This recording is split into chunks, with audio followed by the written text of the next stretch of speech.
The cute school flower dragged me into a small grove in order to force me to submit. In the next moment, she directly pulled out a syringe and jabbed it into my leg. When I opened my eyes again, Song Xinyue kissed me without hesitation. My pupils dilated instantly, and just the touch of our lips did not seem to satisfy her. Immediately after, I felt something pressing against my teeth, her tongue, her face blushing and exhaling white breath uncontrollably. Hoo, you're blushing too. You look so shy and cute. I really like it. She stared at me, looking like she wanted to pounce on me and eat me up. Why are you like this? I can't imagine the usually obedient schoolflower is actually a yandere behind my back. What's wrong with me? I am your girlfriend, the only one in your life. Don't say that again next time, or I will be very very angry. Song Xinyue's eyes turned fierce, and she lightly licked her lips. I was puzzled. When did the schoolflower become my girlfriend? But when I looked at her evil smile, I quickly responded. I won't say it again. Brother is really obedient. She responded to me in a passionate and suffocating way. Physically suffocating, kissing me made me out of breath. I breathed heavily, my heart couldn't stop pounding, and the blush on my face had climbed to my ears. Song Xinyue smirked. Do you like it? I shyly couldn't speak. Where am I? You're still concerned about these trivial matters. Forget it, I knew you would react this way. This is the training room I specially prepared for you. It took me a lot of effort to set up this room. Do you like it, big brother? I widened my eyes instantly. The name training room gives a unique feeling. She pinched my chin and said, this is where I train your character when you don't listen to me. Big brother, you are my boyfriend, and you can't share your tenderness with other bad girls in the future. Her tone was very excited, and I was somewhat puzzled. Was I brought in here because I made a mistake and you brought me in? Isn't that right? Actually, I didn't want to keep my brother here either, but my brother just wouldn't listen. Then Song Xinyue picked up dozens of photos placed on the table, showing me one by one. They were all candid shots of a boy with different girls, but they weren't intimate photos, just the boy chatting with the girls, and I don't know any of these girls. Although the boy looks familiar, it's not me, right, dear? Do I have any shortcomings compared to them? I don't know them, and that guy is not me.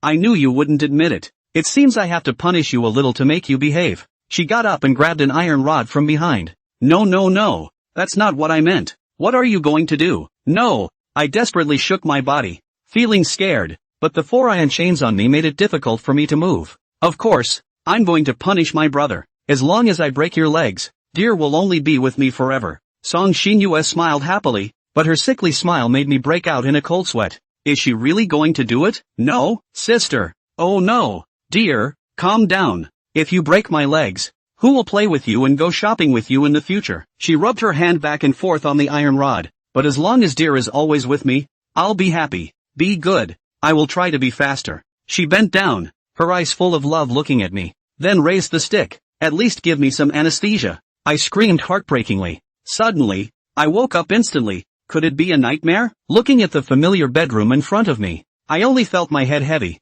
but seeing no trace of injury on my legs, I think it should be my own dream. Otherwise how could my deskmate Song Xinyue be a sickly cute girl? She is clearly so obedient and lovely. As soon as I walked out of the house ready to go to school, I saw Song Xinyue. Hey, what are you doing here? I was a little puzzled. Song Xinyue's house is not here. How did she come out from the next door? Song Xinyue tilted her head and looked at me, showing a mischievous smile. I live here. I was about to ask you, how come you live next to me? Are you following me? I was confused. Wasn't I the one who walked out of the gate first? And as a young lady, don't you usually have a driver to pick you up and drop you off? How come you live here? Song Xinyue snorted. Can't I come here by car? My house is too far from the school, so I rented a house next to yours. Desk mate, we will be neighbors from now on. Before I could react, Song Xinyue forcefully took my arm and said, let's go to school together. I instantly blushed. Okay, I got it. But can you let go of me first? Feeling the softness of her arm against mine, I felt a bit shy. Oh, little desk mate, you're blushing? She pinched my cheek and then deliberately blew air in my ear. Gu Chen Gij, can you carry me to school? I'll give you 50. Deal? Before I could respond, I suddenly felt a soft touch on my back. Well, since we are deskmates, it's only right to help each other. And besides, I can earn 50. I held onto her legs to prevent her from falling. Just feeling that warm touch, I couldn't help but squeeze a little harder. She grabbed my ear with one hand. What are you doing? After arriving at the corner of the school, I put her down. Just as I walked into the classroom, my good buddy Lin leaned his arm on me and said, Godfather, let me copy your homework. Seeing Lin Ku and me being intimate, Song Xinyue looked at us angrily and said, "You've been moved to the back row by the teacher, and you still want to cheat? Don't worry, I'm an old hand at this." At this moment, Song Xinyue finally couldn't hold back anymore. "Huang Mao Turtle, aren't you planning to leave yet? Oh, Miss Song, did you eat too much for breakfast today? Why are you so angry?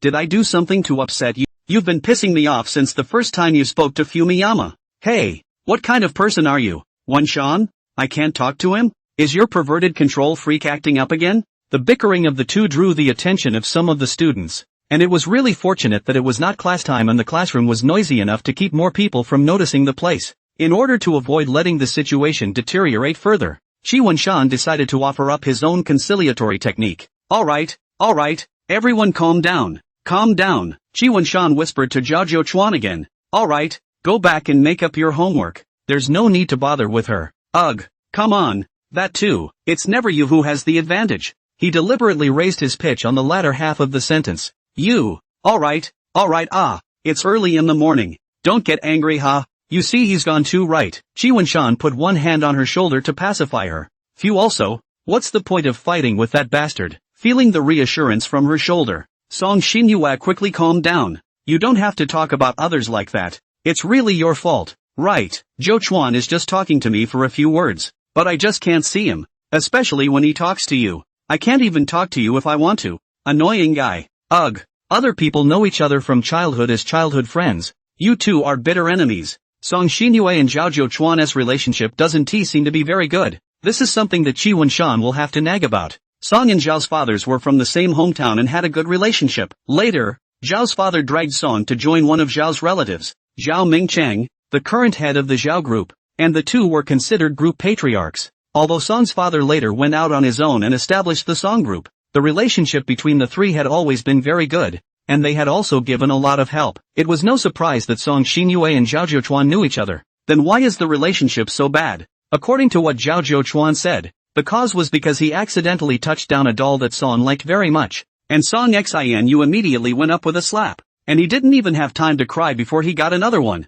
This woman, controlling and possessive to the point of perversion, Zhao Zhou commented as such. The beam was sort of formed, and then something happened, and the relationship between the two deteriorated. Both of them also said little things about each other to Chi Wan-shan. Zhao said Zhao was justified. Song said Song was justified, and Chi Wan-shan just wanted to make peace. After all, the relationship between the two men and their own are good. Directly choose a side is undoubtedly the next best thing. Can only first in mud? Try to slowly mediate. Che, who cares about him? I'll be satisfied with just you. Bun-san, oh, ah ha ha ha, he glossed over it with a giggle, pretending he didn't understand. Right, Wan-shan, do you want to eat together at noon? It's been a while since the two of us had lunch together, right? Ah ha ha ha, Nazumi, what a coincidence. Kukawa, he's already made an appointment to get a ride with me for dinner, next time for sure. When did he tell you that? How come I didn't hear it? It couldn't be that you didn't want to. Song Xinyue's gaze turned scrutinizing. No, we do have, code words for communication. Yes, code words. A code word? Okay. Her eyes returned to normal. Chi Wan-shan sighed in relief. It seems that there is still some work to be done to research what this code word is. Damn yellow-haired turtles. Doing all this boring stuff. Well, there's always work after dinner. Want to, go sit in the library? The library? It's a nice quiet place yet. She's sure to find a place with fewer people, and then make a move on me in the name of a problem. No, I can't do that. There's no time for that either. I have to go play basketball with him after dinner. Some other time. I thought you didn't play basketball? He insisted on dragging me to practice. Yellow-haired turtle Song Xinyue said through gritted teeth. Achu Zhao Zhou, who was sitting in the first row, sneezed while feeling a chill from behind. Who cursed me? It's like sneezing and thinking someone is cursing you. How can a man sit around a campfire that's burning on his clothes and not feel it? Song Xinyue's fondness for himself. Chi Wan-shan had some feeling, but he also knew that this fondness of hers was really a bit deep. He was a bit afraid. How to put it? Chi Wan-shan felt that Song Xinyue must be a bit mentally ill. In other words, she might be a sickly petite or a sickly petite who fell in love with me. So, he'd been playing dumb and doing his best to keep the balance of being warm and cold to her. If you treat her too coldly, you can't be sure that one day she'll think of something and lock herself in a dark room and force herself to fall in love with her. Granted, Being locked up in a dark room wasn't unacceptable, but the air of freedom, I still want to breathe for 2 more days. There's no turning back if you get too warm in your attitude and make her think the time is right to confess to you. A sickly confession. That's there to give you a notice, not to make you choose one or the other. So, he then kept up the balance that he wanted. Even though he understood that the day of being confessed to by her was going to come eventually, he still wanted to delay that day as long as possible. It was like boiling a frog in warm water, and he himself was the frog boiling in Song Shinyua's soup of love, desperately blowing into the water to lower the temperature. But it was obvious that the fate of being boiled could only be slowed down without any change. Okay, so tomorrow. I'm booked but don't tell me you're all set for tomorrow. I'll get really mad. Okay, definitely. Also finally, she was pacified. Chi Wen-shan in his heart-long breath. It seems that this pass is over. The next time we eat at noon. It's good to fake it. Time quickly came to noon. Chi Wen-shan and Zhao Zhouchuan came to the cafeteria to eat. Why are you eating so little today? No money. And you know my family has another expense. The stuff on the second floor isn't cheap to begin with. And I'd be heartless to eat something more expensive. I told you earlier. It's not impossible to go to the first floor. If you can't, I'll treat you. My family doesn't lack money. He patted his chest. I'm really lucky to have you. But come on, how many times have you let your dad deduct that money? It's still covering my meals. And I don't want to owe favors. This is not the end of the month soon. I have to go back to pretend these days. Maybe next month my father is in a good mood. Will give me a little increase. The two of them chatted for a while before they began to focus on drying their meals. By the way, Zhou Chuan, is it okay if you bring me along for basketball today? Chi Wen-shan wiped his mouth. Yo, what's going on today? You sportsman, what's with the sudden interest in basketball? What's the waste of time? Just tell me if you'll take me or not. Okay, of course no problem. Let's go. Chi Wen-shan and he cleaned up the dinner plates. But I always think that you're not a simple-minded kid. You should have a crush on some little girl who likes to play basketball, right? Who is it? Do you want me to introduce you to a bridge? Ha ha ha. Just shut up you. I don't spend that much time with the ladies. Okay. Walk. Song Xinyue on the other side was almost furious listening to it, especially when she heard that Zhao Zhouchuan was going to introduce a girl to Chi Wen-shan. She really wanted to go up and tear him apart with her hands on the spot. Aha! How did she hear it? You ask? Well, this stuff, it's a bit of a violation of personal privacy laws. But luckily, Fumiyama rejected him harshly. He's the man I've been looking for. He's so dedicated. Ha. Why do you always like him so much? I can't help it. However, listening to the conversation between them, it seemed like when Sean had mentioned playing basketball to that yellow-haired turtle on a whim, rather than the yellow-haired turtle asking him to go. So he lied to me? Fumiyama, you're so disobedient. Hey, you said you were going to play basketball, but you just ended up sitting there. The two came to the outdoor basketball court, and Chi Wen-shan somewhat regretted coming here. Even though it was already late September, the climate was still hot, and the sun was heating him up.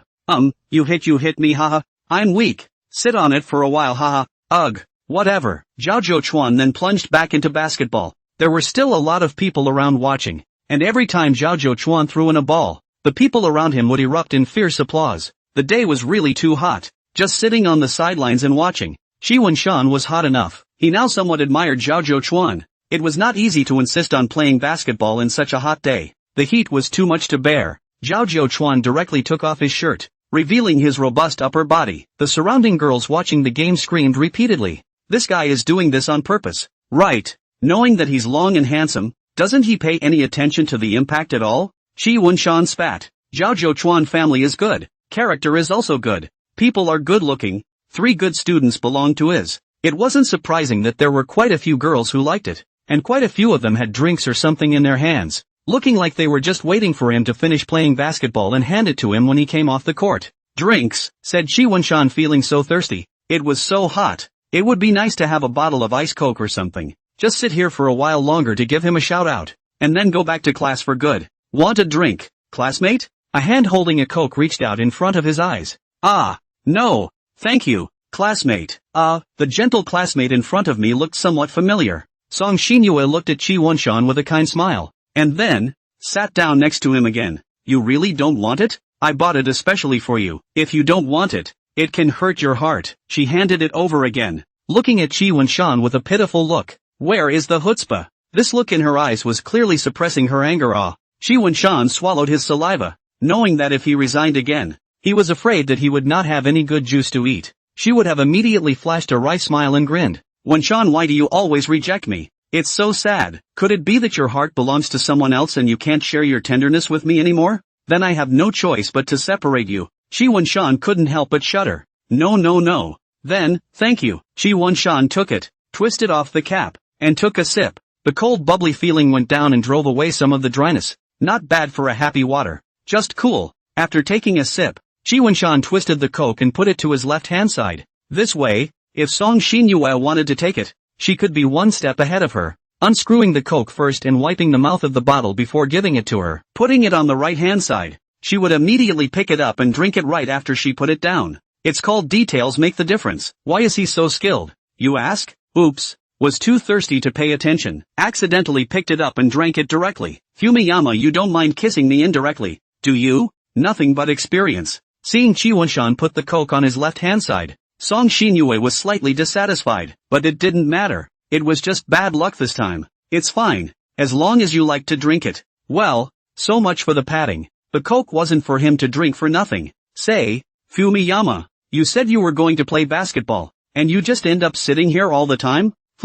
Her scrutinizing gaze swept over Chi Won-chan. What should come is really coming. Chi Won-chan pinched his eyebrows helplessly in his heart. Explain? What else? It's just too hot, too lazy to move. Ha ha. Oh, is that so? But I see you. Since you came here, sitting here, you haven't moved at all. Fumiyama, shouldn't you explain? She still had that jovial look, but her eyes had lost their high beams. Alright, I know you're definitely going to weasel your way out of this. Ha, never mind. I'm not going to care about that. Ooh-hoo. Phew. Look at that nervous look on your face. Am I that scary? She poked her head in front of him, puffed out her mouth and blew out a breath, then smiled. No no no. Xinyue, you're the cutest in the world. Well, it's good to know. But, what are you doing here? Me, my best friends, heard that yellow-haired turtle was going to play basketball and came over to watch with joy. TCH, they have such bad taste in looking at men. Oh, so, if it was just that asshole, I definitely wouldn't have come. But then I thought you said you were coming to play basketball too.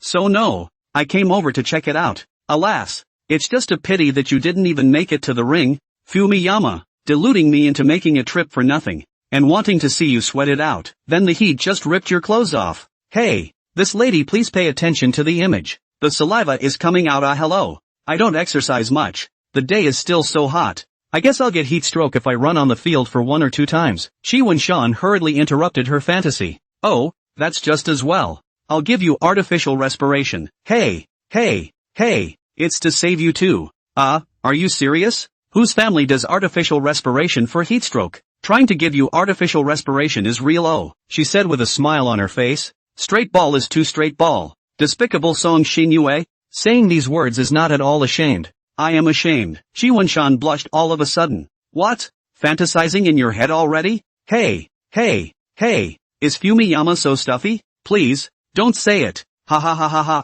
Teasing you is so much fun. She tightened her smile a bit. Since you have nothing to do as well, why don't you go to the library with me? Fumiyama, don't be disobedient all the time. Well, let's go. Chi Won-chan nodded with difficulty. When he came to the library, Chi Won-chan still wanted to struggle. There's an empty seat here. Let's sit here. He pulled Song Xinyue to go over, but it was clear that Song Xinyue didn't really want to come here. Don't. There are too many people over here for my liking. Gee, the library is so quiet. So what if it's crowded? Come on, go. Song Xinyue said faintly, her tone filled with unquestionability. Ugh. Okay, now it was Song Xinyue's turn to drag Chi Won-chan away. Don't always disobey. She turned her head and frowned at him. Chi Won-chan secretly screamed in his heart. What kind of mom system girl is this? Always telling me to listen and obey. With that, he was brought by Song Xinyue to sit at a table in the corner of the library. Well, it's just fine here yet. No one will bother us anymore. She flashed her sweet smile. Ha ha, yeah. Gee, the book she prepared in advance and put it on the table. This is clearly premeditated. Fumiyama, come closer. Why are you so far away from me? This isn't close enough. Chi Won-chan had also tried his best to grasp the distance from her, but she clearly wanted to get even closer. Any closer and your asses will be stuck together. Hello. Why is Song Xinyue's offense so fierce today? Damn it. Is the balance that he has worked so hard for about to be broken? Chi Won-chan, you have to stabilize. What? You're still at a disadvantage from sticking with a beautiful girl like me? Song Xinyue pasted over. still tilting her head and looking at Chi Wunshan's face with a smile. This woman. She really quite likes to tease Chi Wunshan, this adolescent little fledgling boy. No, you see it's kinda hot if you get too close, isn't it? Well, there's air conditioning in the library, that's what's feeling hot inside you, right? Had, because I'm closer to you and my heart can't stop moving, right? Ugh, I'm sure I can't communicate with you in normal speech, so just read in peace. But I just wanna watch what you do. She rested her head against Chi Wunshan's shoulder. Ugh, don't you keep getting so close to me? Watch your influence. What's wrong with that? Even if I'm seen and misunderstood, I don't even care. Oh, if it's misunderstood, it doesn't seem too bad. When the time came, he would create another wave of momentum and directly turn the fake into the real. Ha. That's a way to do it. Okay, what's the question you're going to ask? Come on. This question. The teacher has been talking for half a day, and I still don't understand it either. Wunshan, am I stupid? Yes, you are indeed quite stupid. Hey, you guy. Song Xinyue pretended to be angry and pinched his face. Shouldn't you be praising me for being smart? Chi Wunshan didn't bother with her. He knew that no matter what he said, Song Xinyue would be able to make the conversation ambiguous, so he decided to focus on the lecture first. Ignoring me, she muttered in a small voice. The lunch hour passed in the midst of lectures and the physical contact that Song Xinyue created from time to time. Will it yet? Well, it should be going. That's fine. Chi Wunshan glanced at his cell phone. Then I'll leave first. It's time for class as well. Well, you go ahead. I'll be over in a minute. Oh. Ha? Chi Wunshan walked away in disbelief. Song Xinyue unexpectedly didn't follow her own companion? He had wanted to run himself. When things go wrong, there must be a demon. What's wrong with Song Xinyue? I didn't think it would be easy. She scrutinized the ceiling clay in her hand, which was already imprinted with traces of the key to Chi Wunshan's rental house. That's right. Besides going up and down on Chi Wunshan's body, she also incidentally printed off Chi Wunshan's key. When Chi Wunshan locked the door in the morning, she was observing which key it was, and originally wanted to wait for Chi Wunshan to carry her to sneak dry. But unexpectedly, Chi Wunshan does not carry her. So, having been trying to make out with him, I was also looking for an opportunity to get the key stamped off. As for why it's necessary to do that, Chi Wunshan, on the other side, was walking while keeping an eye on his back. He always felt that Song Xinyue would sneak up on him from behind, but he made it all the way to the classroom and sat down, and nothing happened. It's weird. She's actually not clinging to me anymore. Has she gotten a head start? Chi Wunshan scratched his head, but quickly rejected it. She definitely does not know what bad water she is holding in her heart. It is even more important to be vigilant. Yay! I'm back. Oh, did you miss me? We haven't even been apart for 5 minutes. Ugh! It can't be helped. I don't know why I can't see you for a second without feeling bad all over. Do you know why, Wunshan? I don't know. Needless to say, it must be your perverted controlling streak kicking in. The afternoon session was soon over and it was time for club activities. Chi Wunshan joined a board game club, not a Jew hunting club. He doesn't like Jews, but he doesn't have ultranationalist tendencies. Wunshan, hurry up. As for Song Xinyue, the club she signed up for is also the board game club. As for the reason, it's a bit special. Coming. Schoolmates, here you are. Arriving at the clubroom, the president greeted. Hello, President. The two returned the salute. Aha, for some reason, the president always had an anti-smile when she looked at the two of them. It was strange. The board game club has a lot of games. What flight chess? Ah. Monopoly? Ah. King of games? Ah. Three Kingdoms? Ah, and so on. Occasionally, members of the community design original games and give reservations for those they find fun.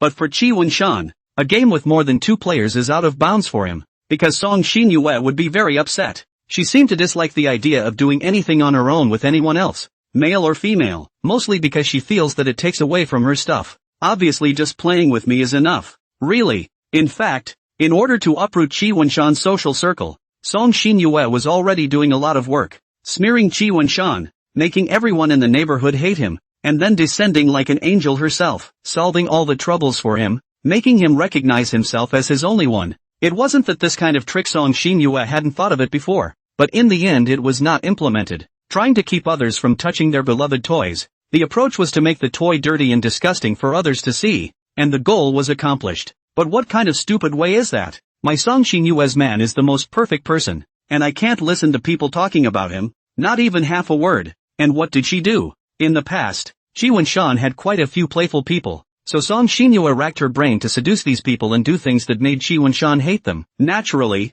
he would alienate them all. The plan is quite successful. And Chi Wunshan never realizes that it's all about her, and she's still facing the final nail in the coffin, the yellow-haired turtle, Zhao Zhouchuan. The two had a special relationship, and diplomacy was not an option. Engaging in tricks and whatnot, he had also been paying close attention. The relationship between the two was getting better and better, and Song Xinyue was getting more and more angry in her heart. Those whatsoever stale things really didn't cause her animosity towards him to be so great. The most unacceptable thing to her was that he was too close to Chi Wunshan. The two of them went to the table for two and sat down. Today Song Xinyue wanted to play chess. The game didn't matter anyway, as long as she could circle him to her side. Hokage, we'll leave first. You guys remember to close the door. Got it, President. Shall we go? Too, Man-san? Or do you want to play some more games? Let's go. Ouch. Chi Wunshan got up and stretched, sitting for more than 2 whole hours. Ouch. Want me to give you a back rub? Fumiyama? Humph. This is a good time to show off your virtuous wife qualities. No, thank you. We'd better get going. Okay. She went up and followed him closely. I'm sorry about that, Fumiyama. I have some things to take care of, so I won't be able to go home with you yet. Oh, go ahead and be safe. Well, so are you. Oh, I can't believe you're so concerned about me. Fumiyama, you're so gentle. The more you're like this, the more I can't help but take you for myself. A small polite sentence passed to Song Xinyue's heart to go. Do not know turned over a few orders of magnitude of goodwill. What was Song Xinyue going to do this time at the expense of losing a chance to travel with Chi Wunshan? Unlocking access to Wunshan's rental house. Of course, student Chi Wunshan, who was blissfully unaware of all this, arrived at the door of the rented house and opened the door. It seemed that his first day of living alone had ended smoothly. Originally, he had thought about how he should react if Song Xinyue had to come into his house to sit down, but fortunately, his own countermeasures didn't work. Gurgling the stomach growled. Alas, I forgot. There is no one to cook dinner for myself. Chi Wunshan rummaged through the house and decided to cook instant noodles to deal with it first. At 1 in the morning, Chi Wunshan was huffing and puffing. 0000000000. Song Xinyue was awakened by the sound of her alarm clock. She had something important to do and she had to take advantage of the dead of night to do it. She turned on the light and picked up the duplicate key and scrutinized it. Heck, someday I'll have a real key to the house and be the mistress of that house. She stepped out of the room and closed it gently again. The residential buildings were all silent and dark, with only a few windows letting in light. Well, he must be sleeping soundly. I can't wait to see his cute sleeping face. He. She went to the door, took out her key, and opened the door to the room with ease. Well, all the best. She tiptoed inside and breathed in the air inside greedily. It was full of his scent yet. Ha. Yikes, the saliva is coming out. No, you have to pay attention to the image. Xinyue. TSK, just eat instant noodles, so unhealthy food.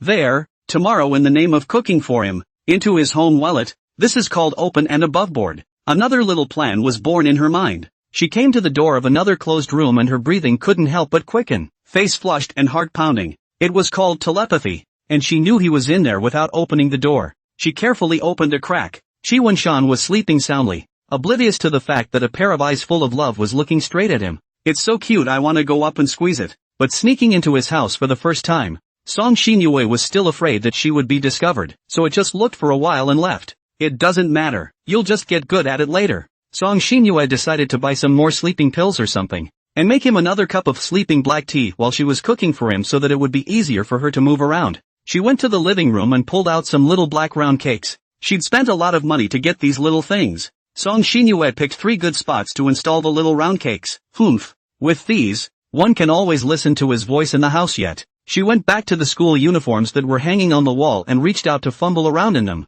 Well, it's hidden deep enough. I'll pick it up and charge it tomorrow. After sitting on the sofa for a while longer, Song Xinyue left reluctantly. It's okay, when we live with him later, I'll be able to sleep with him every day, so there won't be so much trouble. He. But until then, it's only fair to prepare yourself properly. Time came to the next morning.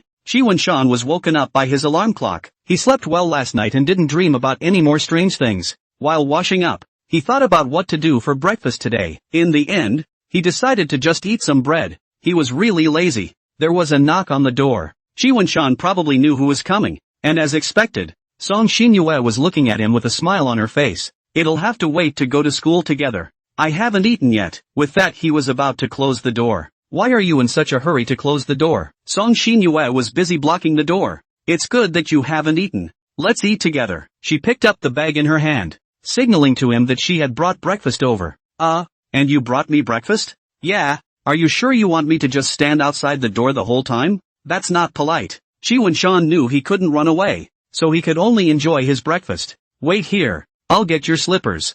There's no women's version. Isn't this a bit too big for you? It's okay, just make do and wear it. Hey, I've got something. Why don't I just take a pair of slippers from my place and put them in your house? Oh, okay, he heard it, and the implication was that I'd be here a lot, and prepare it for you ahead of time to save you the trouble. Just put your breakfast on the table. I just got up a little while ago and the covers haven't been folded yet. Go ahead and fold them. Want me to help you? She put the breakfast in her hand and followed. No need. How can you let a guest work? I'll just do it myself. All the more reason for me to come over and help you then. Chi Wen-shan pretended not to understand. Then, thanks. Song Xinyue hummed a little song, folding the quilt one by one, taking advantage of Chi Wen-shan's inattentive efforts, but also covered her mouth and nose with the quilt and inhaled vigorously. It's hard to ton. Phew, it's all cleaned up. Hurry up and compliment me. Song Xinyue crossed her arms. JPG. Xinyue is so great. Xinyue is awesome. Chi Wen-shan said with a perfunctory thumbs up.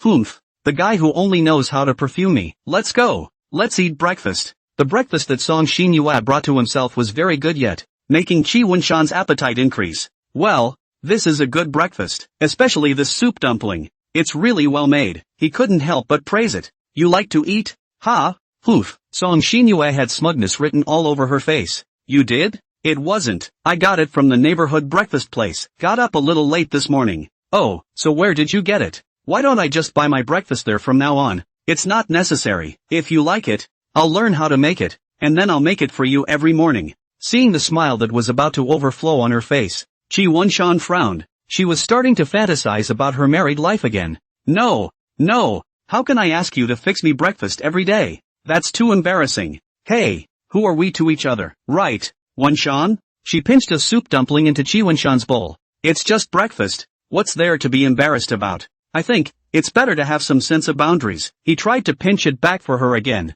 but Song Xinyue picked up her chopsticks and pressed them back down. What's the point of being friends? It's okay. Eat up and listen to me, okay? That's enough said. Eat it. It's not like what you're eating is poison anyway, so what's not to like? Watching Chi Wen-shan eat the soup dumplings, Song Xinyue smiled with satisfaction. Today's obedience training went well then. Slowly, little by little, tame him. It's better to moisturize things in a subtle way. You can't eat hot tofu in a hurry. Don't scare him away. Since Chi Wen-shan had chosen to give up his resistance, he decided to go all in on the food, which was a wonderful breakfast. Breakfast was good, wasn't it? Aha! Thank you Xinyue for bringing the food to fill me up. Very grateful. Chi Wen-shan folded his hands and said, very nice land. Love from the beautiful continent of the north. What would you like for breakfast tomorrow? You've just finished fixing today's breakfast and you're conceptualizing tomorrow's? A day's work is a day's work. What's wrong with getting ready early? I don't know. Whatever. Anyway, you prepared me, all. Halfway through his words,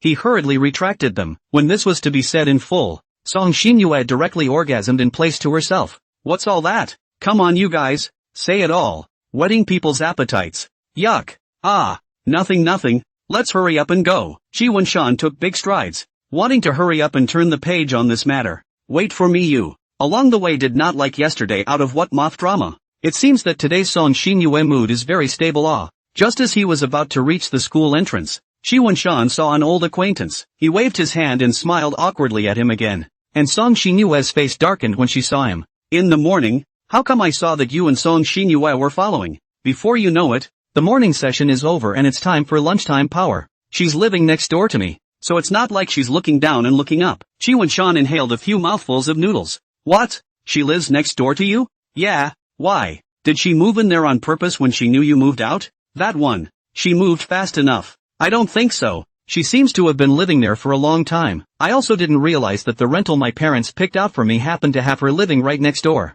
I don't believe something so coincidental could happen. And it's still happening to Song Xinyue. She must have premeditated and had ulterior motives. That's not so bad. Wen-shan, you just can't see it. Song Xinyue, she can have other thoughts about you. I still understand her as a person. Chi Wen-shan didn't rush to reply and silently ate a mouthful of noodles and drank another mouthful of soup. Look the other way. Whatever she wants. You're not interested in her too, are you? Qi Wenshan glanced at Zhao Zhouchuan and scratched his head again. Well, I don't know what to say. It's okay, if you really like her, even if I hate her. There's nothing I can't say. I don't care. Touched to have you as a dear friend in this life. No regrets in life. Qi Wenshan vacated his hand, signaling for him to fist bump with himself. Sideways. It's not disgusting to talk about that. Vomit. The two laughed and laughed. I don't know how to describe my feelings for her. There is nothing wrong with Song Xinyue in Qi Wenshan's eyes. Gentle and lovely, and a rich family's daughter. He is climbing high on her,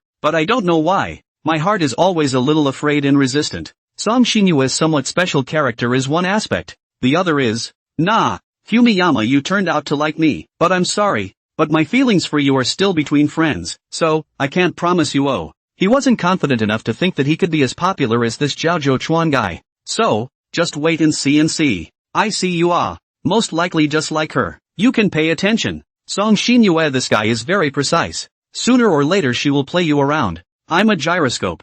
And a donut. Qi Wenshan didn't know if it was an illusion or not. He seemed to have heard a woman's clear laugh. It was probably someone nearby chatting about something interesting. I'm very serious with you. They say that the IQ of men in love is 0. You can grow up. Got it. I will. Ugh.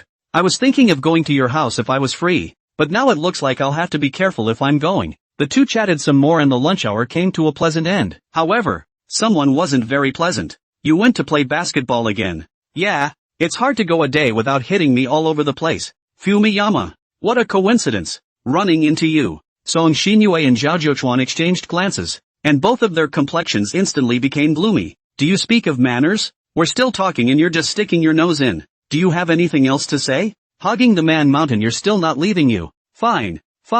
Two of you. Calm down, calm down. Qi Wenshan made a wink, signaling Zhao Zhouchuan not to trouble her. Ugh, that bore. He waved his hand and walked away. Song Xinyue, on the other hand, revealed a smug smile. Wenshan, he's still toward me, driving that yellow-haired turtle away. Humph. In the end, I still win. Qi Wenshan also sighed helplessly. Look at you again. How nice is it? Right. You say you always cross with him for what? As long as he doesn't pester you, neither will I. Ugh. Let's not talk about that. What's up? Looking for me for something? Nothing. Oh. Just wanted to stop by and say hi. Hello? This time can be Qi Wenshan to the whole will not. Had also thought of how to meet her teasing offensive. Just to say hello? What's wrong? Seeing you so lost. So you want me to accompany you? LOL. Well, really take you. No. You misunderstood. It's fine. Just go about your business. It's good to be busy. No fun. Then I'll leave first. Oh, don't get lonely because of it. After Song Xinyue left, Qi Wenshan was also ready to go back to the classroom to work on some problems or something. Without Song Xinyue at noon, he didn't know what to do. Have you been doing questions here all this time? Fumiyama, you've really been working hard. Song Xinyue didn't know when, but she had already reached Qi Wenshan's back and was still resting her head on his shoulder. What's going on here? So many people are watching. You take your seat. Ouch. Shy. Hoo. Qi Wenshan suddenly felt her ears heat up and her little face blush. This guy engaged in such excitement every day, and didn't feel tired of it. Suddenly, Qi Wenshan caught a hint of something else from Song Xinyue. It was like, greasy fumes. Aha! This Murphy and her lunch hour. Ow. Song Xinyue, this guy, not paying any attention to whether or not he was looking at her, gently flicked his forehead and then slipped back into his seat. Looking at Song Xinyue, that face of bad smile, Qi Wenshan really want to cry without tears. What are you doing? You want to eat me? Why are you hi-yo? Bunsan, you smell too good. That's why I didn't hold back. Oh. Sister, I really can't do anything about you. You don't mind getting dirty, and you even bit me. I'm really sorry. Hey, why don't we do it this way? You can bite back again, said Song Xinyue and put her ear over. She really came. So many people and I bite you. Am I a dog? Hey, that means it's okay if there are fewer people around? No. After that, he was teased severely by Song Xinyue, and fortunately, Qi Wenshan was saved by the bell of the classroom, so he avoided the fate of being played with. But he soon learned that Guy wasn't honest in class either. Oops, didn't bring my English book. Wenshan, let's take a look together. Song Xinyue was madly cute towards him. You don't have to. I'll lend you a hand. Just a sudden urge to be cute. How's that? Am I cute? Hey, sis, we're in class. Stop talking. Okay? Then Song Xinyue came over, saying she was reading, but her mind was on something else. I say, there's no need to come together so tightly to read a book. Song's shoulders were tightly pressed against Chi Wunshan's arm, falling as if they were glued together. Shoo, class is in session. Don't talk. Damn it, to use my words to say to break my move. What a boomerang master. Hiss. After a while, Chi Wunshan felt as if something was tickling his waist. He lowered his head to see that it was Song Xinyue's hand. He sighed and shooed her hand away. Don't you touch it. Oops. My hand it moved on its own. I don't know what's going on. I'm sorry. You bear with me. It looked like Song Xinyue didn't want to give up. If you keep this up, I guess I'll have to consider applying to the teacher to switch seats. Wow. Chi Wunshanji froze and dared to threaten her. Progress? Congratulations. How dare you? Song Xinyue did not show any weakness and looked at Chi Wunshan with an extremely fierce gaze, as if she had eaten him. Oh, you've learned to make threats. If you're so disobedient, I'll have to teach you a little more. This. Chi Wunshan didn't expect Song Xinyue to react so strongly. What should we do? Just admit that you're a coward. School's over. You're doing this again, aren't you? I'm really afraid of accidentally making a noise and letting the teacher catch me right. Don't do it in class. After school, huh? That's fine. You're begging me to leave you alone. She gave his waist another gentle squeeze. Fine. Please. So what do you say? Do you still want to change seats? Don't want to. It's the honor of my life to be at the same table as Xinyue-san. Think about it. If I do this after school, it's going to be a lot wilder than it is now. The pupils turned into love hearts again, and Chi Wunshan knew he was afraid he was going to be rubbed hard. But it's already come to this. Say yes. No. Fumiyama is really a good student who observes discipline. Then, discipline in my place is even more important. Paying for some of the future. The afternoon lesson time finally passed calmly. Why do you look so excited about this? Now that it was time for club activities, Chi Wunshan was playing chess with Song Xinyue. One more minute to school, oh hey. Finally. Fumiyama, do you know how long I've been holding it in this afternoon? You want to go to the bathroom, you go. It's not like anyone is stopping you. Ha. Still pretending not to understand, Song Xinyue came up to him, and Chi Wunshan couldn't help but step back a bit. Hey, it's time, Mr. President. We're leaving first. Something's come up. Oh, slow. Without waiting for him to finish, Song Xinyue had already dragged Chi Wunshan and ran out. No.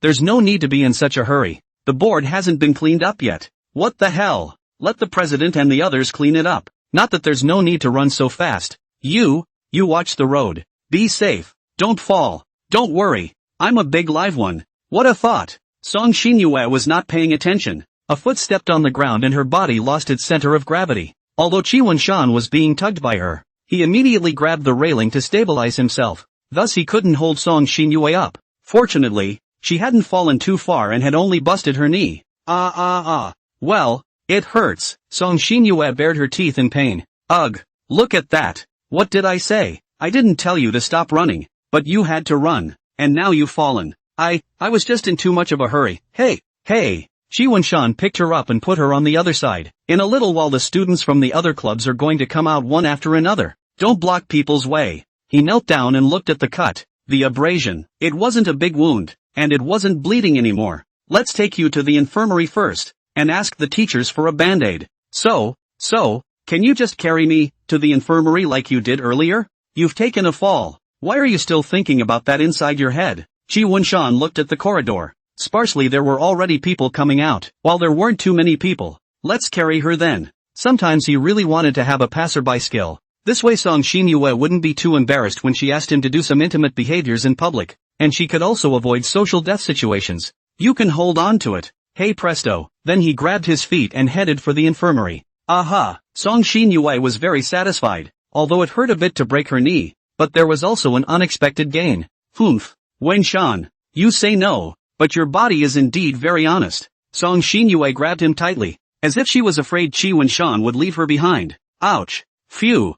Chi Wunshan put her down on the bed and felt a wave of soreness and weakness in his arms. He really didn't expect the infirmary to be so far away from that club of theirs. You wait here. I'll get the medicine. There was no teacher in the infirmary, so Chi Wunshan decided to look for himself. He quickly found iodophor and band-aids in the medical cabinet. Here, it might hurt a little, so bear with me. Aha. He took a cotton swab and dabbed some iodophor and applied it near her wound. Afterward, it was taped up with a band-aid. That should do it. He threw the cotton swab into the trash can and returned the medicine to its rightful place. Does it still hurt? Can you walk on the ground? It doesn't hurt much anymore. She got out of bed and stood. Just hold on for a while. Just take a cab back out of the school. Well, that's very kind of you, Fumiyama. There's no need to be so complimentary. I think a decent person would do that. Ouch. She took a few shaky steps. You, come over here and help me. Ugh. After this loss, we'll have to be more careful next time. He went over to support her arm. Is this okay?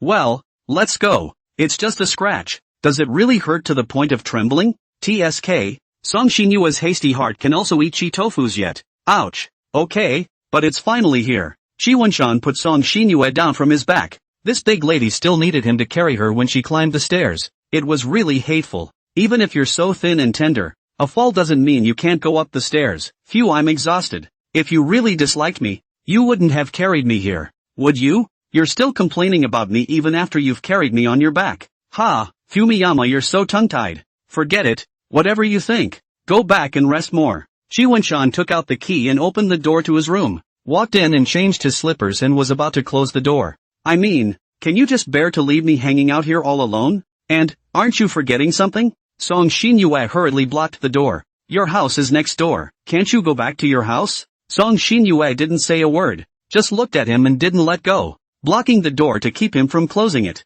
Ugh, Auntie. Shi Wenshan had to take out his slippers and put them on the floor for her. Wear it. Shouldn't it be that you even need me to help you wear your shoes? Hey, it's a good idea. Since you brought it up, then I'll have to reluctantly follow you. She put one foot up. The meaning was clear. I shouldn't have said anything. Ugh, take it from her. The guy's temperamental. He knelt down, gently took hold of her ankle, and used his other hand to untie the laces, and it came off in a flash. Why does it feel like peeling a banana? Shi Wenshan silently spat in his heart. Afterward, he picked up the slippers again and put them on her, so he switched to the other foot. Song Shinyue couldn't stop the corners of her mouth from rising. Shi Wenshan's bowing down made her satisfied. Wenshan was still obedient. Looks like she'll have to give him a little reward in a while. Does Auntie have any other orders? Shi Wenshan squeezed out a smile to perfume her. No more. Song Shinyue walked in and brought the door with her, then unceremoniously sat down on the sofa. Just sit in the living room for a while. I'm going back to my house. What are you doing back in your house? Leaving a guest to sit alone in the living room is your idea of hospitality? How rude of you. Wenshan, didn't you want to turn the tables and be the host? One sentence choked Song Shinyue back. Boomerangs are just awesome. Shi Wenshan felt physically and mentally pleasurable to the extreme. But apparently this boomerang was a bit underpowered, because Song Shinyue was even happier instead. So, Fumiyama, this is already agreeing that I'm the mistress of this house? Is it going that fast? Hey. Well, then, wait a minute. Come over here first, just for a moment. You must be up to no good. I'm not falling for it. I'm not going to eat you. One moment. Just one moment. As long as you come over, I'll give you a mysterious prize. What's the reward? You first. I'll give you the full list of Steam games. Oh, she did make an offer that I can hardly refuse. Either that, or take a risk for once and be rich. You, behave yourself. This is Ku's house. He walked over warily. What's up? Come on. Song Shinyue leapt up, and Shi Wenshan screamed that it was not good. He wanted to escape, but he was firmly pressed underneath her. The two of them stared straight at each other, Song Shinyue gasping for air, and Shi Wenshan even thought he saw white mist. It wasn't even winter yet. Again.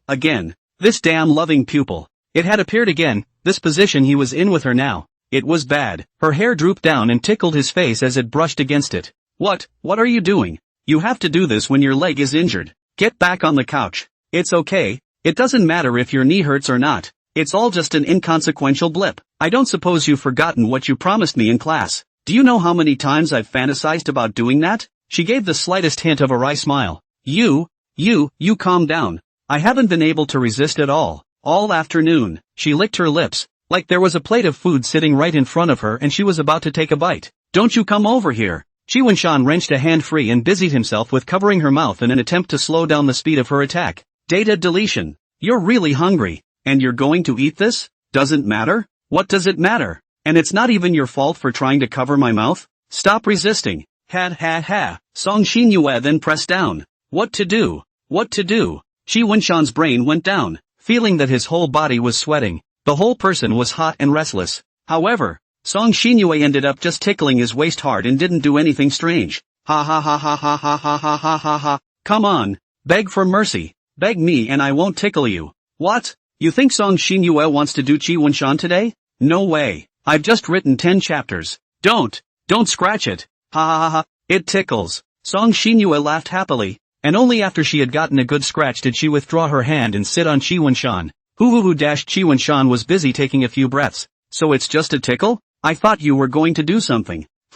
Strange thoughts appearing inside your head? TSK, Bunzen sure is stuffy. I didn't, you're making it up, whether you think so or not. You know yourself. Oh, Song Xinyue got off of him. Since the strategic approach had been set for a lasting strategy, she didn't care about this momentary period. It was true that she could get him if she did it now, but if it was a disobedient Chi Wunshan, then she would have to go through the trouble of tempering him again. Not saving time. Alas, I'll hold out a little longer for a brighter future with him. Okay, enough messing around with you. Let's do our homework together. I'll show you my handiwork tonight. And you're going to cook at my house? No way. Look at the bag of instant noodles in your trash can. You ate it last night, right? How unhealthy. As your neighbor and tablemate, it's my duty to worry about your healthy diet. It's just that I was too lazy to make or order takeout last night, and I don't eat often enough to make it convenient. That's not okay. I've been working hard at lunch today in the cooking club with someone else to learn the craft. Just waiting to show you my hand tonight, and you're still rejecting me. Well, then I'll look forward to Miss Xinyue's handiwork and open my eyes.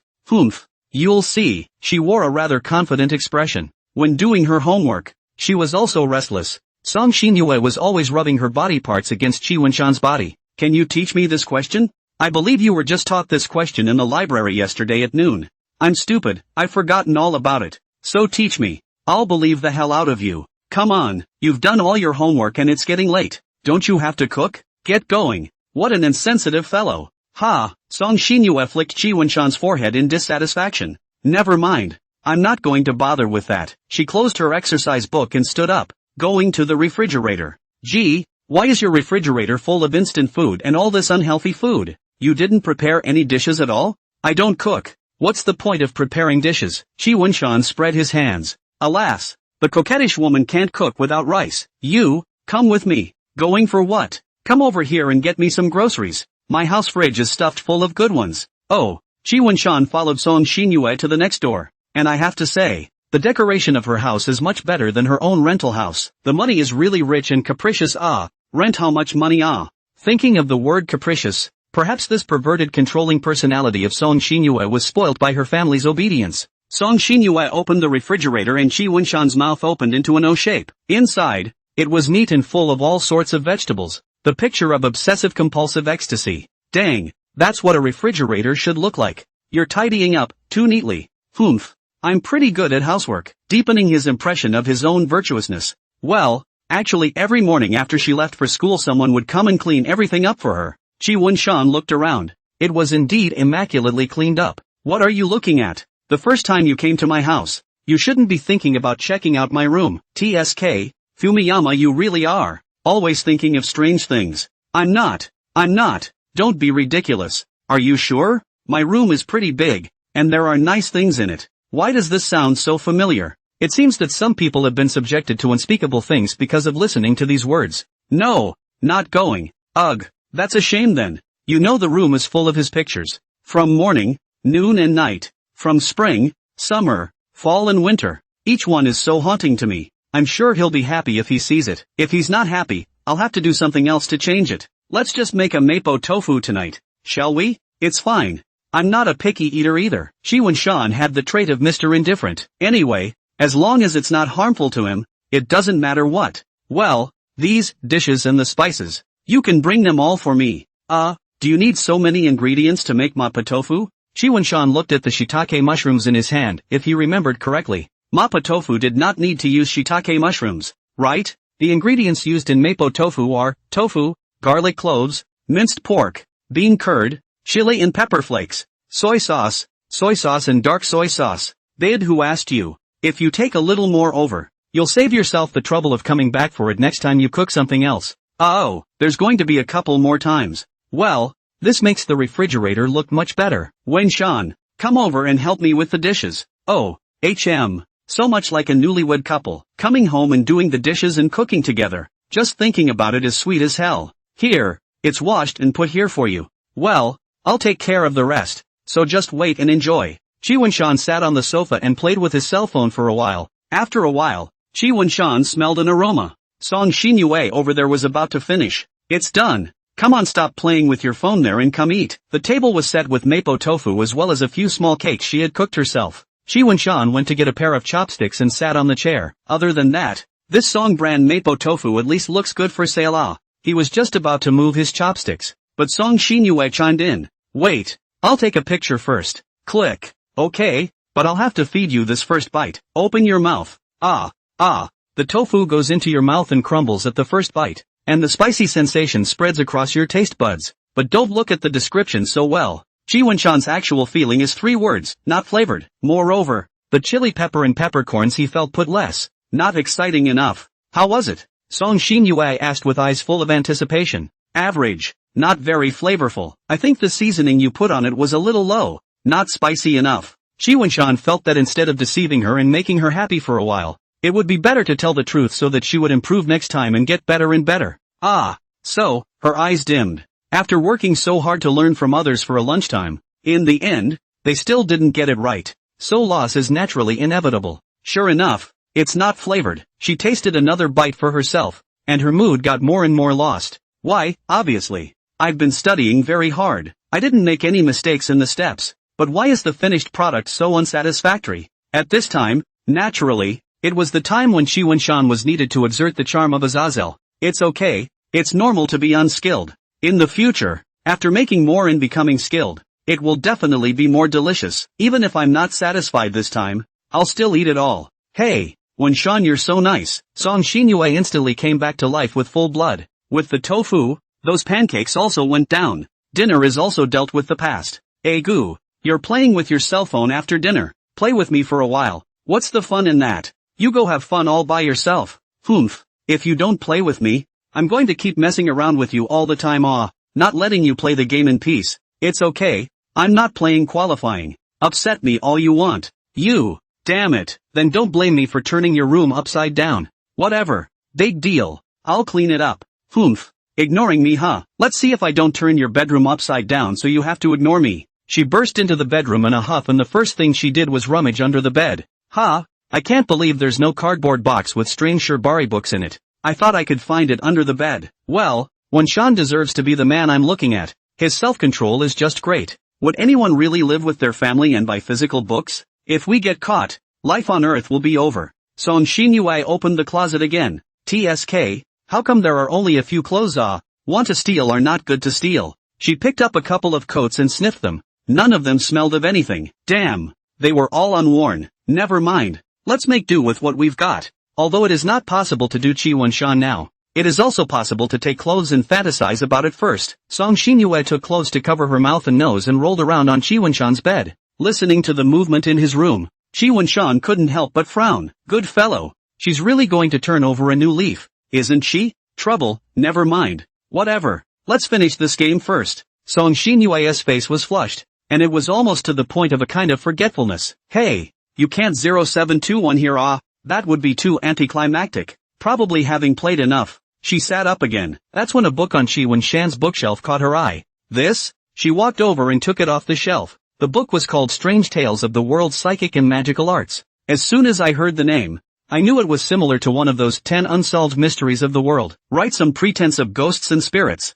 Let the readers read a fun. Do not believe in it. P.S. I loved reading this stuff as a kid. I didn't expect Wunshan to actually read this kind of thing. Idle is idle. I'll come and watch it too. Chi Wunshan saw this book in the bookstore one time, read a few pages, and bought it back because he thought it was quite interesting. Little did he know how much trouble this move would bring to himself. It's not anything else. It's because there's a chapter in this book that documents a medieval form of witchcraft. It says that through this ritual of its, it is able to bring people to the world after death. It is here that one will not be born, die, age or perish, and reach true eternity. To carry out this kind of ceremony, naturally, all kinds of blood, horror, bizarre elements pull full. So engaged in order to have a look at it. And it's so modern that when the editors wrote it, they probably felt like saying, how could anyone really believe it? But barring that, believing is not the most fatal thing. The main thing is to go and put it into practice. Being together forever in life is no less attractive to a sickly girl than a quilt in the morning during a cold winter.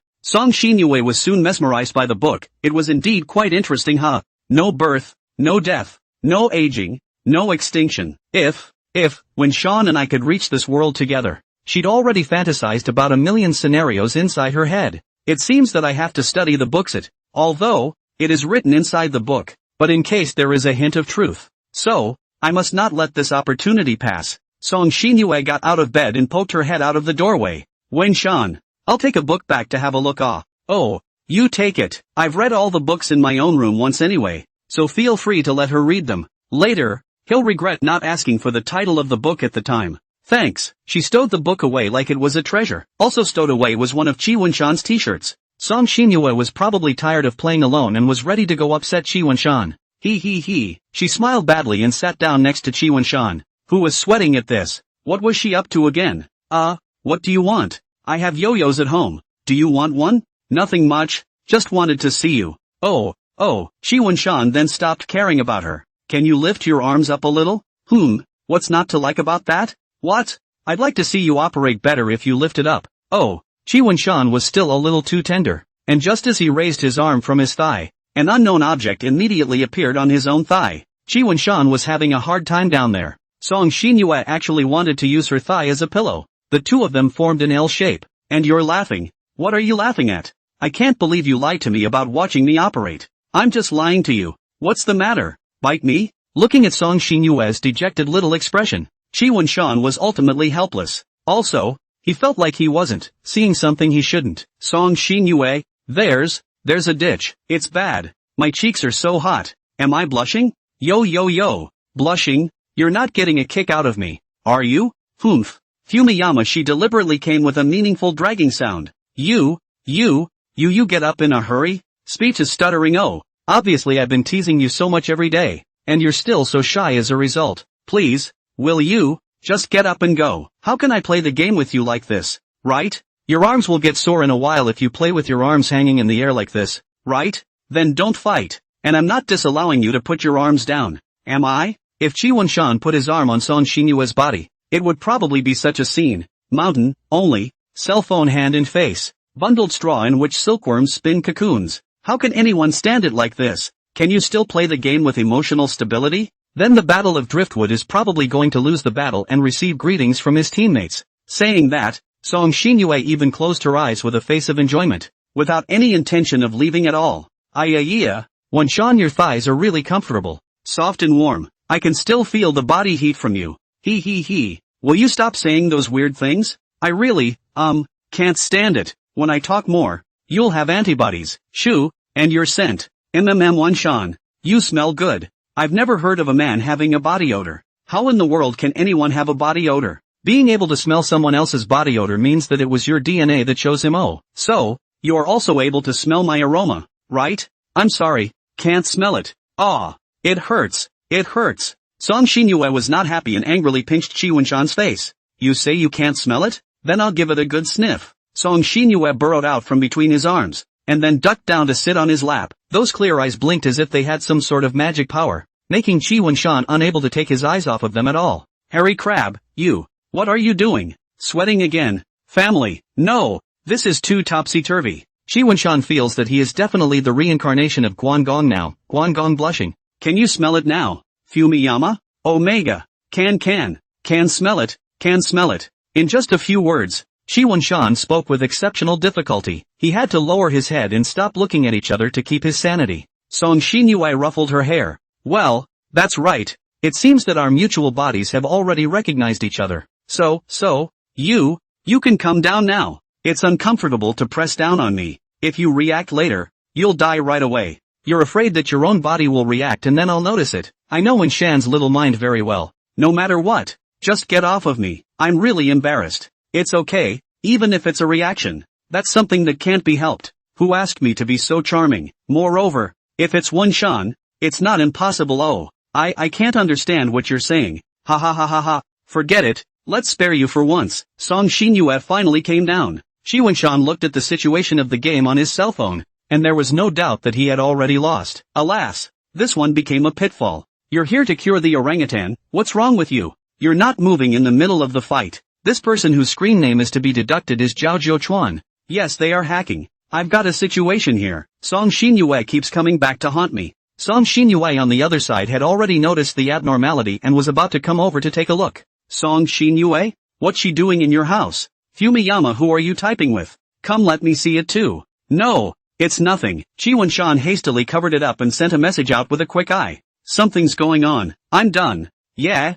You're not tipping off the yellow turtle, are you? Bring it. Her eyes suddenly became dark and deep, revealing a deep eerie glow. In human terms, they lost their highlights and turned angry. Chi Wenshan deleted the background with a quick eye, and the data went away gently. Just as it came gently. Do you take me for a fool? You really do have a ghost in your heart. Song Xinyue's eyes became more and more fierce. Chi Wenshan regretted that he had just deleted the background. Anyway, there is nothing unseemly about talking to him. Just show her. But there's no turning back now. It's just a matter of seeking opportunities left and right. Really didn't talk or anything. It's just that you rode me just now, and I hung up, and he asked me why I wasn't moving. Isn't that, well, pretty normal? Oh, is that it? Is that really all we talked about? Then you're going to cover it up? Aha, you two aren't on good terms, so I'm afraid you'll freak out, right? Wenshan, you know what? Everything is good in my eyes, completely the ideal type in my heart. Should I say thank you? But there is one thing that is my least favorite and the last chain that holds me back. Chi Wenshan gulped. He probably knew what Song Xinyue was going to say next. That is, always disobeying me. Okay, so scary. There seemed to be a flash of red light in her eyes. What kind of supernatural phenomenon was this? Chi Wenshan pursed his lips, not knowing what to say back. Song Xinyue suddenly turned her anger into joy and said with a smile, but it's okay. There are shortcomings that can be corrected. So let me help you correct them. That smile. An indescribable feeling. Also, the last sentence isn't a question. It's a statement. By the way, what's the name of one of your games? In the future, when you play, bring one with you. You want to play games too? Yeah, I also want to play with you. Moreover, this might also improve my relationship with yellow hair, Zhao Zhouchuan. Don't you think so? I don't believe you. You're just trying to spy on me in the name of playing games with me. Besides, if you bring a newbie to the game, you'll be killed. It's just that this game might not be very catchy for you. Are you looking down on me? Thinking I'll hold you back? Do you want to reject me even for this request? It hurts my heart. Oh Fumiyama. Her tone was very churlish, yet with something like a threat. No. I'd be happy to show you around. Hey, that's good. This time her smile wasn't so creepy. It's getting late, so hurry back and wash up and go to bed. You have school tomorrow. Well, how about we both take a shower together? It's also considered saving water. Song Xinyue tilted her head and said, her tone not at all like she was joking. How can you manage to say such things in a serious manner? Because, the two of us are deep in our feelings to a certain point. Forget it, let's not do this now. Let's wash together later. Percent asterisk. $$ asterisk and $#. Chi Wenshan, #/ Well then, I'll be going back, so I'll see you tomorrow. Bye. Keep thinking of me in your head. Gently the door closed. In a while, I'll come back to check on you. The words went unheard by Chi Wenshan. What would you like to host? Knock. Hurry up and open the door. Almost as soon as he woke up, a knock came on the door. It must be Song Xinyue. It's too early, isn't it? She doesn't stay in bed at all? Going to open the door in this appearance was definitely not an option. Chi Wenshan quickly began to organize his attire. Why are you so slow? I've been waiting outside the door for ages. Song Xinyue puffed up her little mouth. Unhappy. You're here too early. I have to get dressed before I come out to see you. How rude to be disheveled. But I'd rather see you in your original form. Messy hair, topless, and then I'll give you a good makeover. Stop. What kind of aesthetic is that? As long as it's you, Fumiyama. However, I'm so fond of it. The pupils turned loving again, proving that what she said wasn't a lie. Alright, come on in. Legs better. The first thing you care about is me? Fumiyama is such a good man. Thanks to your concern, it's gotten much better. Alas, do my words still have medical magic? Chi Wenshan said as he took out slippers for her. Right. For this matter of entering Chi Wenshan's house, Song Xinyue was already quite skillful, putting down breakfast, pulling out a chair, sitting down, all in one go. Classmate, take a look at this. Chi Wenshan took the leaflet handed over by a female classmate. After breakfast, The two made their way to the school as well. You, why don't you look too happy? Puffy Song Zinuing. You accepted what a woman handed you. This is just a flyer. I don't know him, so you're jealous. I'm just not happy. For whatever reason, whenever I see you with another person. Normal human social behavior. What's the big deal? What did she send you? Bring it to me. Here, look. Student Council President Election. Ji Moshan? The Student Council is going to have an election. Haichang University Student Council election. A school arranged for students to cosplay national institutions. No. A good activity to learn about the national parliamentary election process and develop students' political awareness. But even though it was said to be a cosplay, the student council actually had quite a lot of power. After all, the person who could become the president was either from a prominent family, or someone with an extremely powerful personality who had a lot of influence over the school. And being the student body president is helpful for not only a recognition, but for future careers. School activities, large and small. Part of the business is to pass through the hands of the student body. Sometimes the principal does not always have the final say. You don't suspect that I'm having an affair with Ji Mucheong. I don't have that kind of ability, and I don't have that kind of intention to get to know each other. I know, and I'd fight tooth and nail to stop it even if you had the intention. Song Xinyue understood that although her Song family was strong enough to see, there were some people she couldn't afford to mess with. But it does not matter, although it cannot fight people. But Chi Wunshan she can fight as long as he does not let him and those people have contact is good. So who is this woman who can give Song Xinyue a run for her money? This Ji Mucheong was no ordinary person. Having been the student council president for 2 terms in a row, and at the election during her freshman and sophomore years, it was almost a unanimous vote. Horrible, strange person. She was also a particularly mysterious person, and everyone at school knew very little about her, because nothing could be found out. There were very few people who could talk to her. It's not that she's externally how high and cold. She naturally reveals an aura of idle people do not disturb. The people who have nothing to do will be rejected to 1,000 miles away. And because her last name was Ji, many people then thought that she might be from the Zhou family in the capital. And that would be an even more remarkable person. It is important to realize that the Zhou family's position in this world's China is equivalent to 1/10 of Samsung's position in Korea in our world. P.S. There is no South Korea in this world. Only North Korea. Besides, she is quite good at her job. It's not surprising that she was willing to pick her. Seems like a bit of a stretch. Hurry back again. Someone as tough as her actually has to rely on handing out flyers for publicity as well? Chi Wunshan asked for the flyer back and looked at it. It's just a formality. The whole school knows there's no one better than her to be student president. Also, it looks like I'm still voting for her this time. If I were to run for student council president too, Fumiyama, would you vote for me? Chi Wunshan gave her a look. This situation, tisk. Want to hear me put in a good word for her? Of course, you're not going to make it, but at least you're brave enough to deserve my vote. AWA Wunshan, you're so good. Without you, I really don't know what to do. Song Xinyue directly pounced over and hugged Chi Wunshan. Hey, there are so many people. Pay attention. Chi Wunshan was busy pushing her away. When you come to the classroom, it is natural to start a new day of study. Yesterday, I didn't study hard enough, so I'm going to change my ways today. By the way, you picked up the book, right? Take it up. Oh, Fumiyama cares so much about my school life now? He, touched. Well, good. Now we won't have to worry about not paying attention in class. Zhao Zhouchuan twisted his head around and frantically scowled at Chi Wunshan as if he was hinting at something.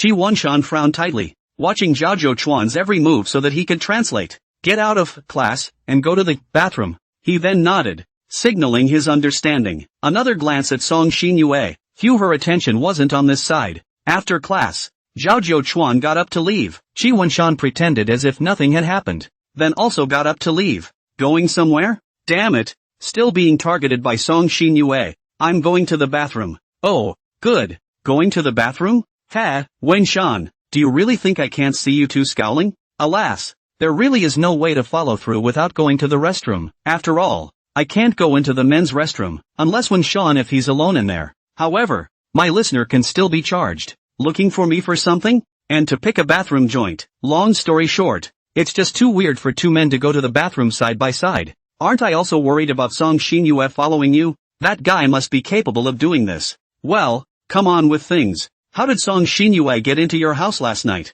Well, it's a long story, but it's not like anything happened. So don't worry about it. TCH, this guy, living next to you really just doesn't have a good heart. Just for that, and a special trip to call me out. That's not true. I have to think about your personal safety. That guy could really eat you up. Chi Wen-shan shivered. It's not that scary. There, I don't know her yet. If you upset her, there's no telling how many times she'll reward you with a few slaps. Yellow-haired turtle. Song Xinyue simply gritted her teeth as she listened. This guy actually dared to provoke my relationship with Wen-shan. Unforgivable. I'm not that violent. Wen-shan is the apple of my eye and the apple of my eye. I can't afford to beat him, unless, of course, it's to make him better. Chi Wen-shan wrapped his arms around his pants. Understood. I'll pay more attention. But even though Song Xinyue was a bit perverted, she had never hit her own. It would have to be an arm and leg sawing thing to really get to the point where she wants to hit you. Just then, he felt in his clothes, as if something hard diaphragm, into his body.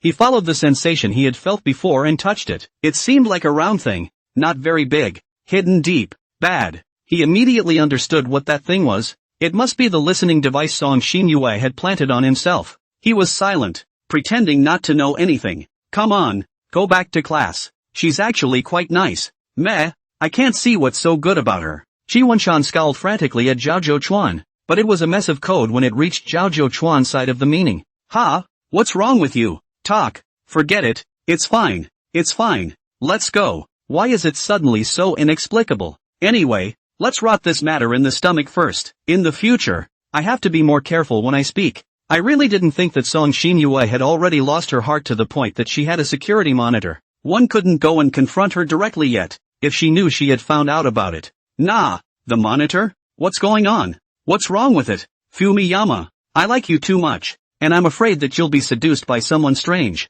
So I'm doing this. Don't you like being in my control? Then the eyes lose their high beams. Getting her annoyed would undoubtedly be the most unfavorable for himself. Pretend that you don't know anything about it, and pay more attention to your own words and actions in the future. Chi Wen-shan thought of another horrible thing. When did she plant it on herself? He had discovered it by accident today. But what about when he hadn't discovered it before? The more I think about it, the more I dare not think about it. It will not be himself, and Zhao Zhouchuan said, chatting about every sentence, every word. She knows everything about it. Chi Wen-shan gulped in fear. Together he was completely transparent in front of her. Zhao Zhouchuan said she's a psychopathic control freak. There's really no exaggeration. Wen-shan, you have finally returned. She wore a smile on her face, but Chi Men-shan was able to tell that it was a leathery smile. I haven't been there long. I guess, time without you is like years for me. Oh. The last words Chi Wen-shan added more or less made Song Xinyue's mood a little better. Humph. It doesn't matter at all what the yellow-haired turtle thinks of me. As long as Wen-shan isn't affected by him and still likes me, that's enough. It's not as bad as that. There is. She suddenly hugged Chi Wen-shan's arm. So don't keep going into contact with him, okay? Stay with me more often. So soft. Chi Wen-shan's focus was not on her words at all. Hello. Color batch. If you don't say anything, I'll take that as your default. Oh. The morning classes were soon coming to an end as well. The last one being physical education. It was quite well organized. Labored a bit, then went straight to the cafeteria, which can be quite a downer. But this big sun is really unbearable. Where is General Chiu? Why hasn't he gone south yet? It's too hot. Chi Wen-shan naturally accompanied Song Xinyue as she played badminton, and she wouldn't allow herself to play with anyone else. Ogawa from 7th grade ethics and the rule of law. Are you my isoform in this world? Hey Shu. The two of them were playing back and forth. Hoo no more fighting. No more fighting. Chi Wen-shan panting, feeling sweaty and wanting to rest for a while now. Phew, also, take a break. Song Xinyue was also sweating profusely now. Don't rest here. Let's go somewhere else. Why? It looks good to me? It's cool. It's a bit crowded and noisy, isn't it? Translated, it means to find a place where there are fewer people so that I can do my work easily. So don't you be ungrateful. Okay. That's right. If only you'd been so obedient. Fumiyama. The two then made their way to a corner of the playground and sat down with their backs against the building. As for walking so far, you're planning on resting until class is over. I was going to play badminton for a while longer, but once I sat down, I didn't want to move. Chi Wen-shan looked at her, sweating profusely. This weather is indeed hot. Did you see something you shouldn't have seen? Song Xinyue's clothes were drenched in sweat, and her pale skin was hidden from view. Certain close-fitting clothes seemed to be visible as well. Wait, did she notice that I've been staring at him? Chi Wen-shan hurriedly skimmed his eyes to the distance. It's too late to look away now. Oh, she said with a crooked smile. You can look if you want to. There's no one here. Alas. Wen-shan, when can you change the stuffy character? Don't hold it in your heart. Just release it all to me.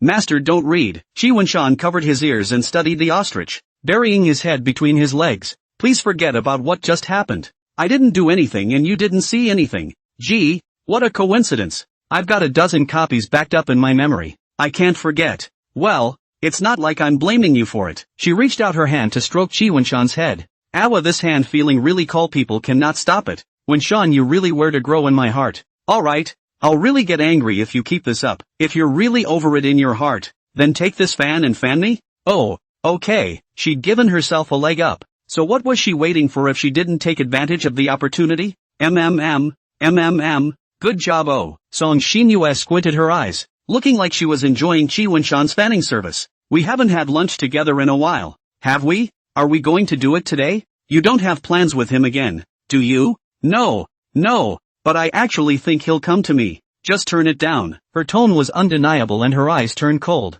If you're too embarrassed to say it, then I'll go ahead and say no for you. It's okay. We'll go straight to the cafeteria. Find a chance to tweet him afterward. Well, that's a good one too. Song Xinyue smiled again. Well, then, it's a deal. I'm going to go work on something. I'll be back in a bit. Wait for me. Oh. Did the opportunity come so soon? Chi Wunshan watched Song Xinyue's back gradually disappear. He couldn't even believe it, thinking that this was Song Xinyue trying to trick herself to see who she would talk to during the time she was gone. Oh, it's a pity. I've already found out your secret of planting a listening device on me and trying to scam me. It's not right. My school uniform is sitting in the classroom. I'm wearing a half-sleeve outfit. He looked himself up and down to make sure there were no additional monitors on him. What's she up to? Never mind. What do you care? Just send the message first. Song Xinyue is going to come with me for a ride at noon and won't be able to ride with you. Add another helpless emoji. He glanced at the basketball court in the distance, where the tall, yellow-haired guy was playing. Ah, no. The handsome guy with blonde hair was playing hard. It seemed like there was no need to expect him to reply. Chi Wunshan changed WeChat to the Do Not Disturb mode to avoid any accidents during the meal. He had actually had some premonitions. With or without Song Xinyue, himself and Zhao Jiuchuan are definitely going to drift apart, right? He shook his head as he started to think for himself again.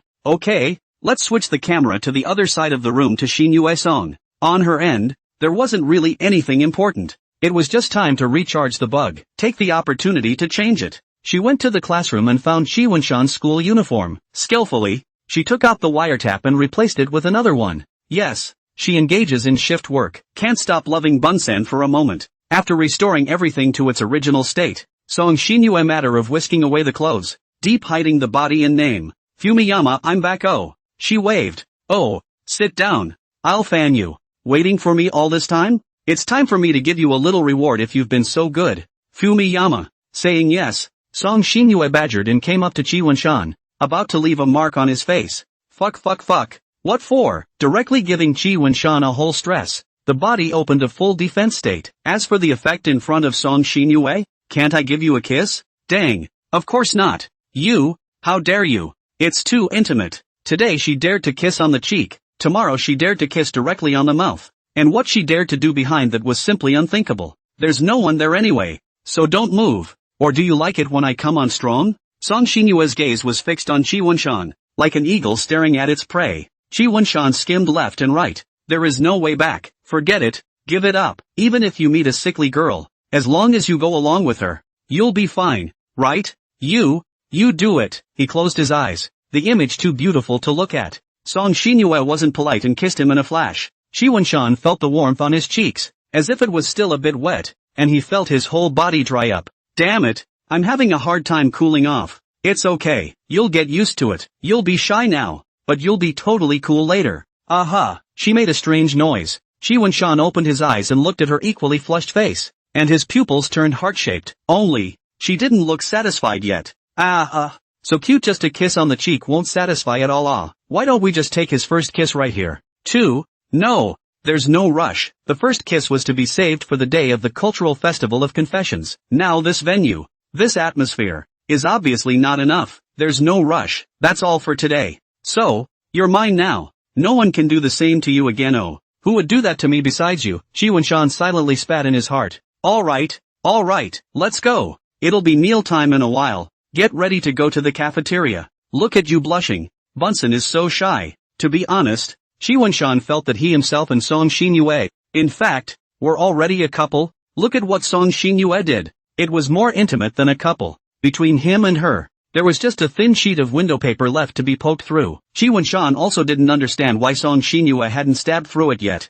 Was she letting him? With that thought, he was already being dragged to the booth by her. What's with the days? Is it hard to believe that your brain is still foggy after being kissed by me? He. The dazed Fumiyama is also cute. Ah, no, nothing. For lunch today, let's have bone noodles. How about it? I remember you said you quite like the bone noodles on the second floor. Yes, I'll eat whatever you order. Okay, then it'll be this one. Song Xinyue submitted the order. Soon, 2 bowls of fragrant noodles came up. Shi Wenshan looked at this bowl of noodles, and his saliva could not stop secreting. In pouring a spoonful of spicy oil, tired and hungry to come on such a bowl, then you can wait for the beauty. Shi Wenshan was about to move his chopsticks, but he was bummed when Song Xinyue drank him down again. You're taking pictures again. No, oh, this first bite of lunch. Of course I'm going to feed it to you. I'm 17 years old, and I still need to be fed? I don't care. I'm going to feed anyway. Open your mouth. Ah, ugh. Reluctantly,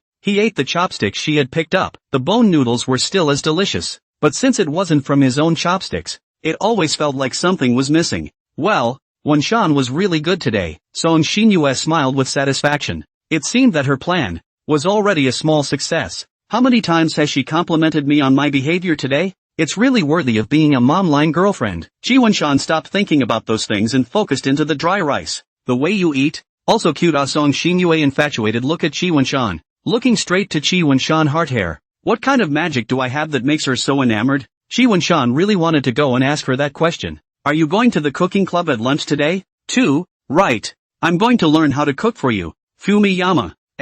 You cheer more, haha. I'd be happier if you'd come over and cheer me on. Oh, I've got something else going on. Next time. The next time must tactic has been used by people throughout the ages. Well, that's a shame. I'll just go ahead. Oh bye. Keep thinking of me. Aha. Will do. Every time I parted ways with her, it made it seem like it was going to be a long time before I saw her again. Seeing her walk away, Shi Wenshan was busy taking out his cell phone. Zhao Jiuchuan had sent several messages and a video call. It was really fortunate that he had the foresight to save himself a lot of trouble. Now that he finally has time to return your message, he sends it out, then prepares to go to the library. What's the matter?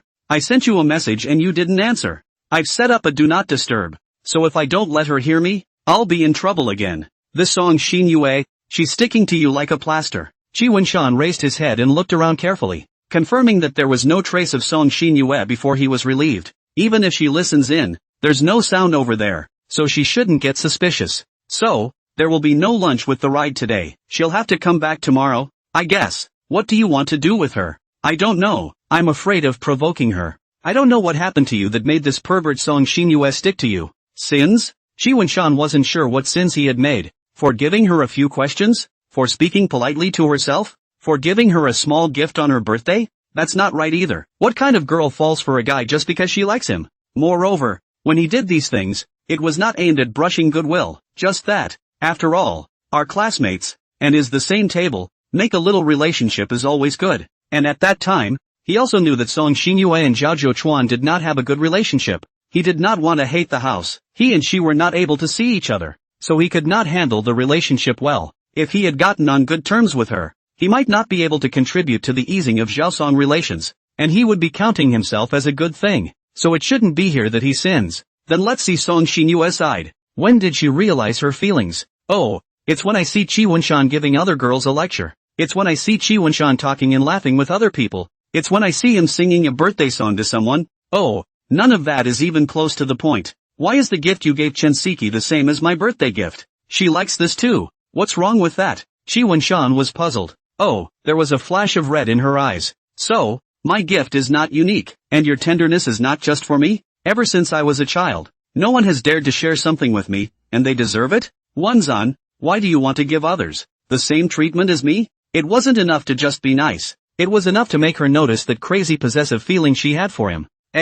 What's wrong with you? Why are you upset all of a sudden? Shi Wenshan felt that the atmosphere was a bit subtle. It's okay, oh Fumiyama. She used her standard smile to hide the seed that was about to germinate inside her heart. Let's go Wenshan. Go home. Why are you so lethargic all afternoon today? Have forgotten a bunch of math classes this afternoon. Have accompanied you to play chess. Regret not going to sleep at noon to sleep. Ah, Chi Wunshan long yawn. Then why don't you just sleep in my lunchroom tomorrow? I won't necessarily be sleepy tomorrow. Is this a reluctance on your part to come? That's not true. You don't even have pillows in your lunchroom. Chi Wunshan had been there once before, and the pillow was Song Xinyue's thigh. There's no way to run. She's got the key. She also stuffed the key into an indescribable part. How can anyone rob it? Disguised as a Hackney experience card. Go go go. He rushed to change the subject. Poof. Song Xinyue puffed up a cheek. Suddenly she felt that this was a good time to take advantage of the opportunity to bring out this topic. Well, I'll send you a carton of milk. If you sleep well at night,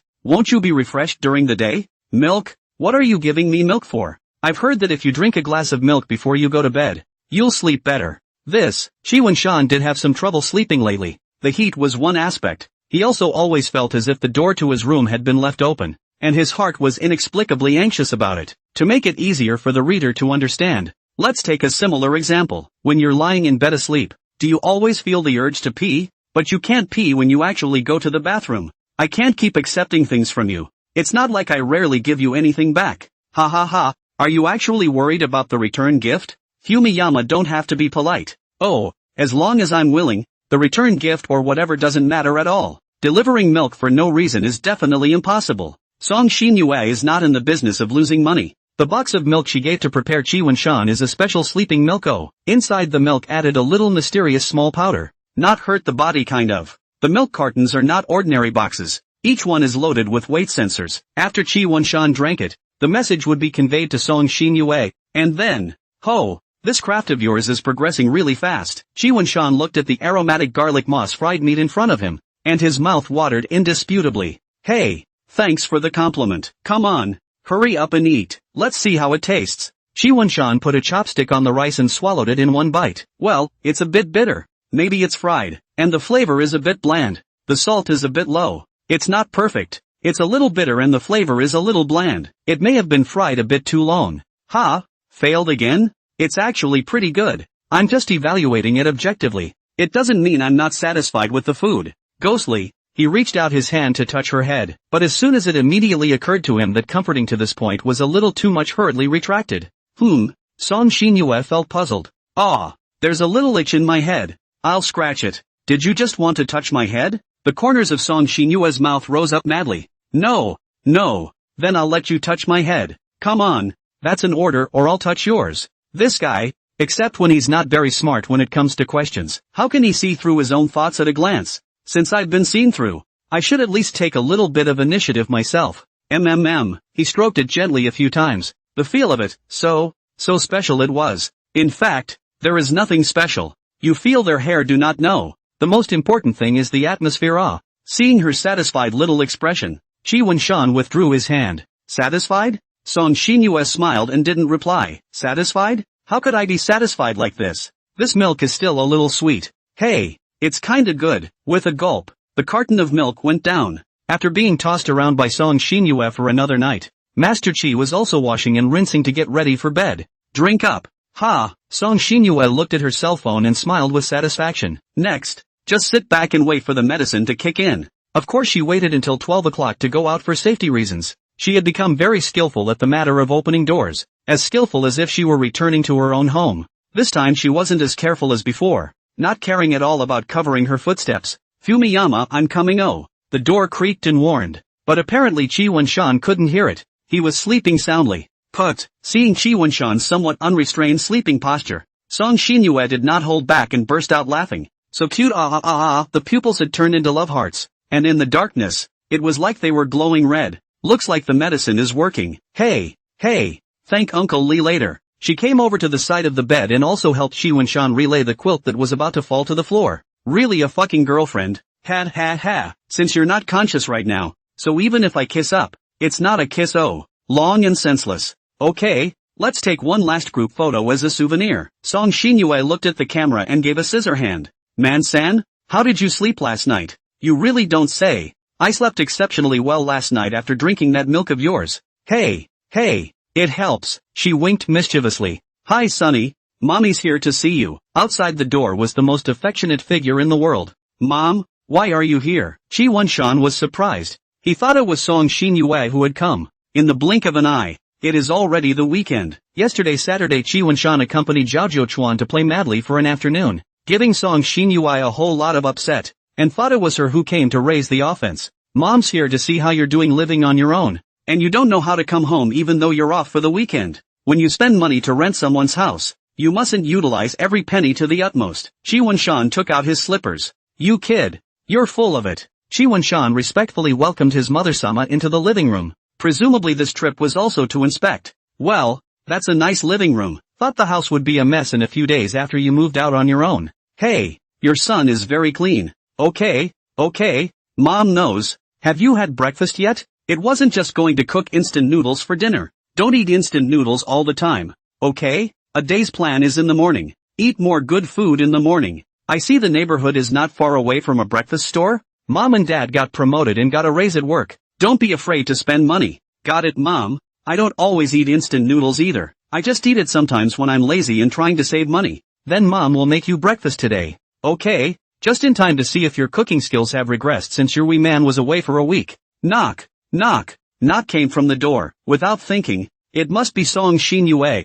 Chi Wen-shan felt his heart leak a beat. Holy shit, it came at this time. Who is it? Is your friend here? I'll go check it out. Chi Yunshan gulped as he glanced through the cat's eye. And sure enough, it was Song Xinyue. He opened the door as he pondered his countermeasures. Song Xinyue's brows furrowed tightly, her expression unhappy and a little angry. Here, breakfast. Ha, I wonder if that certain someone who took you on a crazy afternoon run will bring you breakfast? Ahem. Chi Wen-shan gave her a frantic wink. What are you doing? If you don't have the right eyebrows, go to the doctor yourself. I'm not going to. Hello, auntie. Song Xinyue's tightly furrowed brows immediately spread out, becoming all smiles as she warmly greeted Mother Chi. Sonny, this little girl is? His mom actually called me little girl. Hey, she, who had always been a tease to Chi Wen-shan, was actually shy. My classmate at the same table.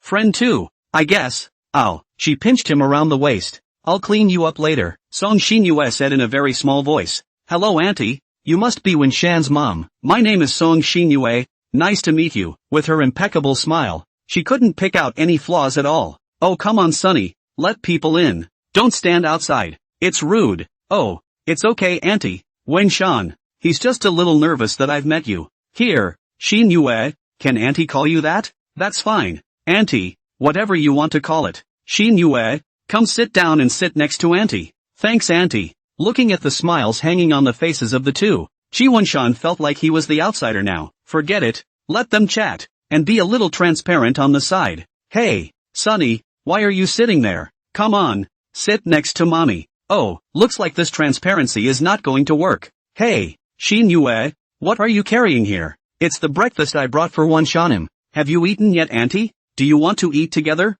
No. Auntie has eaten breakfast. Then Chi mother turned her head to look at Chi Wen-shan. Oh yo, how old is a young man? You still need a girl to bring you breakfast. You don't mind being ashamed. It's okay auntie, I just happened to bring him one too. It's just a favor. My family, Wen-shan, has also asked you to take care of me. Well auntie I will. Yes. Xinyue, do you want some water? Auntie will pour you a glass. Mother Chi got up. No auntie, I'm not thirsty yet. Oh, good. Then, Mother Chi squeezed Chi Wen-shan out of the way, also squeezing her eyebrows while doing so. If not, why don't they say they are mother and son? Even the way they make eyes is similar. Mom, what are you doing? You kid, take a seat to the side and make room for your mom. Song Xinyue received an assist from her future mother-in-law.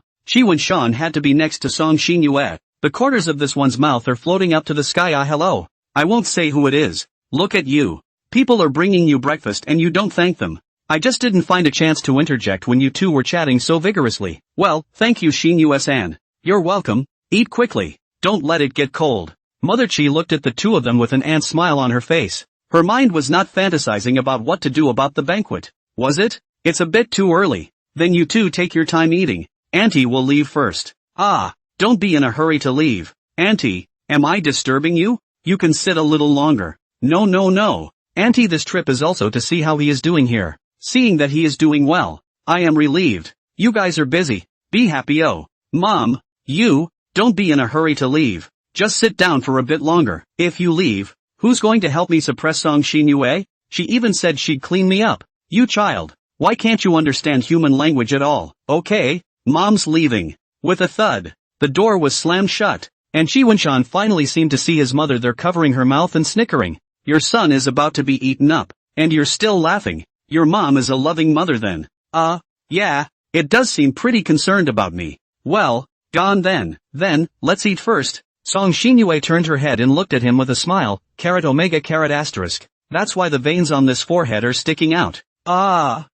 I can explain. It's fine. What's there to explain? You hurry up and eat first. It's better to talk after eating. Oh, watch what you eat. Look at your mouth full of oil. Come on. I'll wipe it off for you. Cough. Chi Wen-shan swallowed the food in his mouth with difficulty. I've already said that I can't fit it in my mouth. And you're still feeding it into my mouth. I'm in a bit of a hurry. I'm in a hurry. Even though she smiled, it still made Chi Wen-shan shudder. Finished eating too. Was it good? Yummy. This breakfast place does have good breakfast. Well, it wasn't actually what he had in mind, because it tasted a little weird and had a strange flavor. Hey, I cooked breakfast myself today. I even put on a little special seasoning. Delicious, right? Special seasoning? Containing the seasoning of my strong affection. Oh, Chi Wen-shan seems to know what it is. It can't be that kind of stuff, right? Is it too late to spit it out? Chi Wen-shan's stomach lurched as a wave of nausea surged up. He stared at Song Xinyue with unbelievable eyes. That look is clearly saying, tell me you're lying to me.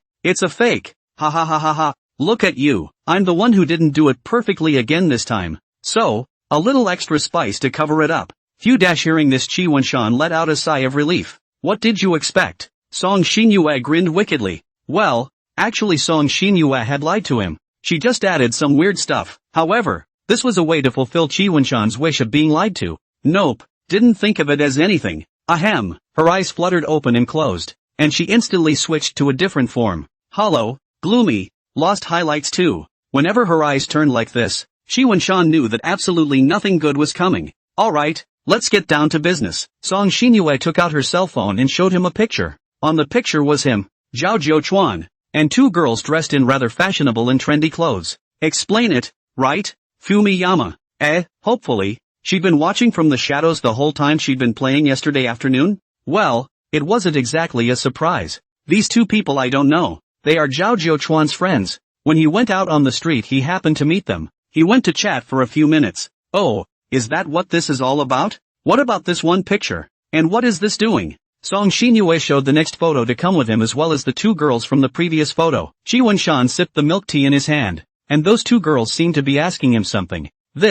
At that time Zhao Jiuchuan he went to buy things to go. Then they gave me a cup of milk tea. Said to ask some things about Zhao Jiuchuan. Then I answered well, there is nothing right. Oh, I didn't realize he was quite popular. What a world. I swear, I really don't have anything to do with these girls. Just a passing acquaintance. That said, you know better than I do whether I have a problem or not. I'm sure I still have a listening device somewhere on my body. So if you listen to a sentence or two, you'll be able to prove my innocence. Well, you'll get a pass on these two for now. How could Song Xinyue not be clear that Chi Wen-shan was innocent? But she still came to ask. It was to see if Chi Wen-shan would tell lies to himself. But unfortunately, she didn't know that Chi Wen-shan already knew about the listener and was already on guard. And this one. Here, you followed me around and taken all these pictures. And you still don't know what happened then? Speak. A simple word that was filled with intimidation. Song Xinyue didn't care about the answer. She only wanted to use this matter to make Chi Wen-shan more obedient. Ugh. Chi Wen-shan sighed helplessly. Well, I was accidentally bumping into this female passerby for a bit, then apologized to her and left. And don't blame me for following you. You were the one who disobeyed me first. I'm also following you to prevent you from being targeted by any strange people. Introduced myself as belonging to Yes. Thank you Miss Xinyue for protecting my personal safety now. He squeezed out a perfunctory smile. A mere flippant thank you? Shouldn't you have some actual thanks? Then I'll treat Ms. Xinyue to dinner at noon. You're willing to reward me for this, right? It's material spiritual yet. Song Xinyue reached out her hand and pointed at her face. Chi Wen-shan was a little confused as to what she meant. If you don't get it, I'm going to get really angry. Are you sure? Chi Wen-shan was a little hesitant. Okay, alright then, really can't do anything about you. Chi Wen-shan gently pinched Song Xinyue's cheeks. Satisfied? Do you think I am satisfied? I don't understand you. Are you pretending to be stupid or are you really stupid? Kiss, do you know? Ow. It hurts. Song Xinyue then pinched Chi Wen-shan's face very hard. Hurry up. Song Xinyue frowned. Still, it's better to forget about it. Shi Wenshan saw that playing dumb was useless, and decided to use the pigeon technique. Ha! Why is it suddenly cooler? Has General Chiu gone south? Shi Wenshan quickly knew where the source of the cold air was. It was Song Xinyue. Ah, she's double lost her highlights again. And even though she's tilting her head, there's no way to emphasize her cute ones. Instead, there was only angry, grim. Shi Wenshan gulped uneasily. Had he overplayed his hand? Had he upset the balance? Is it too late to remedy the situation? Fumiyama, I remember telling you that one of the things I hate most about you is disobedience, right? Yesterday afternoon too. And now, and you're going against, ha? Shi Wenshan went out on a limb and touched her cheek like a dragonfly. You. Song Xinyue reached out and touched the patch of skin he had just touched, feeling that her face was fiery hot. Even though she had brought it up herself, Song Xinyue was still a bit overwhelmed in the face of Shi Wenshan's sudden attack. You're still not satisfied that I obeyed? Shi Wenshan was even more embarrassed. If you had been so obedient, you would have been fine. You have to whet my appetite. I hate it. No, the one you just did was too short. I haven't even felt it yet. Shi Wenshan didn't wait for her to finish this time and add up, dealing a 5-second long sustained damage. That's enough. Shi Wenshan turned his head away in shame, no longer daring to look directly at any part of Song Xinyue's body. Song Xinyue kept recalling the feeling she had just experienced. Her pupils turned into love hearts, so it seemed that the crisis was over. She looked at Shi Wenshan's squirming appearance and a hot current surged up. Holding Shi Wenshan's head with her hand, she made him look straight at herself. Fuck. What for? One last time. Turn-based game. It was Song Xinyue's turn for an A. Every time Song Xinyue's head moved closer to him, Shi Wenshan's body temperature was going to rise a little higher, and the red color was already spreading to the roots of his ears. It's the constant battle that's exciting. The blitzkrieg brain doesn't even secrete dopamine. Not implying anything, just explaining the article. Joe, she chirped Zevon. Hill's cheek. You. When did Shi Wenshan turn on the kettle? Phew, now I'm satisfied. Oh he. Shi Wenshan wiped his face. This is from one extreme to another extreme. You don't mind getting dirty. You've got germs all over your face. This is so unsanitary. As long as it's you. What's the point? Shi Wenshan's brain hadn't been able to recover from the downtime. He took his hands and covered his face, trying to hide his shyness. Really? Where else does it not seem like a couple except in name yet? Shi Wenshan was probably clear that the reason Song Xinyue hadn't yet poked through this layer of window paper was that she was waiting for herself to be completely obedient afterward. After understanding the relationship, Shi Wenshan figured something out. He himself disobeyed once in a while and then quickly conceded. Ouch. You see, this is the art of jumping horizontally left and right. See how good you are at being obedient. And isn't that a reward? This. What kind of reward is this? Oh, you're still smug on it? Song Xinyue made a wallop, forcing Shi Wenshan against the wall. Which is? Not too much. Shi Wenshan came out of the gap. Did I let you out? Song Xinyue was unforgiving and thudded up again. You this. What for? Shi Wenshan prayed silently in his heart, hoping that Song Xinyue wouldn't collapse the wall. Don't give me that digression. Wenshan, don't always disobey me. Isn't it good to be good? I'd like to have a little space of my own, too. Then let me fill you up? Where do you think I'm not good enough? It's obvious that I'm enough. It was also true that one should either simply give in or forget about it. Song Xinyue 100 obedience conditions. Oneself is not unable to agree. Stop.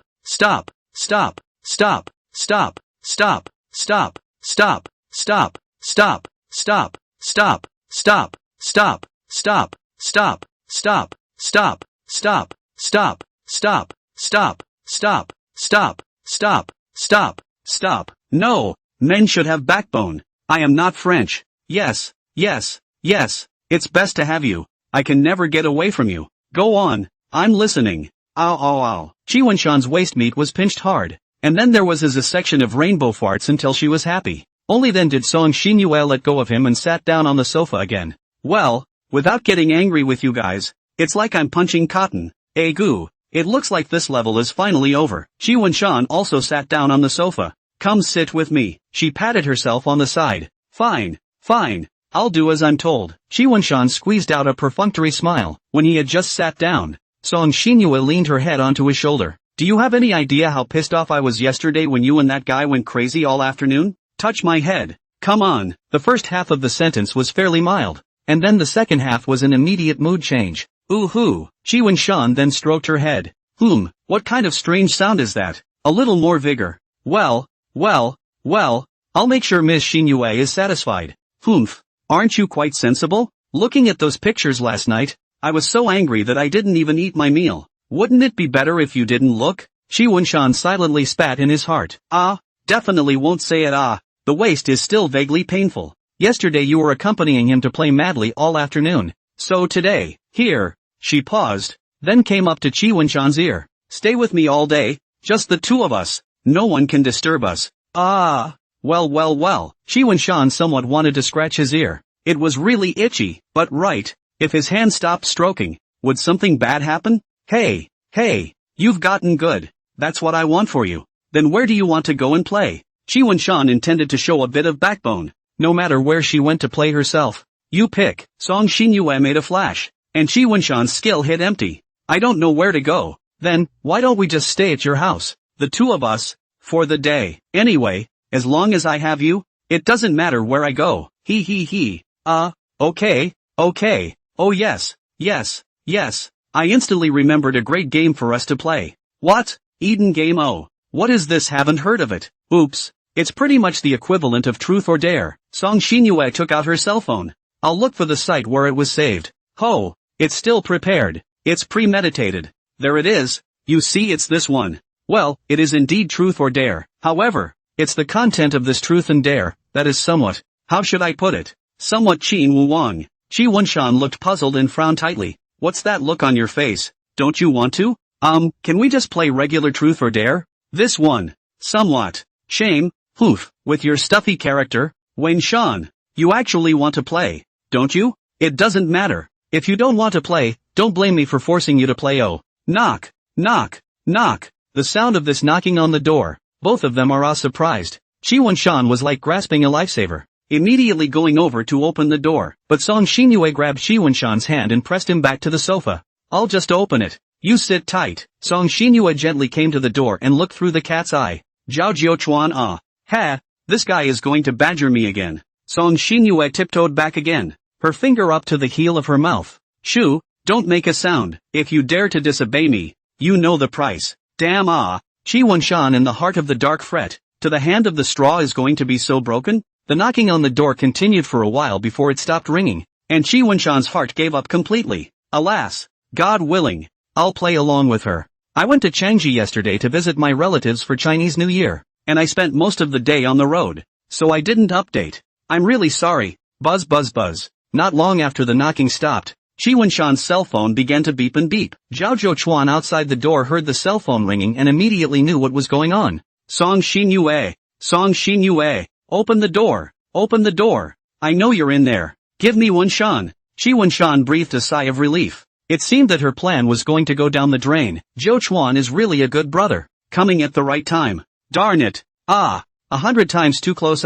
Still letting this yellow-haired turtle find out. Look. He's found out, hasn't he? Let's put this game on hold, alright. Just open the door and go. Song Xinyue's eyes turned. Another idea was born. It's okay. So what if we found out? Let's continue. Isn't it more exciting when someone is outside? No, why are you so bold? Hey, don't look at me with those eyes. You're not serious, are you? Not serious? Hey. Wen-san, do you think you have the right to refuse? Come on, I'll be the first to smoke this first one. Song Xinyue, don't hide in there and not make a sound. I know you're in there. If you don't open the door, don't blame me for calling someone to unlock it. Can this guy go die a death? Song Xinyue clenched her fists tightly. She had no doubt that Zhao Jiuchuan could really do this. Just go open the door. There's something you can't sit down and talk about, is there? He's definitely not leaving. Chi Wen-shan tried to persuade. You just sit here and I'll deal with him, okay? I think if I go.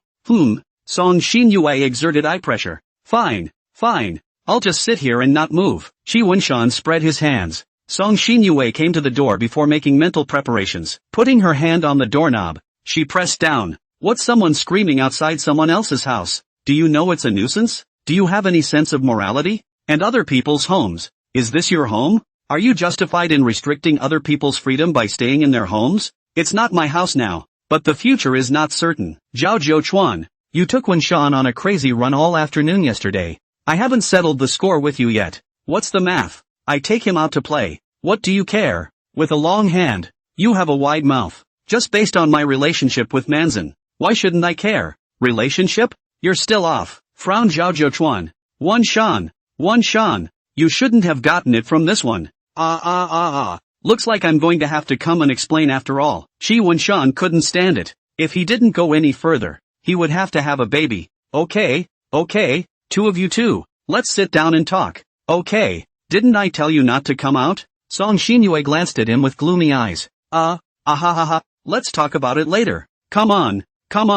Sit. Shi Wanshan pushed Song Xinyue away, then made a wink and told Zhao Chuan to hurry in. No need to change your shoes. Big deal. I'll mop up later, he whispered. The two sat far apart, both racking their arms, neither looking at the other. Do you want something to drink, Zhao Chuan? I'll pour it for you. He's the one who broke in and you poured water on him. Sit down and don't go. Song Xinyue, that mouth of yours is borrowed and has to be returned, right? Can't you stop for a second? It's okay Wanshan, I'm not thirsty. Gu, two of you, let's not quarrel at the drop of a hat. We're both 20 years old and adults now. Still fighting with each other like children. How childish. Forget it. I'll just give Wanshan a face and not bother with you. You have something you need to say quickly, and hurry up when you're done. Ugh, Shi Wanshan sighed. Well, the situation has eased a bit. Zhao Chuan, what is it? If it's not convenient, it's fine to go to my room and close it. It's fine. Nothing inconvenient. Even with the door closed,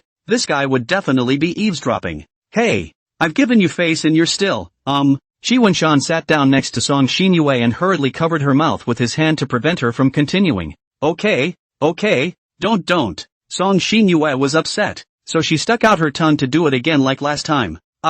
You're doing it again. It's really not disgusting, are you? Shi Wanshan panicked and took his hand back. He decided that he would never do that again. Ha. Song Xinyue couldn't help but laugh out. Cough. This was followed by an immediate return to a serious expression. Watching these two flirting, Zhao Chuan's heart is a little bad taste. He feels like a light bulb like this pestle. But it was clearly Song Xinyue who had inserted a foot in the door first. She was the third party in this friendship. Well, what is it that Zhao Chuan wants from me anyway? Well, yesterday, Chen Shu, the one I introduced you to. Her? What's wrong? She confessed to me last night.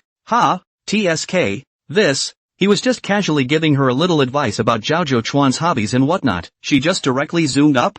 Shit.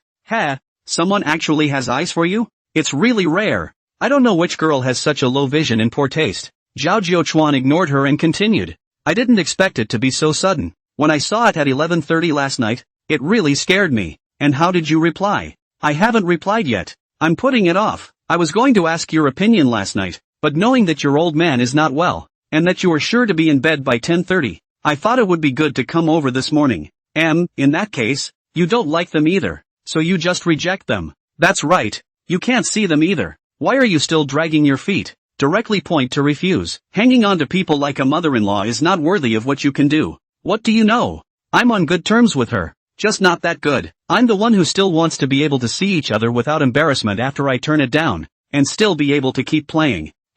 You think it's beautiful. If you want to break it off, you should break it off cleanly, and also break the lotus root. Wanshan, what do you think is a good answer for me? It's possible to politely refuse without breaking her heart. Zhao Chuan chose to ignore Song Xinyue's mockery.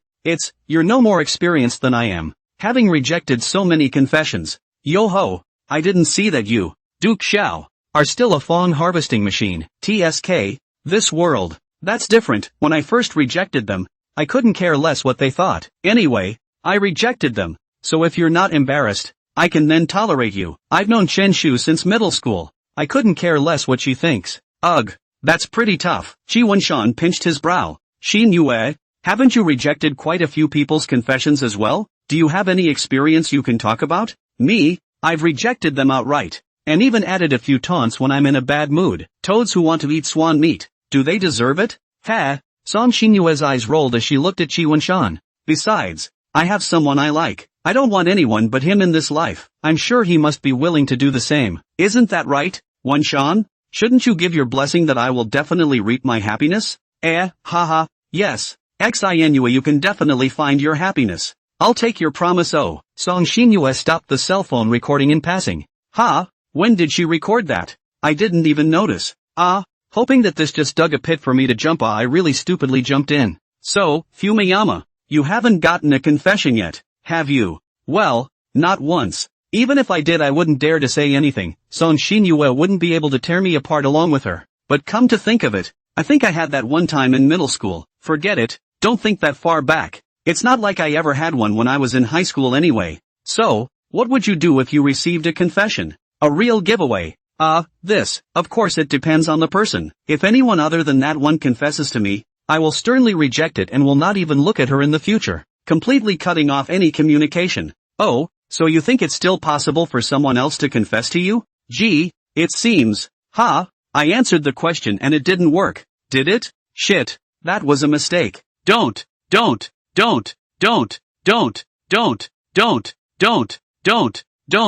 I say, Song Shinyue, even if you swear sovereignty, wait a bit, okay? I'm still here. I'll leave after helping me analyze the problem, so I won't bother your old man. Zhao Zhouchuan felt the disregard and was very unhappy. This good brother of his looked like he had already been tamed, and he was afraid that he would be governed by Song Shinyue in these future days. What's there to analyze? You directly rejected her. Delete and pull black a dragon is not enough. Goo, you quickly stop talking. Qi Wenshan didn't dare to cover her mouth anymore, choosing to gently pat her shoulder a few times. Well, I think then, you could send a few surprised emoticons first, and then make yourself known next and just say, that you received your like. But yeah, we're not good enough for that yet. In this case, the method of politely refusing. Or, well, play dumb between us and pretend we don't understand. First send a sentence that I like you too, and then immediately say that after all, we're best friends for life. That way, there's a step down for both of us. This method, I think it's fine. Ugh.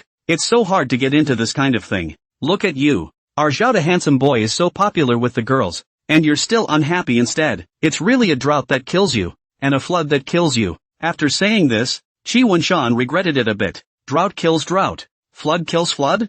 Fumiyama? So you're yearning to be welcomed by a whole bunch of girls? No. Qi Wenshan's trembling voice came out in fear. I'm just using it as an analogy. It doesn't mean that I aspire to this kind of life. It's enough for me to just have someone who is willing to love me for the rest of my life. Oh, let's just trust you for now. Wenshan isn't some kind of womanizer, right? Yeah. TSK, Wenshan. How much torture he really suffered. This is. Afraid of Song Shinyue afraid into this? It seems that I can't leave yet. Let them be alone. Song Shinyue can really eat him. Well, then, I'll take the approach of playing dumb. If it drags on any longer, I'm guessing she's bound to notice something. Well, just send it out. Oops, sorry, I lost the truth or dare, so I sent you this. I hope you don't mind. This is, Wenshan. Look, Zhao Zhouchuan displayed it to Qi Wenshan. It was posted after 3 in the morning. Looks like she knew she was mostly out of luck and sent you this message to give each other a leg up. So how am I supposed to reply to her now? It's not that simple. You just reply to her it's okay. It's okay, isn't it? And then just forget about it ever since and pretend to be a nobody. Alright, I'll just reply to her. The message hadn't been sent for long before it immediately dinged.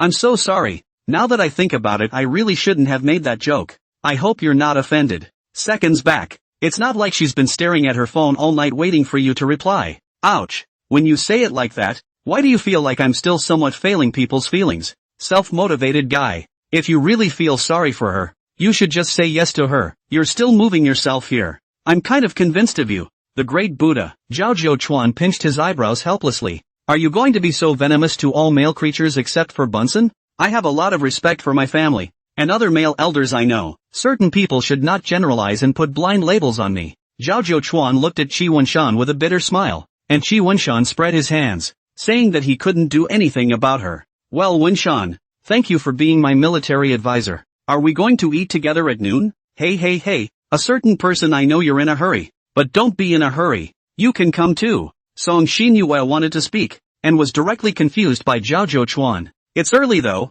let's do something, shall we? No, I'm not hanging out with this guy. Goo, why are you always so hostile towards Zhouchuan? Is it really necessary to fight so hard over those things? It's never been those things that I've fought against. It's the fact that he's been pestering you and jumping all over my bottom line that I can't stand. It's not like I can't reconcile with him if he's willing to pester you less in the future. Then you can die this heart. I'm going to be a good brother for the rest of my life with Wenshan. I don't care to reconcile with you or anything. so the negotiations broke down and there's nothing to talk about. Ugh, I guess I'm the cause of everything. Oh, right. Shi Wenshan suddenly thought of an idea. By the way, Xin Yue, didn't you get on that tour before? Why don't the three of us just team up? She still plays this game? Gee, I shudder to think what she dishes out. Yellow Turtle, do you believe that your aunt can fight much better than you? All talk and no action. Come on, you show me. Get on the horn. Where's your cue? Yellow Turtle, why don't you cue? Cue interrupt his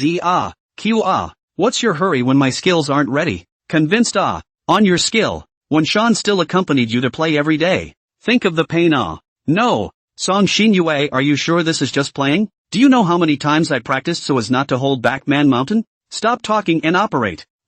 This atmosphere still seems subtle ABA, it's a new week. Yesterday was again 2 people, pulled outside to play all day. Homework did not have time to write most of the night and Song Xinyue make up homework. 11:30 before going to bed. Last night, though, it was strange that she had been honest about her homework and hadn't made a move on him, saying hello to him when she was done and then leaving. 2.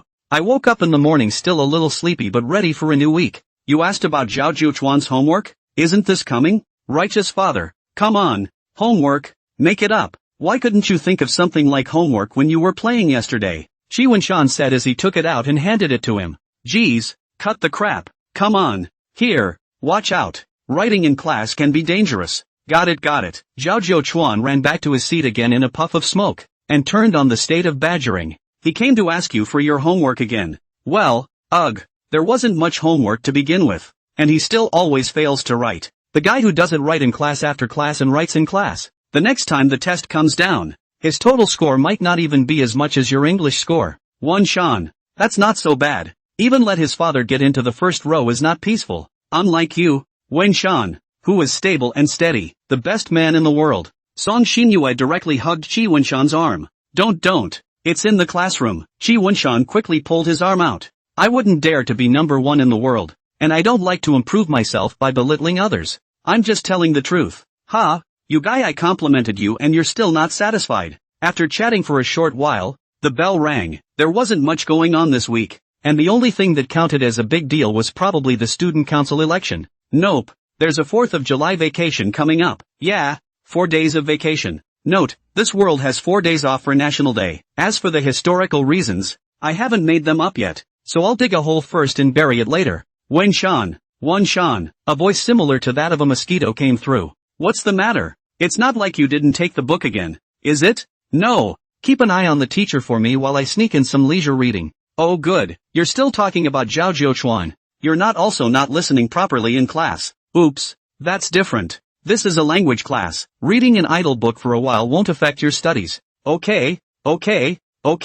You be careful too. What kind of book are you reading so vigorously? Shi Wenshan stretched his neck and tried to catch a small glimpse. Regrettably, the content could not be seen. What? It's not the book she borrowed from my house, is it? I didn't ask what it was when she borrowed it, so I'll find a chance to ask. This opportunity came not too late. Song Xinyue after class are still indulging in that book. Shi Wenshan is even more curious about the content of the book. What are you looking at so vigorously? After class, Song Xinyue took it out brightly to read it. Shi Wenshan came to her desk and took a look at the title of the book. Strange Tales of the World Psychics.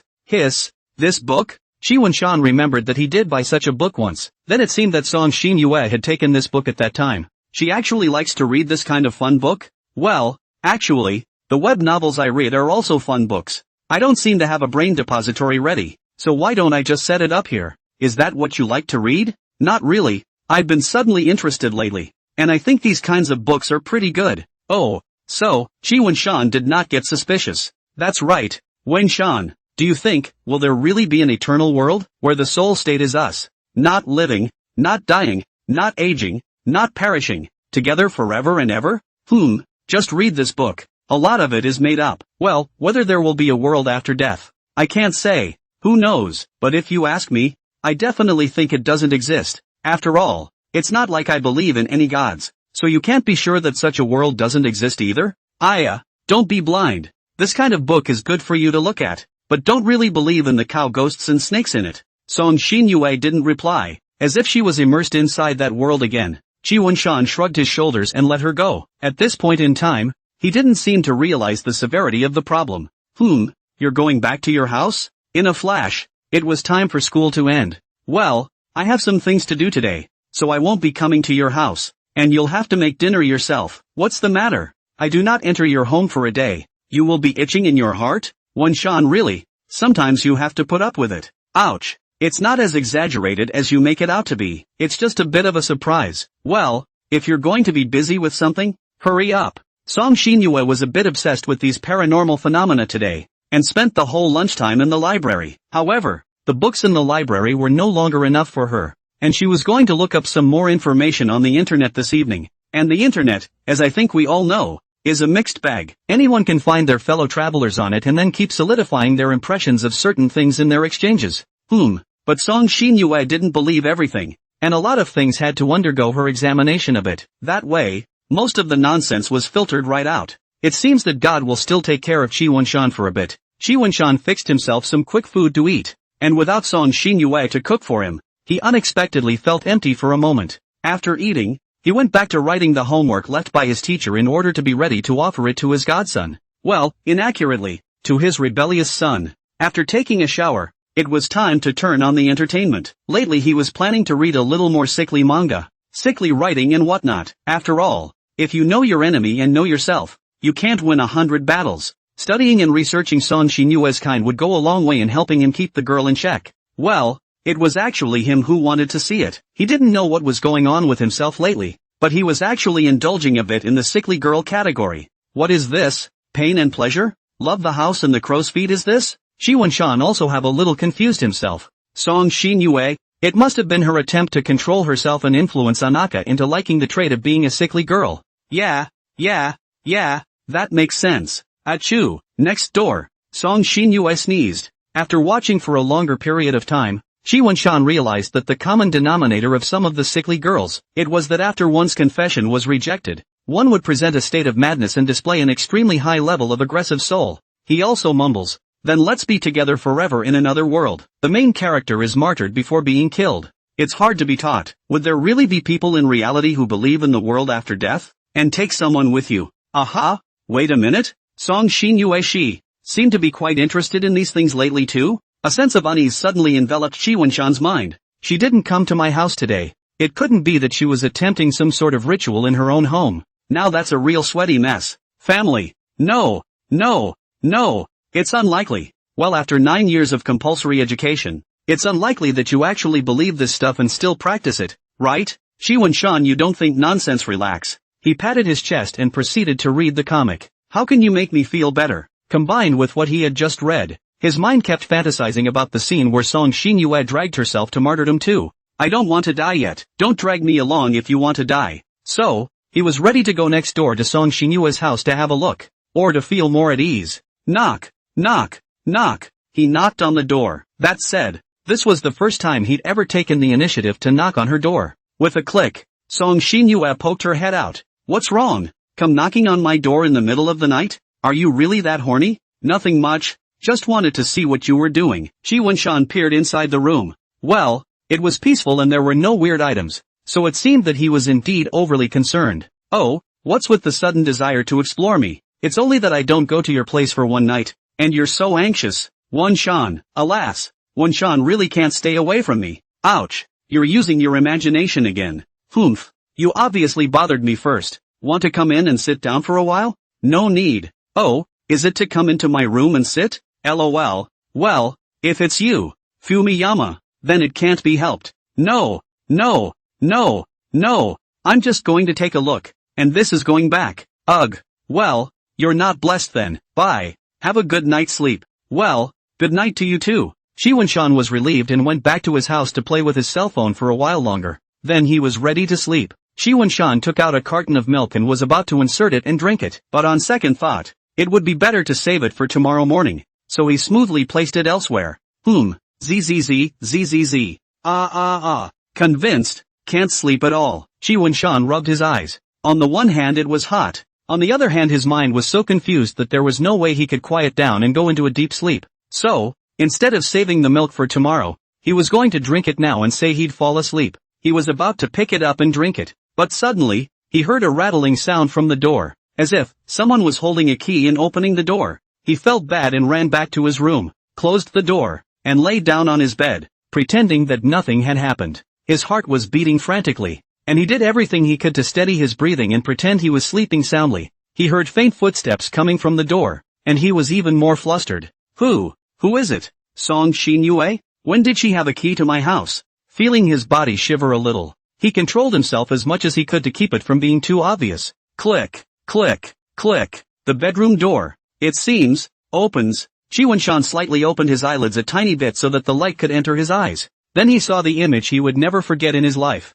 A pair of glowing red eyes, in the darkness, were staring straight at him, and Qi Wenshan even felt his heart leak a beat. No, it's too dark in my house. Brush up on the monsters? But then he looked away. Oh, Song Xinyue, what did I expect? And closed his eyes again. Aha! No! Why am I not surprised? What's Song Xinyue doing here in the middle of the night? And why does she have a key to my house? Is this guy perverted to this point already? Hey, Bunsen, I'm coming. Oh, he heard her whisper. Qi Wenshan all of a sudden did not dare to move. He is still awake, this thing. If here she found out, she broke the pot, then there is no way back. Why are you all sweating? The weather is indeed too hot then. Hey, I'll wipe you off. Is this, too nervous to sweat? Calm down, Fumiyama. He felt something skim across his forehead for a moment, and should have just wiped the sweat away. Sleeping is so cute too. He. No, is she really not afraid of me waking up when she talks so blatantly? Or does she know that I'm sure to pretend I don't know and go back to sleep?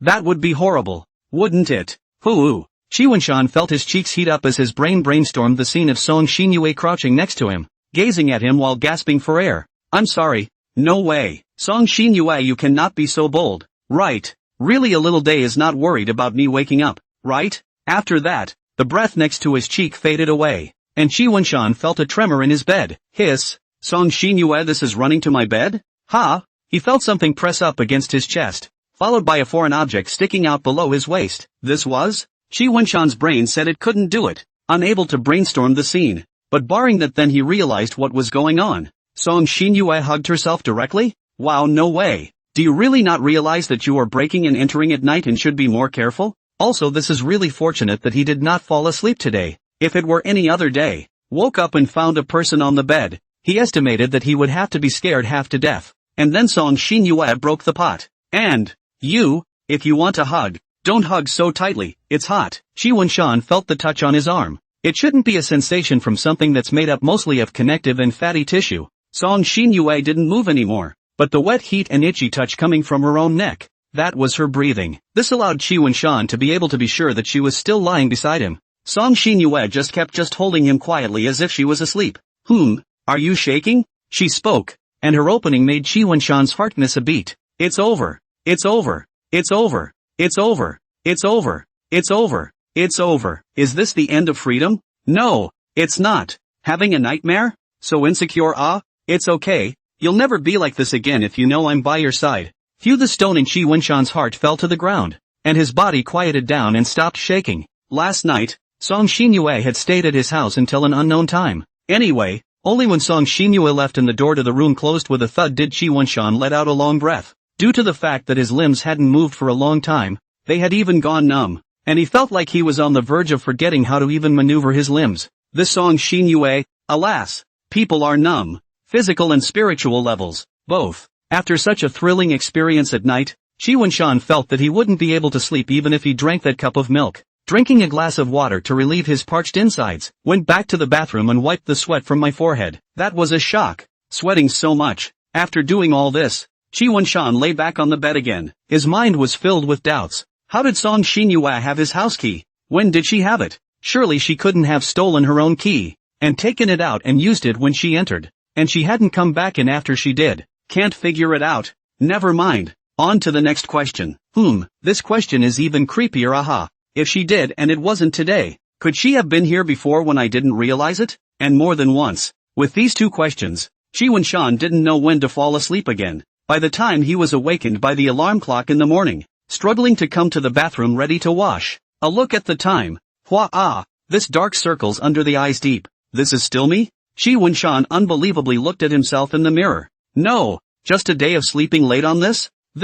Forget it. It doesn't matter. It's not like you can't see people anymore. After washing up and tidying up his room again, The familiar knock on the door came right on time. Dang dang dang. I brought you some raw pan-fried pork and egg flour soup today, and I don't know if you like it. Yikes. Song Shinyue opened her mouth wide in some surprise. What's the matter with you? Come on in. Slippers were already always kept outside for the sake of convenience. What's going on with your black eyes? Ha ha ha ha ha ha ha ha. Panda eyes. What? Didn't sleep well last night? It's still not because of you. Chi Wen-shan really wanted to say this, but surely he couldn't say it. Have to think of a reason to muddle through. After all, she still thought that I slept well last night. Ugh. I had a nightmare last night. Woke up with a fright at 5 o'clock or so, and didn't sleep well the rest of the night. That's not why it's like this. Ha ha ha ha ha ha ha. You're kinda pathetic then. I'm sure it's a nightmare. Ugh. It's also because you don't realize I'm not with you, and you're laughing. Really, you're the culprit here. I can't believe you're still laughing so happily.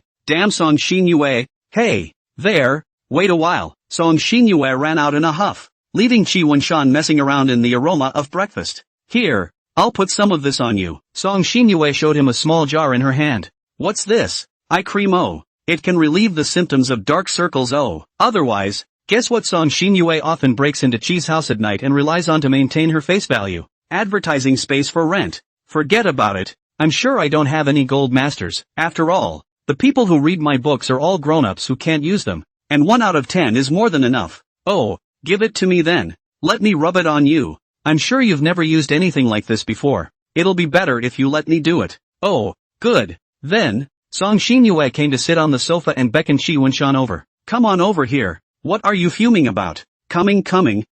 You're going to? Lay down on my lap. It's easier to wipe this way. Ha? What are you waiting for? Lie down quickly. Don't waste time. Oh, Chi Wen-shan then pillowed up her thigh.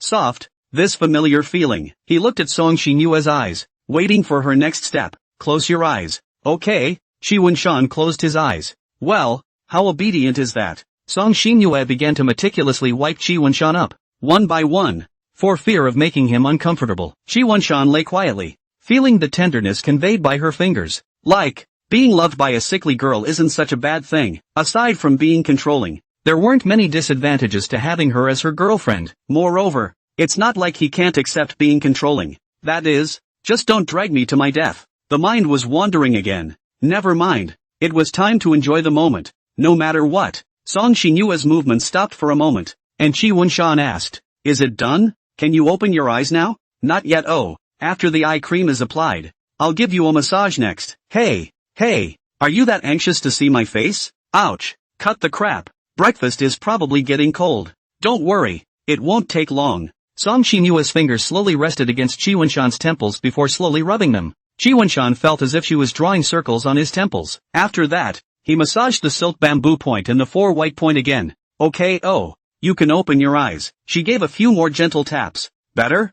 Chi Wen-shan asked as he sat up. Well, it's better than before, but only a little. So come over and eat first. After breakfast, the eye cream should be almost fully functional. Well, thank you, bringing me breakfast again and helping me with my dark circles. You're welcome. I told you, it's nothing, if you really want to thank me, said Song Shinyue after a pause, then revealed an evil smile. Then repay me in a little other way. Other way? Then it looks like I'll have to think about it. You do actually understand what that means, don't you? Fumiyama? Ahahaha. Eat. Chi Wen-shan tried to use the giggle to put it off. Oh yeah, what a nightmare you had. It woke up the sleep mastering you. Nightmares? Well, this one, I think I dreamt that. At school, you were about to come after me with a knife for some reason. To cut me up. So what kind of knife am I holding? Ha? Is that actually your first concern? I thought you were going to ask me why you were after me in my dream. Then there's no need to ask? It must have been something bad you did that angered me. I'm like this now.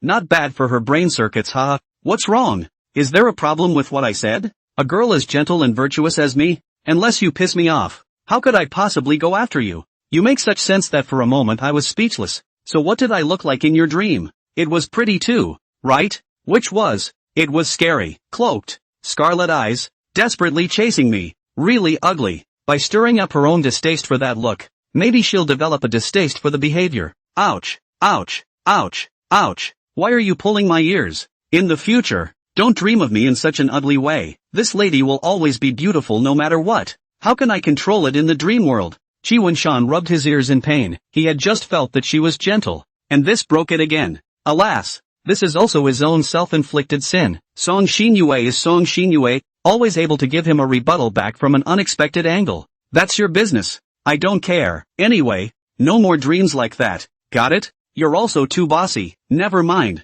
I actually made that dream up, and I can't remember what I dreamed. Humph. I knew it. Even in your dreams, I would never appear so ugly. What's with the weird focus? You should eat quickly and quietly. Song Xinyue picked up a piece of Xingjian with her chopsticks and pressed it against Qi Wenshan's mouth. I just used the chopsticks, but you still have to eat this sashimi without hesitation. Understand? Are you not even pretending now? Speak brightly. Qi Wenshan took another look at Song Xinyue's eyes. Eat? I'll just eat. Well, that's right. Then, Song Xinyue took a piece while it was still hot and ate it directly into her mouth. Aha! Delicious. This set of flowing operations gave Qi Wenshan a dumbfounded look. Previously, he would have blushed, but now he was surprisingly completely senseless. Quantitative change produces qualitative change. What are you looking at? It's fine. Just blindly looking around. Song Xinyue's expression became playful. The light is reflected by some kind of liquid before entering Qi Wenshan's eyes. The brain processes this information. With such a suggestive scene, the cheeks should turn red. Qualitative changes are intended to provide the basis for new quantitative changes. What are you doing? Qi Wenshan became apoplectic. What's wrong with licking the spices? Of course. It's also someone who wants to watch and perform for him. He. Self-indulgent. Qi Wenshan lowered his head in embarrassment. This egg drop soup is quite good Ha. You guys, hurry up and get going. We're going to be late if we keep dragging on. And I'm not waiting. Catch up. Wenshan, you definitely won't leave me behind, right? Even if we're late, we'll be punished together. Ouch. You're also too good at expanding your imagination. Okay. Wait for you. Coming. Song Xinyue jogged all the way over. Well, the eye cream seems to be taking effect pretty much. The dark circles have disappeared quite a bit. Oh, come on. Stop chatting and hurry up. It said it was getting late, but there hadn't really been much of a delay in getting to the school, except that a certain someone was in a bit of a hurry. Why are you so late today? Hurry up. Doesn't the righteous father even call out? Qi Wenshan had already taken out his homework. Clothes? Okay, I'm going. Look at him like that. Every day. And no homework. The homework thing isn't really that important. Academic performance is still more about efficiency in class. He's writing in class, too, and when he's done, he starts dozing off again. This, can't even get some face back for trying to give him back. Just guard your good buddy. Sooner or later, you'll be escorting him to the podium as the teacher's protector. Song Xinyue snorted coldly. Ouch. Why are you still so hostile towards him? I've been very restrained. And as I said, it's not as if I can't reconcile with him as long as he doesn't pester you. Then it's okay if I ride with you for lunch. Well, then I won't call him a yellow turtle today. Hey, why are you looking at me like that? It's just a lunch. And it's just as well I forced you to come. Being willing to call him less for one day is already a mercy from me. Are you Team Rocket? Days of great mercy. Ugh. Okay, not forgetting to concede a point even after the tirade. You really like coming to the booth. It's just a little extra money to create an environment where we can be alone together. And it's worth it. As long as you're happy. Okay, what's for dinner? I'll order it myself. I don't dare to order anything too expensive. I'll just pay for it myself. I really don't want to keep rubbing your nose in it. Eating people's mouths is short. Taking people's hands is soft. What's the matter? Are you being polite to me again? What do you want to eat? You can order whatever you want. I have plenty of money for meals. Alas, that is not true. As long as I can eat with you, Xinyue, I'm satisfied. It doesn't matter what you eat. It matters what you eat with. The person's fire is also important. I guess you just don't want to owe me, to avoid me getting the handle on you. You little mind. Is this guy really a mind reader? He can see right through me in a second. No. You don't think about that all the time. Okay, if you won't tell me, I'll order it for you myself. The money's been paid and you already owe me. It's, I'll let you pay it back later. Qi Wenshan gulped. Well, it should be because of the thought of food. Come on, walk me to the library. But I want to go take a nap. I didn't sleep well last night and I want to catch up on my sleep today. Don't forget you can well, that's fine. But you'll have to come sleep in my lunchroom. That's better. Let's go to the library. Hey, what's so bad about my lunchroom that you just simply rejected it? Well, let's go. Qi Wenshan used the trick of playing dumb. he really never got tired of it. Still going to read in the same spot as last time? Well, what else? Libraries are so quiet. A great place to sneak around and get some hurtful stuff. Ha! Can you read all these books? Looking at the huge pile of books on trickery and exoticism that Song Xinyue had collected, he wondered if she had moved the entire library of such books. I haven't read much of these I found in the library yesterday, so I'll take a good look at them today at lunch. You're really going to study this kind of stuff, aren't you? What's written in the books is just for fun. You really shouldn't believe it. Of course I know. Many of the things written in this kind of books are true or false. I'll be able to distinguish them carefully. The point isn't on top of distinguishing between the real and the fake. Qi Wenshan had to admire Song Xinyue's brain circuitry. The question you asked yesterday. I've thought about it properly since then. I think there is definitely no after-death world. We have to believe in materialism. Matter determines consciousness. That kind of place definitely doesn't exist. Then cite me convincing evidence to prove it. While I've been comparing data from multiple sources to verify that this world exists or not. So, the souls those whatever it is thingies. It's, OMG how to tell you well? See, you can't tell. Song Xinyue opened the book and proceeded to look at it with great interest. Well, then, following your logic, belief means existence. Then is it true that only those who believe can reach that world? And those who don't believe, where do their spirits go? Right, belief is existence? Well, Song Xinyue looked thoughtful. Qi Wenshan let out an exhalation of breath. It seemed that his own words, more or less, could still have an effect on her. Then it looks like we still have to find a way to make you believe it too. Fumiyama, alas, trouble. Realizing that his voice was a bit too loud, Qi Wenshan hastily covered his mouth. Phew. Fortunately there was no one in the vicinity and it didn't affect anyone else. No, that's not what I meant. Why is your brain circuit so clear? Moreover, from what she's saying, does she really have the intention of dragging me to that world as well? No, definitely can't let this idea of hers continue to develop. Otherwise, I'm afraid that the dream I made up will actually play out in reality. But I'm sure I wouldn't say no if she confessed to me is all. So it seems like it wouldn't be staged if I thought so, No, that'll take a lot of persuading her, too. Well, there's no need to persuade me. I'll verify it in my own way. Alas Xinyue, I think we still need to pay more attention to the bits and pieces in front of us, and live a good life in the present world. What with the world after death? It's all a piece of fantasy. I know. I'm doing just fine in my present life. Oh, aren't you right next to me, keeping me company? Qi Wenshan didn't know what to say. Seeing him like this, Song Xinyue reached out and pinched his face. Don't worry. I won't neglect you just because of these things. Did she actually think I cared about that for fear of her neglecting mine? Shit. Then promise me that you won't believe what these things say inside about rituals and whatnot. Much less try them. Okay? Promise. Ugh. Qi Wenshan sighed. Forget it. For someone as paranoid as Song Xinyue, to change her mind is not an overnight thing. Take your time. Convincing her hopeless, Qi Wenshan looked for a book on psychology to read. Learn some knowledge. Maybe in the speculation of Song Xinyue psychology on the use of it. But then again, how come I always feel like there's something wandering around my thighs when I'm reading a book? Hey, what are you doing with your hands? Only after being chastised by Qi Wenshan did Song Xinyue's hand leave reluctantly. It ran over there by itself. I don't know how it happened. After reading for a while, Qi Wenshan couldn't look at it anymore. This book was really boring, and it was not engrossing to read at all. He didn't want to waste any more time and decided to simply take a small break in the library. A frame of arms is a small pillow, the table as a bed and the clothes as a quilt are mandatory for schoolchildren. However, Qi Wenshan was still a bit uneasy. Well, I'm going to take a nap, so if the bell rings would you please call me? Yeah, got it. Just go to sleep. And don't you touch me, otherwise it'll affect the quality of my sleep you know. No it won't. Despite receiving her assurance, Qi Wenshan was still a bit uneasy. In the midst of worry, he entered a state of rest.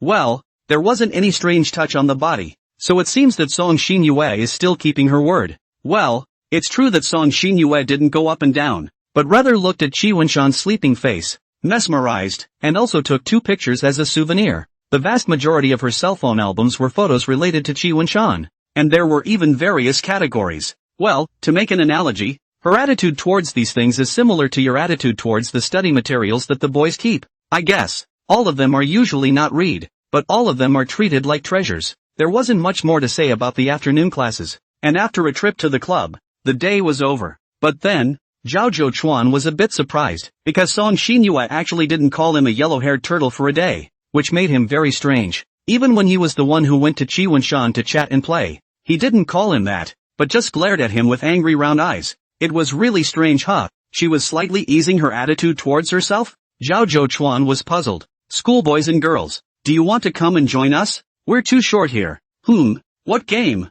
Chi Wunshan asked. But Song Xinyue had already thought of 1,000 lines of rejection for him. The life board, which is where several players throw dice together to move a few squares and trigger different events. Then there are 3 stages from young to old. And there are also alliances that can be made by triggering events and forming families. Oh, starting a family? Upon hearing those 4 words, Song Xinyue's prepared wording came to a sharp halt at the edge of her mouth. Starting a family, that means I can experience what it's like to be married to Fumiyama, right? Associated with marrying Chi Wunshan, Song Xinyue was almost taking off in place. How the wedding will be held. What guests will be invited to come? How many children will be born after the marriage? What will they be called? All have been thought of. Song Xinyue, who thinks of 10 moves in a single move, is an innate chess-playing saint. This then, Chi Wunshan looked at Song Xinyue, waiting for her to rebuff, not expecting it. Okay, here we go. Oi, you want to play? Yeah, is there any of that? Or is it just that you don't want to marry me?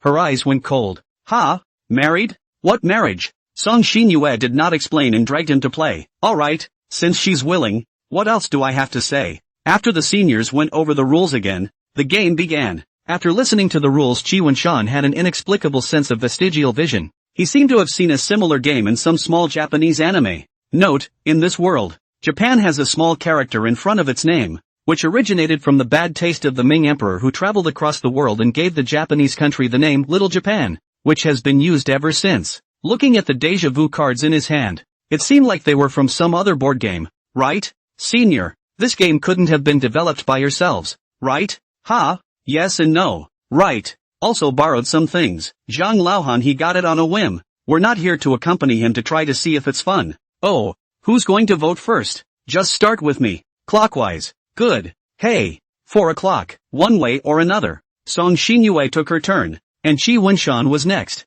A mysterious event has been triggered. Let's see. The parents' business is a big success. 2 points are added to their financial strength. Song Xinyue now had 3 yellow beads. Hey. I'm really lucky with this. My turn. 6 o'clock. Mysteries. Oh, pick a lamp. Intelligence increases by 1 point. Health decreases by 1 point. Air. This. Chi Wunshan's bead representing the health value was gone. Am I dying suddenly? No one is allowed to say such unlucky words. Quickly poo-poo it. Song Xinyue was displeased. It's just a game. No. You're only out if you lose a little more health. Oh, that's good. There's still waves to go on. The dice went into a new round. And the gap between a few of them is currently insignificant. Does practicing guitar playing consume a bit of financial resources in exchange for charisma +1? What's the use of this charisma value? Charisma is a limit that triggers some events, such as relationships, career, and other events that will help. Oh good. I'll learn then. Charm +1. Hey, Wunshan, are you enamored with me? I told you it was a game and you're still so serious. I take every game very seriously. Heck, it's not like you. My turn. 2 points. Physical exercise. Consume a point of wealth for a point of health. Okay, I'll switch. It's a good idea to zero out your financial value, but with health, you won't be afraid to come in bad and then die violently. Health, this one is still very important. Don't believe me? Look. 3 o'clock. Ha? A car accident? Last time I had a bad cold. This time a car accident. I'm having a lot of trouble with this. Ha ha ha ha ha. Good luck. You don't have any health here either. Congratulations. Be the first player out of the game. No, this is dead? This is only the first stage. Convinced. Garbage game. No experience at all. Not friendly to non-coms at all. Alright, you watch from the sidelines. 1 player is out and there are now 5 to go. Gaining scholarship financial strength +1 requires 2 points of intelligence. Ouch. I'm a little short on intelligence. Wunshan, you have 3 points of intelligence, lend me some. Do you think brains are shareable too? Borrow it or don't borrow it. Alas, this one is null and void. 3 steps. Trigger event. Can confess to the player on the left. Wealth of 4 or charisma of 2 is a sure success. Otherwise, a throw of the dice to determine. My left player, aka Song Xinyue, hiss. Confess to her. Hey, what are you waiting for? Hurry up and confess to me. Since it's a game, then I promise you, we can also help each other. Song Xinyue, the corners of your mouth converge a little, are about to run to the sky. What's the hurry you? I don't have enough money or charisma for this. Senpai, how is this adjudicated? Oh, it's just having the player on the left specify a number, then throw the dice. And the confession is successful if you hit that number. Oh good. So is there any gain after this confession is successful? By the time you reach the next stage, you become lovers. You can freely exchange your financial resources, and the other person will be able to provide you with points when they encounter a gain event. Oh, good. You set a point number then. What points have a high probability of being cast? How am I supposed to know? The probabilities are all the same, right? Okay, well, then, let's make it 2. 2. Shi Wunshan threw the dice. But looking at Song Xinyue's expression, why was she more nervous than she was as a confessor? 3. Okay, confession rejected. So sad. There's something wrong with the way you threw it. Throw it again. Alright, God willing. It's just close. And so it went on to the next person. This game, damn it, it's so unreasonable. Clearly Fumiyama, your charisma should be 10 points, not 100 points. Come on, I don't have that kind of strength. A few rounds down. The first stage is sort of over. Shi Wunshan health 2 wealth 1 intelligence 3 charisma 2. Just intelligence stands out a bit. Forget it, I'm actually a balanced player. Then take a look at Song Xinyue's situation. Health 3 wealth 5 intelligence 2 charisma 3. This lucky player is different. Now Song Xinyue has the best attributes in the entire field. A great start. Okay, now into the prime. The Hokage changed the deck to a different set. One step. Bad luck this time. It's not like this game depends on who gets to the finish line first. You're lucky enough to see the events. Finding a job. High school and low, those with a financial strength of 5 can be directly assigned a high-level job, increasing their financial strength by 1 point every 2 turns. Hey, I just got enough for 5 points. Yeah, see if you don't get lucky. It's my turn. 3 steps, and a job search event 2. Public examination event? If you have a few points of intelligence, you pick a few numbers to throw, and if you hit it, you succeed in the public examination. Ouch. If only the real-life civil service examination was that easy. No, if it were that easy, the civil service would be a mess. I'll settle for 135. Shi Wunshan cast the dice head. With a probability of 1/2, he was still confident that he could win. 5. Yelp. Good. I won. Shi Wunshan took the identity card, and there was a sentence written on it. According to the principle of civilian neutrality, you now have to remain politically neutral and are unable to participate in the election.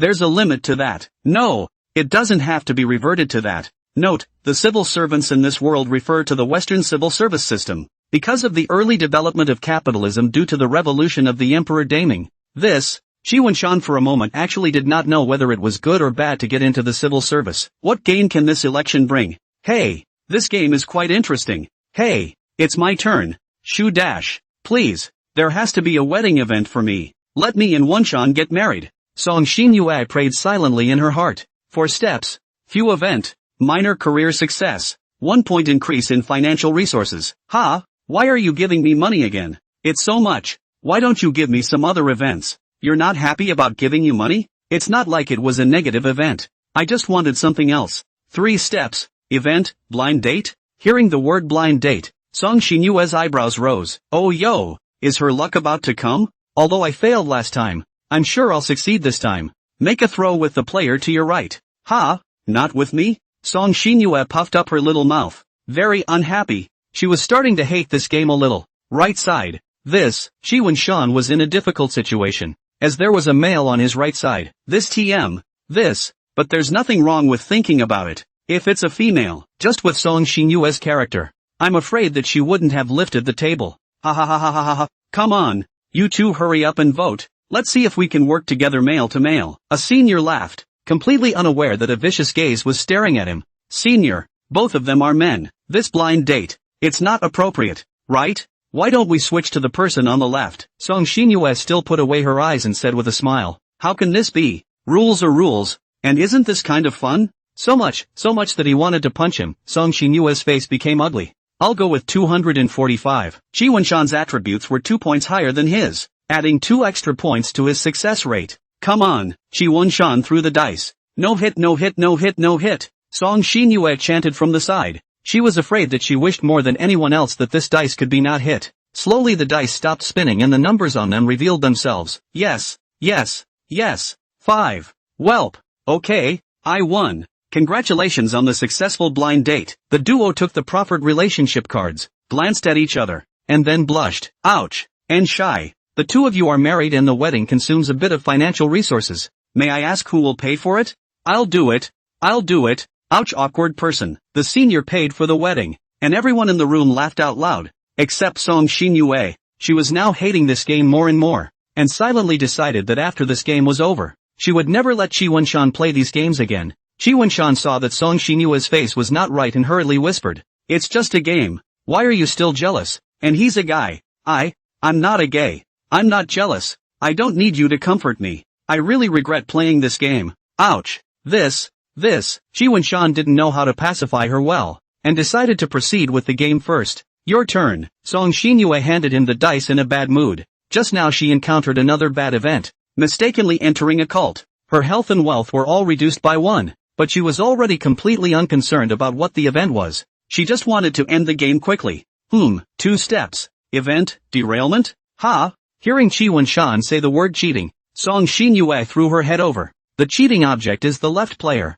netting a divorce from the original owner and a loss of 2 points in financial power. Shit. Financial power went to 0. I'm broke now. The left player, hey, isn't that me? This instant seemed to have given Song Xinyue a shot of chicken blood, immediately rekindling her passion for the game. As for the rest of what Chi Wenshan said, she didn't care at all, as long as can be with him. Hey, this game isn't completely useless. Ha ha ha ha ha ha. You two this just married and divorced. What kind of operation is this? A senior was about to burst out laughing. Sister Song, you can now choose to accept schoolboy Chi and become a couple with him, or refuse to marry him. The choice is all up to you. Of course I'm accepting him. Song Xinyue replied without hesitation.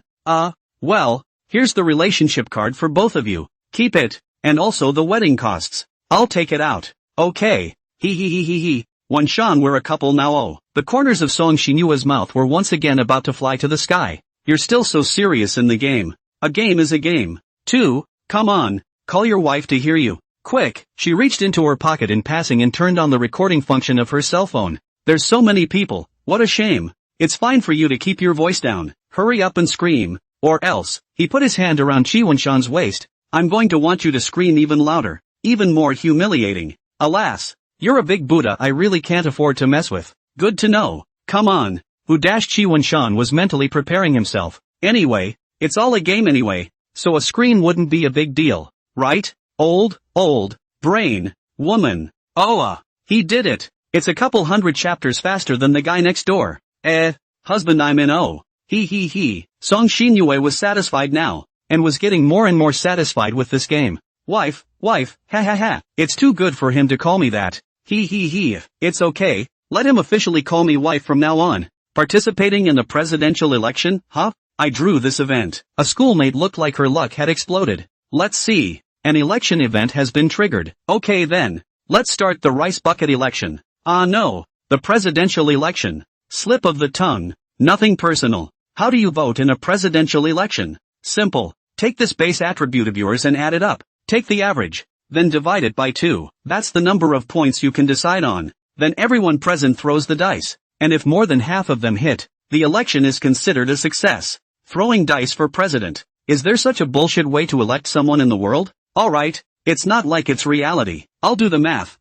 Rounding up. You can settle for 2 points. Well, 2 and 6 it is. Okay, let's start voting everyone. Well, civil servants are not allowed. Chi Wenshan then had to watch and sit. 2, 6. Holy shit, Sister Lin. You're a god's luck. A unanimous vote. Congratulations on becoming the big rice bucket. No yes, the big president. Lo and behold. Thanks to your trust, I will be a good president. What are the benefits of being this president? That benefit is huge. Immunity to all negative events. And 3 points of financial power when you enter the 3rd stage. Bending the rules of the game. TCH, this is bad. Wenshan, we might be losing. This game is not win or lose. It's just to go to the end of the high score than who has a low score. There is just a ranking. Have fun on the line. Well, yeah, hey, but I'm happiest with you. It then goes through the old age phase, which is much the same as the previous one, except that the events change, and there's not much more to say about it. Chi Wenshan did benefit from Song Xinyue's good fortune together, and his ranking doubled, and by the end of the round, he finished the tournament in a respectable 3rd place. Hey, this game is weirdly fun, too. That's not what you said earlier in the day. With that black face, I had a feeling you were going to lift the table. I'm not as violent as you make me out to be. Don't feel that way about me. Aha. Let go. Don't pinch. Humph. Of course I have to give you a little lesson if you don't listen. Only then did Song Xinyue let go of her hand. Then don't move and pinch me. Don't like that punishment? Fine. Then I'll begrudgingly make it difficult to change the method. Song Xinyue looked around. There's no one else around now, so you won't have to worry about being overheard. Call out to your wife. Is that the only word you're so obsessed with? What's the problem? It's just a punishment for you anyway. The more embarrassed you are, the happier I am. Oh, her smiling face was full of cunning. Then I won't scream. You've already pinched me. Humph. Say it like you're the one who's losing out, isn't it? You guy, you really can't tell the difference between good and bad things. Forget it. I won't bother with you. What do you want to eat tonight? Just eat out. Don't want you cooking for me all the time. Oh, are you starting to feel sorry for me? If you really feel sorry for me, then go learn how to cook. I really want to taste your handiwork. Why would I cook when I have instant food that tastes okay and is fast? Can instant food taste the same as handmade? Besides, I asked you to make it for me. That skill won't be used more than a few times. Humph. Just you wait. Sooner or later I'll force you to learn it and feed it to me bite by bite when you're done. TCH, what she said was definitely not a joke. She had been naughty a little too much and quickly conceded to her. Ah, how about this? You take me with you the next time you go to the cooking club. Good idea. So let's say it's a good deal then. Oh, okay. By the way, how about going for pickled fish? Okay, go. What? Why do you think Chi Wen-shan is such a loser? In a situation where both sides are unequal in strength, isn't it normal to be controlled by the other side? It's not bad to get some initiative back for yourself. Dinner time was also well spent. And well, it was a pretty fun day. It's getting late. I'll leave now. You sleep early tonight. Oh, well, I'll see you tomorrow. Chi Wen-shan closed the door. Remembering last night's experience, he was a little hesitant to unlock the door to his room. If Song Xinyue did it again, he didn't know if his little heart could stand it. But right, if you lock the door, will Song Xinyue notice something? This was also something one had to consider. Never mind. I'll stay up tonight myself, and if she comes back tonight, it'll have to be unlocked from now on.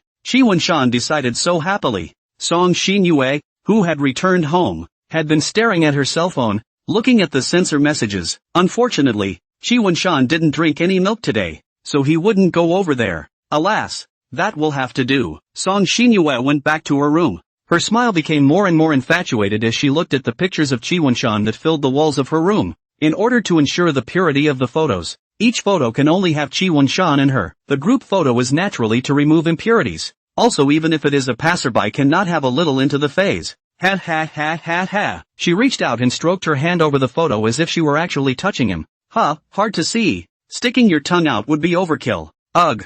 It's a pity that you didn't drink that milk tonight, and you've still got people who can only see what they want to see. Do you think you should be punished? Poof. Well, Song Xinyue was still more or less restrained in front of Chi Wen-shan's eyes. Once there was no one else to stare at, those strange attributes in her body were completely released. Song Xinyue took down a few photos and took out a few others from the drawer to hang them up. After all, she was going to get tired of looking at them and get a few new ones. This one's so cute. And this one's not bad either. They're all my treasures. Fumiyama, you'll like it too, right? After looking at the photos, Song Xinyue took the key and opened a drawer in the desk. Inside, there was nothing special. It was just a collection of small objects. Like this. For example, Chi Wen-shan's first gift to him, a pink piece with a little bunny embroidered on it.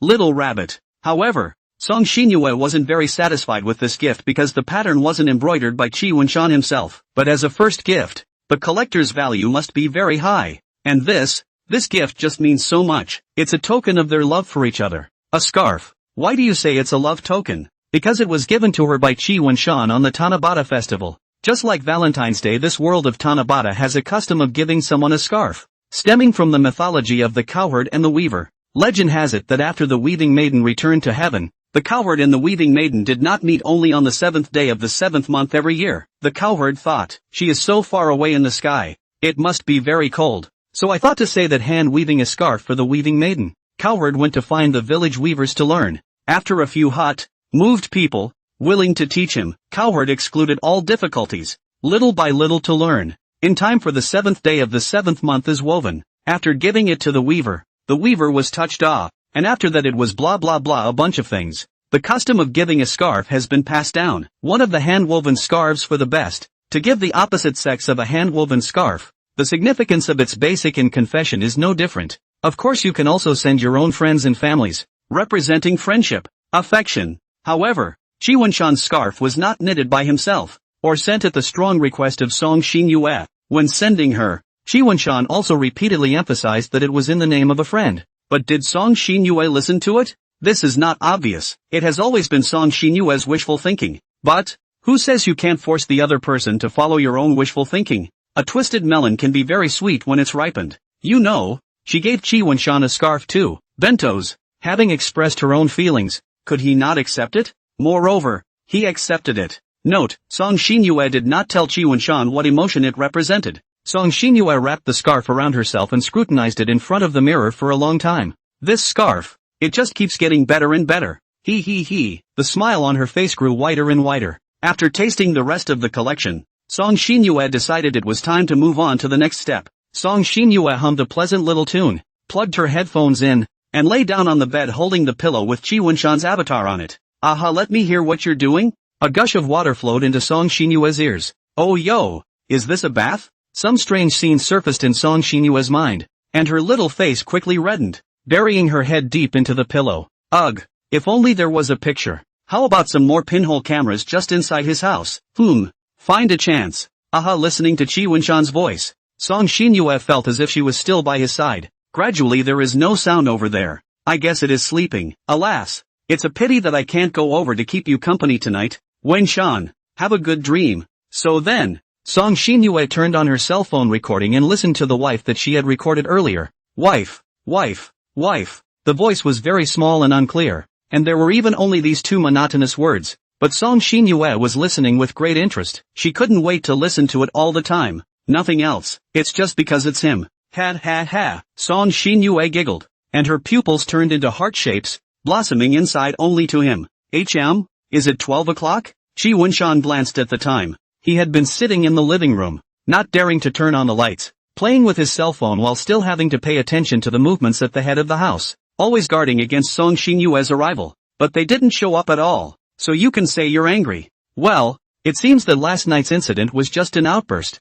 and Song Xinyue doesn't come over every day for a night attack every day. Chi Wenshan let out a long yawn. Ready for bed, not waiting, whatever. Dang it, breakfast is here. It's a bad day.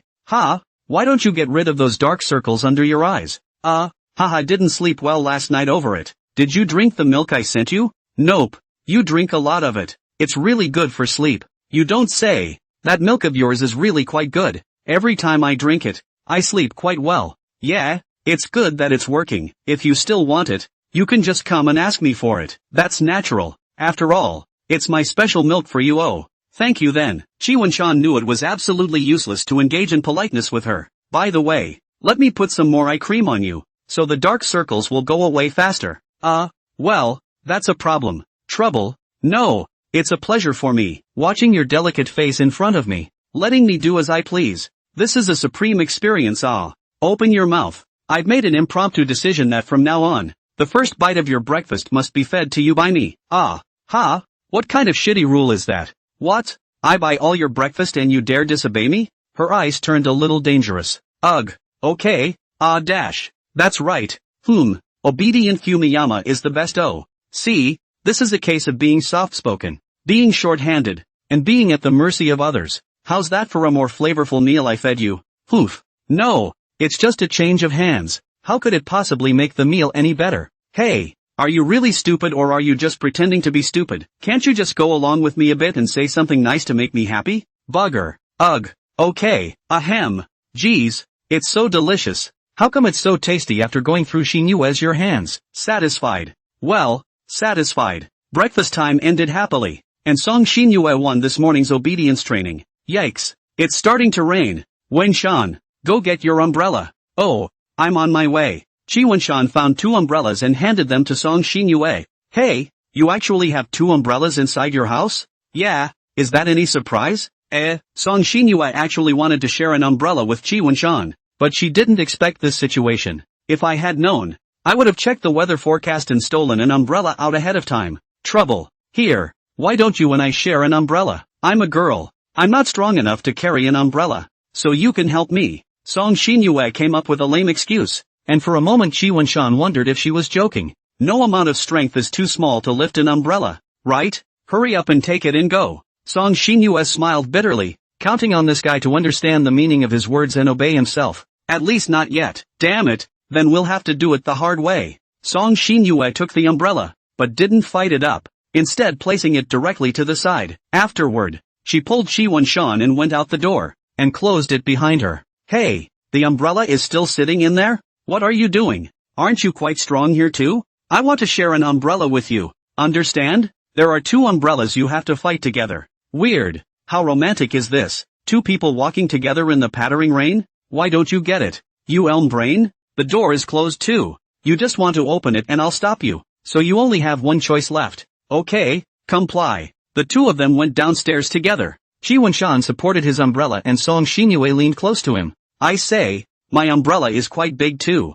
so you don't have to lean so tightly. It won't get you wet. It's none of your business. You just go your way. The rain gradually got heavier, from pattering to clattering, and the two of them had to watch out for small puddles on the road. If they stepped into one accidentally, their socks and shoes would be wet for the rest of the morning. A gust of wind whistling through. Shi Wenshan cannot help but shiver. He is still wearing a summer dress. Should be changed into an autumn dress. A fall rain. Well, I guess it's going to start cooling down. Gotta change my clothes. Humph. If the temperature gets a little lower, I'll be able to go to school every day wrapped in the scarf Fumiyama gave me. Thinking this way, Song Xinyue felt that shoulder to shoulder wasn't enough, and directly intensified her efforts by hugging Shi Wenshan's arm. Okay, time is going to speed up a little bit. Let's go straight to Thursday. The main thing left on Wednesday was just a student council election, and there really wasn't much to say about it, as Ji Muqian was still elected by an absolute majority. And the 4th of July can be after Thursday. Vacation.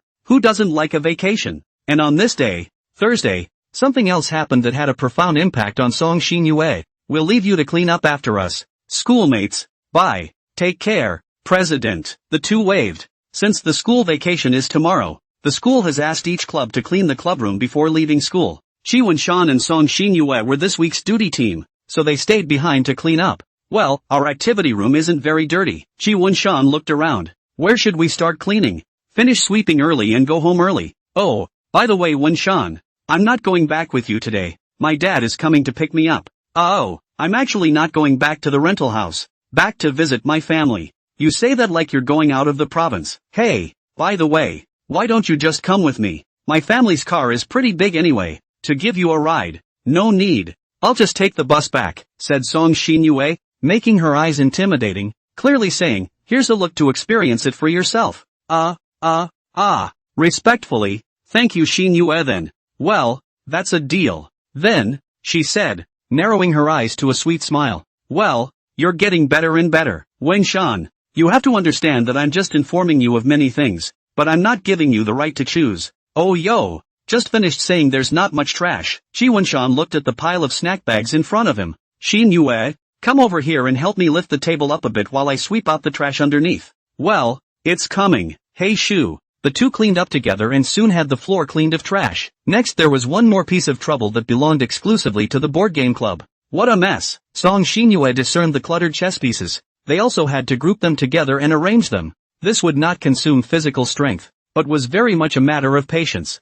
Goo, but it's all packed up. Shi Wenshan straightened his back. Is there anywhere left to clean? I think it's all cleaned up. Hey, there's a room I haven't been to. Do you need to clean there? I don't know. Why don't you go sweep it too? Good.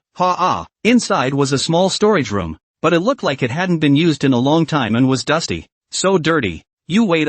Shi Wenshan remembered that there were prepared masks in the club activity room. Wearing them could more or less protect against dust or something. Here, come on. Another bad fight. Humph. So you're not dry, either? Oh, it's not because of me, is it? Yes. Truth. This time it was really the truth. If he were to clean this room by himself alone, Shi Wenshan would have run away a long time ago. Finally, you're willing to admit it?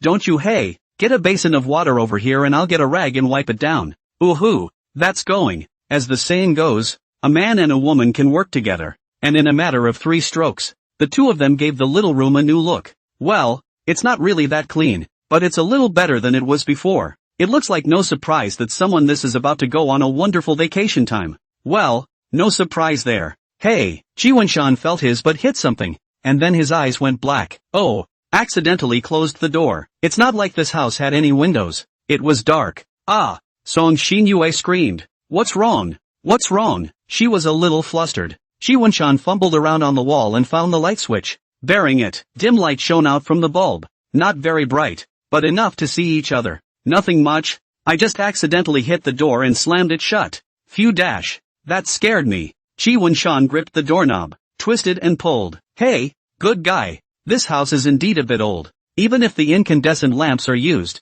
the door lock is still broken. He tried a few more times and the door remained stubborn and would not open. What's wrong? The door won't open? Well, it looks like it. Jiwonshan let go of his hand. Ha, well, then, what's going to happen now? Are we stuck in here? It's fine. I'm holding my cell phone. Jiwonshan took out his cell phone. Well, there was a signal, which made it not panic at all. Hey, is that the president? Ah, we're stuck in a small room while we're cleaning. Can you guys come to the club room? Rescue us a bit. Oh, okay, we'll wait. Jiwonshan hung up the phone. That'll do. Wait for the president to come and save us. Phew, good. Jiwonshan tried kicking the door a few more times. Well, everything was old, but it was just that the door was so strong that he couldn't kick it open. Hoo. Don't kick if you can't. Sit down and rest. Song Xinyue found 2 pieces of paper and spread them on the floor. Good. Also, for now, it will have to wait. The two of them just sat and waited. Time slowly passed. Song Xinyue was a bit bored. She decided to have some fun. Hoo looking at Jiwonshan, who had his eyes closed and was in a daze. Song Xinyue had a plan and couldn't stop blowing in Jiwonshan's ear. What for? Jiwonshan rubbed his itchy ears. He. Some boredom. Want to tease you. Saying that, she also leaned her head on Jiwonshan's shoulder and also hugged Jiwonshan's arm. Soft as always. No, Jiwonshan, don't indulge in Song Xinyue's beauty. Auntie, just let me get a good squint. He pushed her head away and jerked his arm out again. No, she pressed on again. Ugh. Okay. He simply ignored her and let Song Xinyue spoil herself. When a person is in a dimly lit environment, their vision gradually weakens, while their hearing becomes sharper and sharper. Both seemed to hear the sound of a heartbeat, but they were so close to each other that for a moment they couldn't tell if it was their own or the other's. Flop.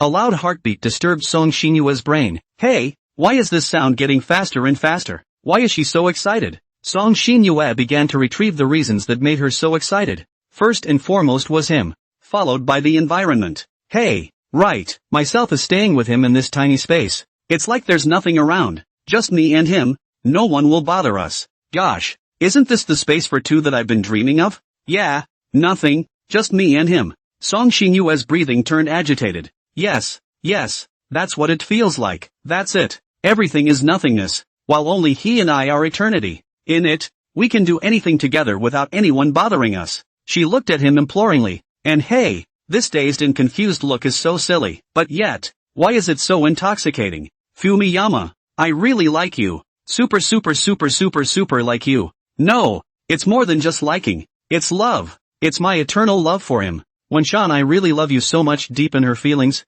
Song Xinyue unconsciously said it. Unfortunately, the voice wasn't loud enough for Jiwonshan to hear, and he only heard Song Xinyue mumble something. But even if he heard it, this guy would still pretend that he didn't know anything is all. So, your love, your everything can only ever belong to me. No running away. Oh, Wenshan, do you think we'll be stuck here forever?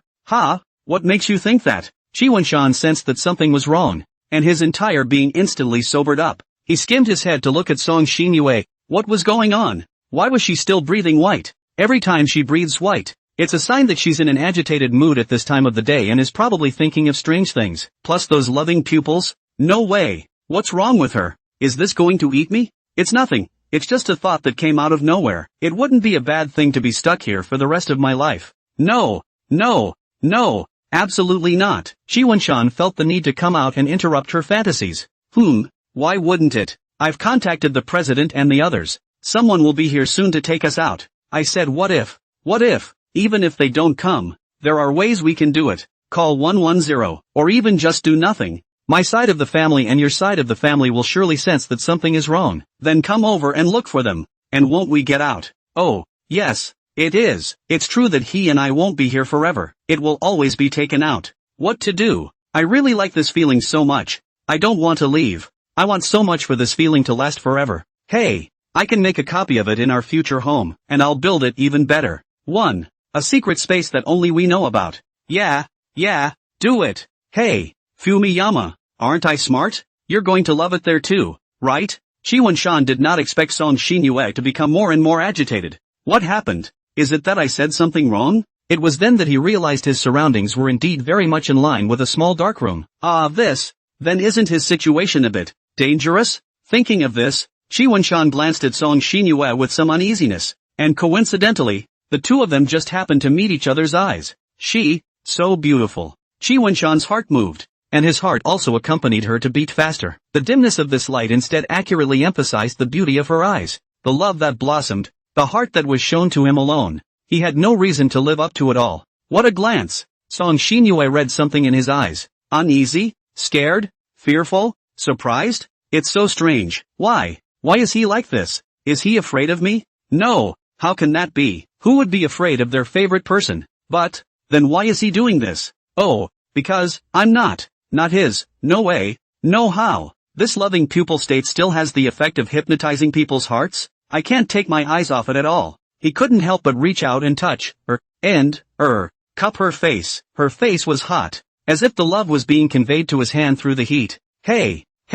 Chiwon-chan's sudden movement terminated Song Xinyue's thoughts. What is he doing? How does it feel? Is this going to be a kiss up? No, I want to save it for the day of confession. But why is his head approaching him uncontrollably? Why don't you? Let's just do it now and move the confession up to now. Yeah, it's not impossible. Moreover, he was still wearing a mask, even if he touched it. Also, it is only the touch between the fabric of the mask. It is not counted as a kiss. Yes, it is not counted as a first kiss. The atmosphere between the two of them now was like that of a couple sharing a bed at night, murmuring words of love and affection to each other. The dim light, the lingering affection. After thinking about it, Song Xinyue closed her eyes. Her nervous system was in high tension. Her brain was always ready to secrete dopamine, and underneath the mask, she was already pouting. Wait, what's she doing here? No, why is the atmosphere so ambiguous all of a sudden? Me, what am I supposed to do? What does she mean by that? Chiwon-shan was at a loss for words. What should he do? There are no old players to take a belt off. A sound of footsteps came, followed by a knock on the door. It startled both of them. Schoolboys and girls, are you in there? Well, in that, this door won't open. The two had to be to clean up the mood. What a good atmosphere, just close to the door. To destroy. So angry, early to come late to come, but on the contrary will soon be kissed up to the time to come. Annoying, alas. Well, Song Xinyue had to accept the reality. It seems that the fate is still not yet arrived. Outside, he tugged on the door a few times, but couldn't pull it open. You guys wait a little longer. Let's go find the teacher on duty. Be back soon. Aha. The atmosphere was a little awkward as the footsteps grew further away and it was just the two of them again. You, forget all those memories of me doing strange actions just now, no? Song Xinyue said with some embarrassment. Forget it right away. Chiwon-shan scratched his head. Come here. Sit down first. They won't be back for a while yet either. Aha. Maybe it is a little bored. There may be in order to find a remedy. Song Xinyue suddenly jumped up, tightly embraced Chiwon-shan, did not let go. Which can give Chiwon-shan whole will not. Cam. What for? What? Embarrassed? Ha. Did I make another mistake? Yeah. Who told you to stare at me like that? Before? If it wasn't for you being like that, I wouldn't have done something weird like that. So it's punishable. You're really reasonable. Hey, what's this for again? Song Xinyue pressed her ear against his chest, listening to the heartbeat. Ooh, it's getting faster. Hey, it's because of me, isn't it? Yes. So can we sit down? Song Xinyue pressed her finger against Chiwon-shan's lips, then said, from now on, you can only do it for me, and your heart will beat faster. After that, the teacher on duty came over and picked the lock on the door and brought the duo out. This door lock is broken. This way, the teacher will find the school repairman to fix it at that time. And you guys don't come to move this door until it's fixed. You know. Well, thank you, teacher, and thank you, president. It's fine. It's fine. No need to thank me. It's only right. It's getting late. Let's all go back early. Well, Wen-shan, let's go. I guess Uncle Wang is going to be waiting in a hurry. And you're really going to drag me along for the ride? Yeah, didn't we say we were done? She hugged Qi Wenshan's arm. Now you're backtracking and want to run? This is not allowed. Oh, she hugged tighter. I didn't say I didn't want to. Don't hold me too tight. Song Xinyue didn't say anything, showing her refusal with her actions. Then go. Qi Wenshan also understood that just with Song Xinyue's little temper, getting her to let herself go with a sentence or two was definitely impossible. Aha, Song Xinyue was happy. Miss, why are you out so late? Master has called me several times. Oh, there's a friend. Butler Wang saw an old acquaintance through the rearview mirror.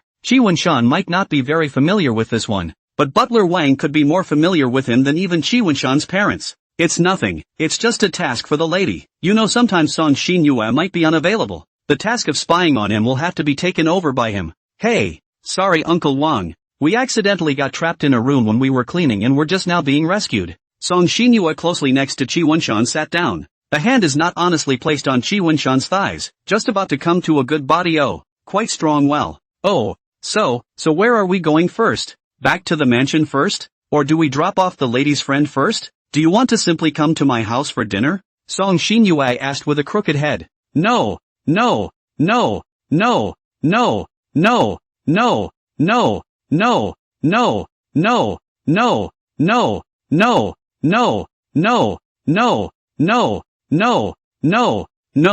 Are you going to refuse so dryly? Qi Wenshan had come to Song Xinyue's house for dinner once before on her birthday, and that experience had left a deep shadow on him. First of all, her home is very large, 3-story villa. Well, when they were together, Song Xinyue said at that time that she had called a lot of people, but in reality, he was the only one who was invited. They are all new faces. Qi Wenshan is very formal, worrying about where he has done something impolite, and he sits on the sofa with trepidation. At the dinner table, there was also only one outsider, himself, and Song Xinyue kept on giving him food, trying to ease Qi Wenshan's embarrassment with her enthusiasm. But the more enthusiastic you are, the more wrong your father looks at me. It's as if I've abducted his daughter and he wants to kill me. It's your daughter who dragged me away. It's not my fault. So, that meal was a sweaty mess. Didn't eat well at all. And that sister of hers is not a good deal. Like a female brat, asking this and that, and even directly asked and her sister a few times a day. Help to Song Xinyue teasing him.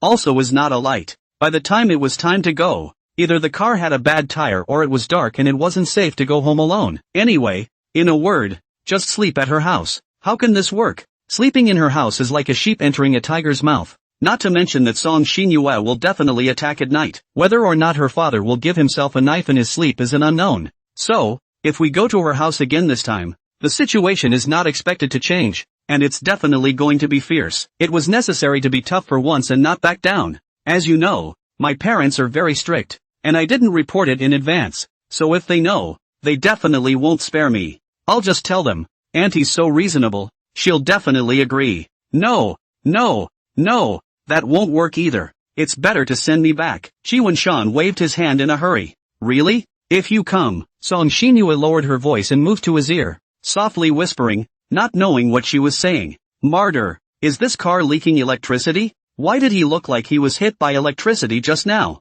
His whole body was tingling. Blushing yet, Her voice was small, but her words were clear. Qi Wenshan was pretty sure that he wasn't the type of person to lust after beauty and that his XP wasn't on it. But the body's DNA wouldn't listen to him. No, don't. I'm really afraid my parents and them are waiting. He tried everything to distract himself. Humph. After all this, you still don't give me face, do you? Just let me be capricious this once. Well, I'll barely let you for once. It didn't seem good to press him too hard. Ha! Song Xinyue gave in. Is she on the wrong medication today? Qi Wenshan sighed in relief. He had all thought of an escape route to fight a protracted battle. Then, Uncle Wang, just send me back first. At least it would be good to have his company all the way home on his own. Aha! The car drove off slowly. Then, the traveling time, you'll have to make it up to me before you do. With that, she leaned her head up. Hands were no longer constrained to hold his arms, but wrapped around his shoulders. Okay. Qi Wenshan's face looked a little better.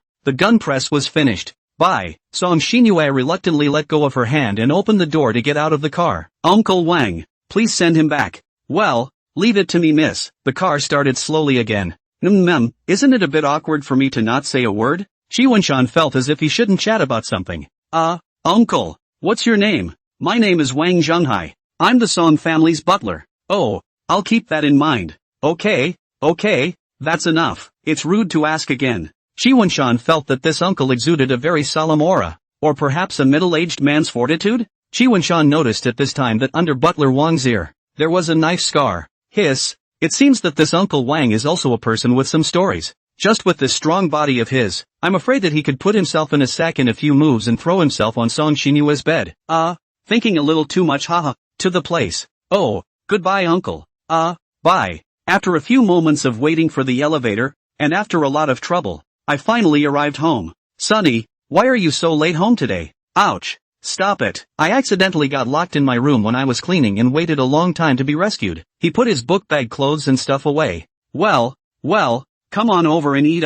The beloved Mother Superior greeted. Coming. Well, it's been a long time coming, but we're about to embark on a wonderful vacation. Mother's cooking is as good as ever. While eating, Chi Wenshan thought of a problem. Hey, I didn't tell Uncle Wang my home address either. How did he know? Lying on the bed, Chi Wenshan stretched long and hard. And when he opened his eyes, it was already more than 9 o'clock. This sleep is really comfortable. This inexplicable feeling of coziness in the house is very comfortable. He rubbed his hazy sleepy eyes, dressed and went to the bathroom to wash up. Once he was on vacation he didn't eat breakfast, nothing else. He couldn't get up. After folding the quilt and spreading the sheets, Chi Wenshan came to the living room. If he didn't fold it, he would inevitably be counted. Father was watching the TV. It seemed like there was going to be a military parade in the capital today. Mother was swiping a small video. After this vacation, it was rare for the family to gather together. Sonny, up? Is the quilt folded yet? It's stacked. Don't worry, Mom.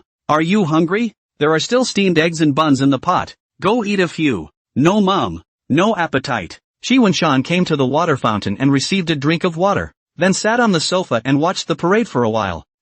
Let's see. Kirin WW1. Kirin WW2, tanks, how it's an old one from the 70s. There are so many bullet wounds and dust. How did they pull these old guys out for this year's military parade without fear of being laughed at by the Soviets? Hey, the Merit Squad. Oh, that's okay. They're all war veterans. Look at this tank. So many bullet wounds. What a hard one piece. Father began to sigh. Another look will be unveiled. This year's other weapons are all atop handsome. Good. He or she this will personally go to open a drive. So then he went back to his room and turned on his computer ready to play some games. Ergo, Cyber Tanker was also Tanker. But just as he was about to start, a knock came on the door. Chi Wenshan didn't care and clicked start. Auntie, good day. Song Xinyue was wearing a sweet smile, and that smile was practically melting Mother Chi's heart. However, Chi Wenshan's side is just like an electric shock, isn't it? I just turned on the game. I just turned on the game. Should I go out and deal with it first? Xinyue, here to see Wenshan? Yes. Oh, Auntie, is he home? It's in his room. Auntie will call him out for you. Sonny, come out for a minute. Your friend is coming over to see you. Oh, be right over. Well, it looks like I'll just have to hang out for a while. Mate, you guys will sympathize with me, won't you? So there are times when a hangdog appears on your team. He's most likely being forced to deal with his future girlfriend. Think about it this way, it makes you even more angry. Hey, you have to report it hard and seal your mouth and teeth. Coming. He rushed to greet Song Xinyue, the great Buddha. She was smiling at him, and Chi Wenshan smiled back. Hey, Xinyue, just don't stand outside dryly. Put on your slippers and come in to talk about what's going on. Well, thanks Auntie. Sonny, don't just stand there. Go over and greet people right. After saying this, Chi mother left, sitting next to his father, and didn't know what to whisper. Anyway, looking at the corners of my own mom's mouth, they were flying up. So I'm sure she didn't say anything good. Why are you here? Chi Wenshan whispered. No? She blinked and put on a pitiful face. No, never mind. You can come to my room and talk. Oh, why did you agree to let me into your room so readily this time? I've raised my status in your mind.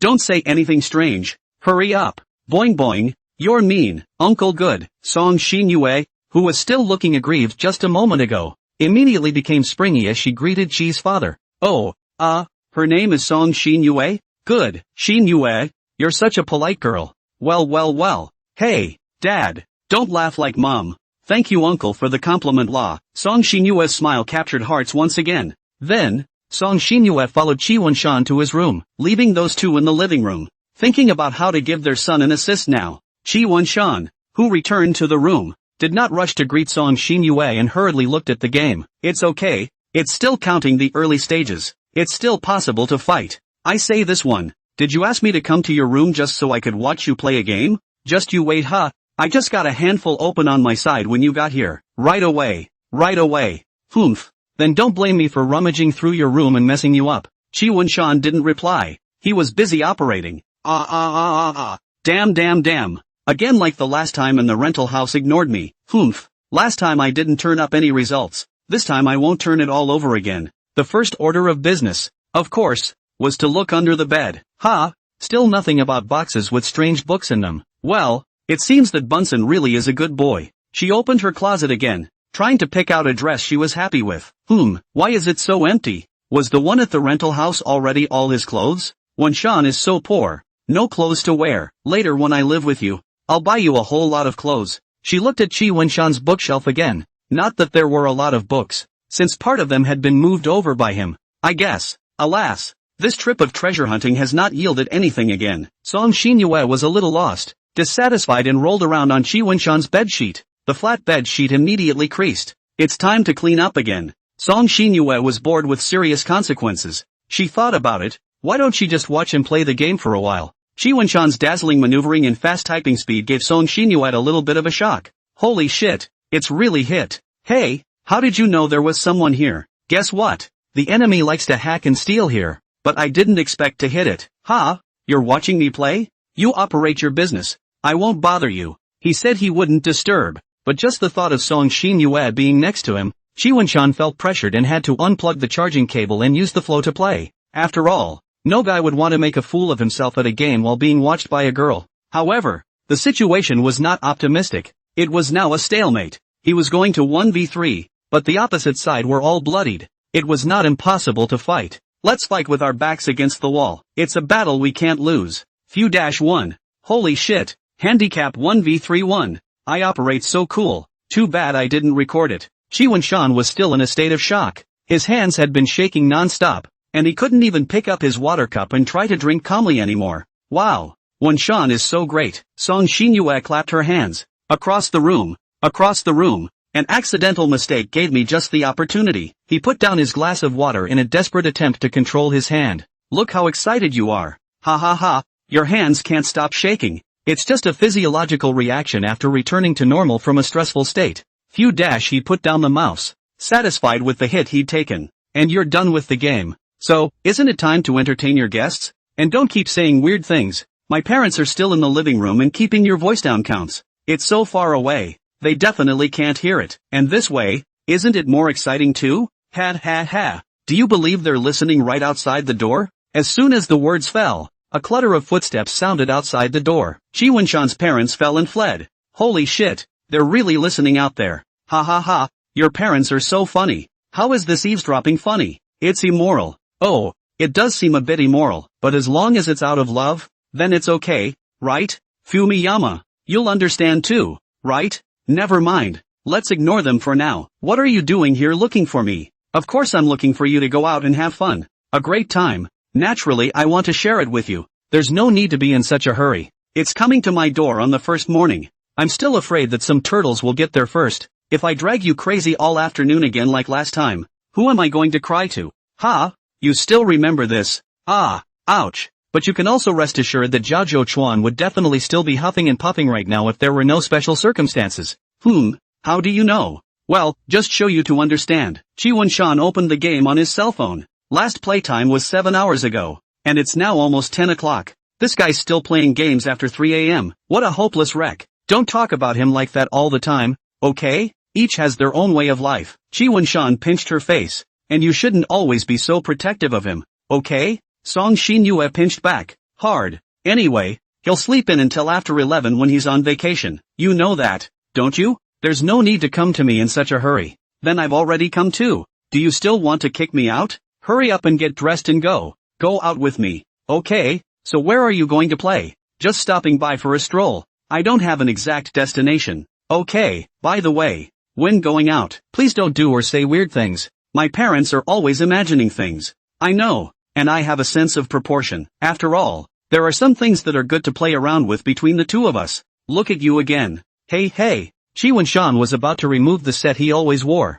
but was stopped by Song Xin-yue. What's going on? Get a different set of clothes. Always wearing this one. Oh, then, said Chi Wen-shan, opening the closet again. What about this one? It's not too pretty. Well, let me pick it out for you. It was said to be picking for Chi Wen-shan, but really Song Xin-yue was picking the set that best matched her XP. Well, for the benefit of gay men, it's the same as when you pick a skin for a game character. Ha, you're so short on clothes. Never mind, just wear this, but it's just a little old. It's not that old to buy it on New Year's. Ha, I bought this on New Year's Day and it's still not old? Wen-shan, even though you already fit my favorite type, you have to be careful to take care of your personal image as well. It's not like I'm dashed. Chi Wen-shan's eyes rolled and he thought of a high-spirited way to answer. I don't know how to pick. I'm afraid that if I pick out the clothes and put them on, you won't like them, so sex also care to buy these things.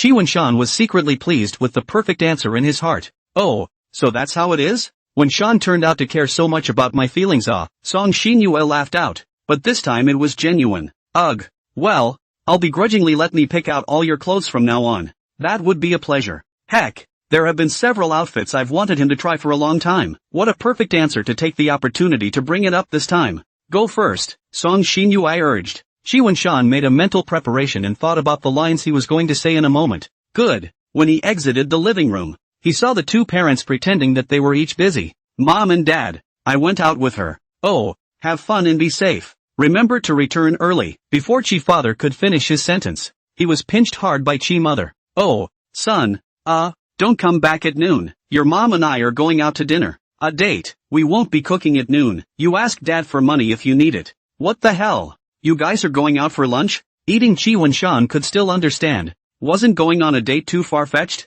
It's an old married couple. And Song Xin-yue's smile could no longer be hidden. Her future in-laws were so helpful. Could Chi Wen-shan still escape from her? Hey, we're made for each other. Yeah, what's wrong with that? Sonny, hurry up and leave. Don't hang around in front of your mom. It's annoying to see you when you're on vacation. Don't come back at noon. You won't be fed even if you come back. The originally kind mother's face was suddenly also grumpy, and she wanted to sweep Chi Wen-shan out of the door. Okay, got it. This is going. Chi Wen-shan was helpless. Living treasure parents. The door slammed shut with a snap, and there was no way back for Chi Wen-shan. Your mom and dad are really in love. Going out on a date too. Old married couples aren't ashamed of themselves. And don't blame your parents for being irresponsible. Oh, they don't make you lunch. I'll buy you one. Oh, I'm really thankful then. Hey, well, go. Coming outside, Chi Wen-shan was also pulled along by Song Xin-yue, not knowing where she was going. You're going to the sweet store? You just got out and you're going to eat? Yes and no, I guess. Let's go. Oh, walking into the store, Chi Wen-shan met a familiar figure at a table. Hi, brother Wenzan, long time no see. Hello sister Duo. It's been a long time. Chi Wen-shan tried his best to squeeze out a smile to hide his fear. By way of introduction, this is Song Duo, nickname. Real name Song Alo, is the female brat sister of Song Xin mentioned earlier. No, your sister. Why is she here? Chi Wen-shan asked in a small voice. What's wrong? Just so scared of my sister. Song Xin-yue originally did not want to take her, but there is an auxiliary help. Push the line is not also faster. Chi Wen-shan didn't want to show off. This Song Duo was Song Xinue's mouth substitute. If Song Xin-yue didn't say something, she would say it, and if Song Xin-yue wasn't comfortable doing something, she would help. She's the one who's watching, afraid that if she and her sister get together 1 second slower, she'll have to be an aunt for 1 second less. Mom's sister.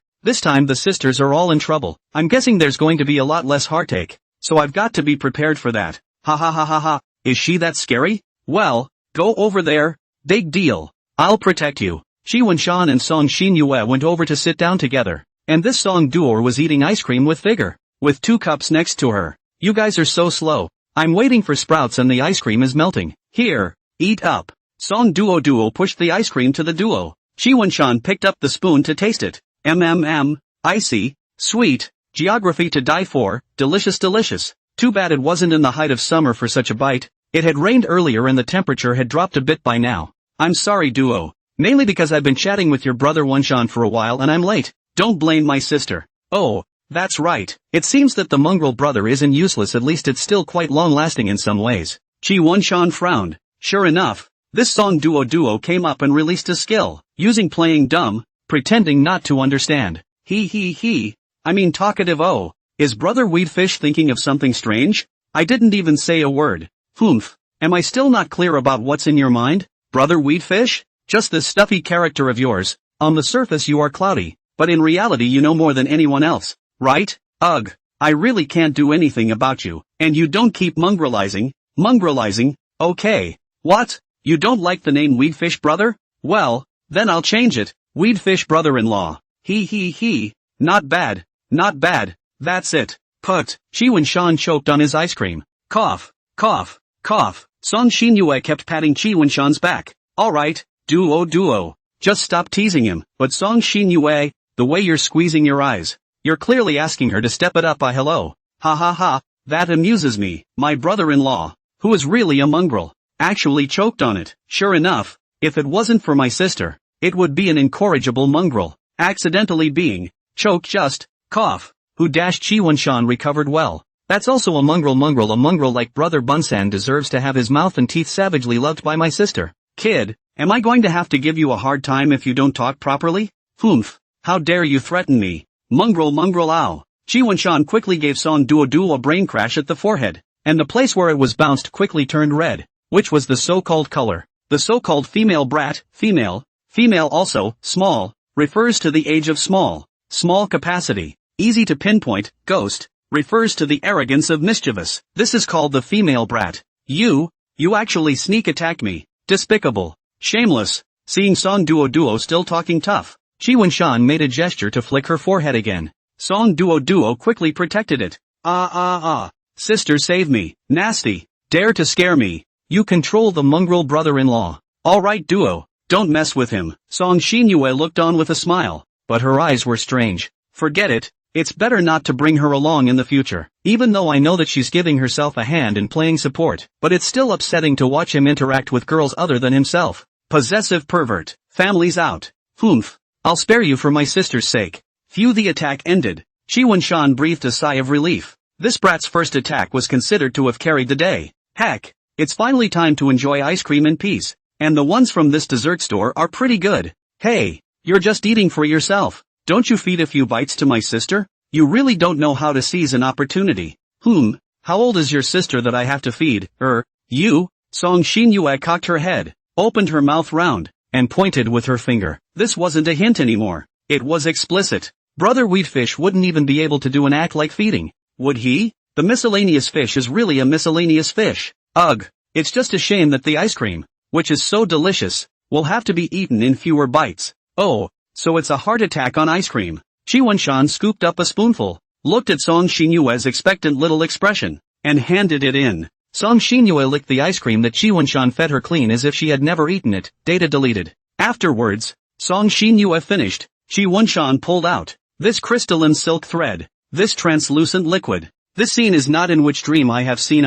So strong sense of immediacy. If you can do this, you can do that. Chi Wonshan looked at the spoon. Some hesitation. Their own this still should not be under the spoon.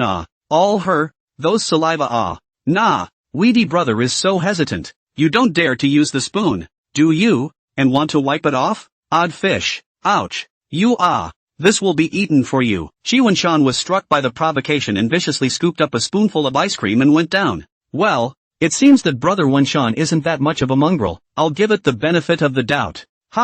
This round is a victory for Song Yun. Chi Wonshan sighed and turned his head to look at Song Xinyue. Why is there white gas again? It's still hot from the ice cream you just ate? Hey, he really used that spoon. In that many words, it's no longer indirect kissing, but indirect tongue kissing, right? Well, that's what a gentleman should do. You have to know how to share. Brother Wonshan. Yes. Listen to you. Well, let's get down to some business. Have you guys decided where you're going to hang out yet? No, we don't know where to go for fun either. Ugh, that's really troublesome. But hey, I just happen to have a Haicheng City travel brochure hero. Song Duo handed it to Chi Wunshan. Pick one. Chi Wunshan came over to take a look. Good guy. It is basically full of the kind of popular attractions that couples must go. Dazzled Chi Wunshan even more do not know where to go. How is this all some kind of must-see attraction for couples? Chi Wunshan showed a difficult face. What's wrong? It's just that these places are more fun. So what's wrong with going for a stroll? Ugh. I really can't figure out what Weed Brother is concerned about. Nothing. Just saying. Oh, I know. Is it worried that I will be a light bulb and interfere with your lovemaking? Oh, I see. Don't worry. I'll pretend I can't see you. Hey. When did I say I had such concerns? Alright, Brother Weedfish, just don't be stubborn with me. Hurry up and decide where to play. My time is precious. I don't know. I can't pick. Ha ha ha. It's true that it's a straight pinch. I can't believe I can't even pick it out. Well then, brother and sister, you guys go straight to the hotel room. But, cough. This time he was startled but not choked. What the hell?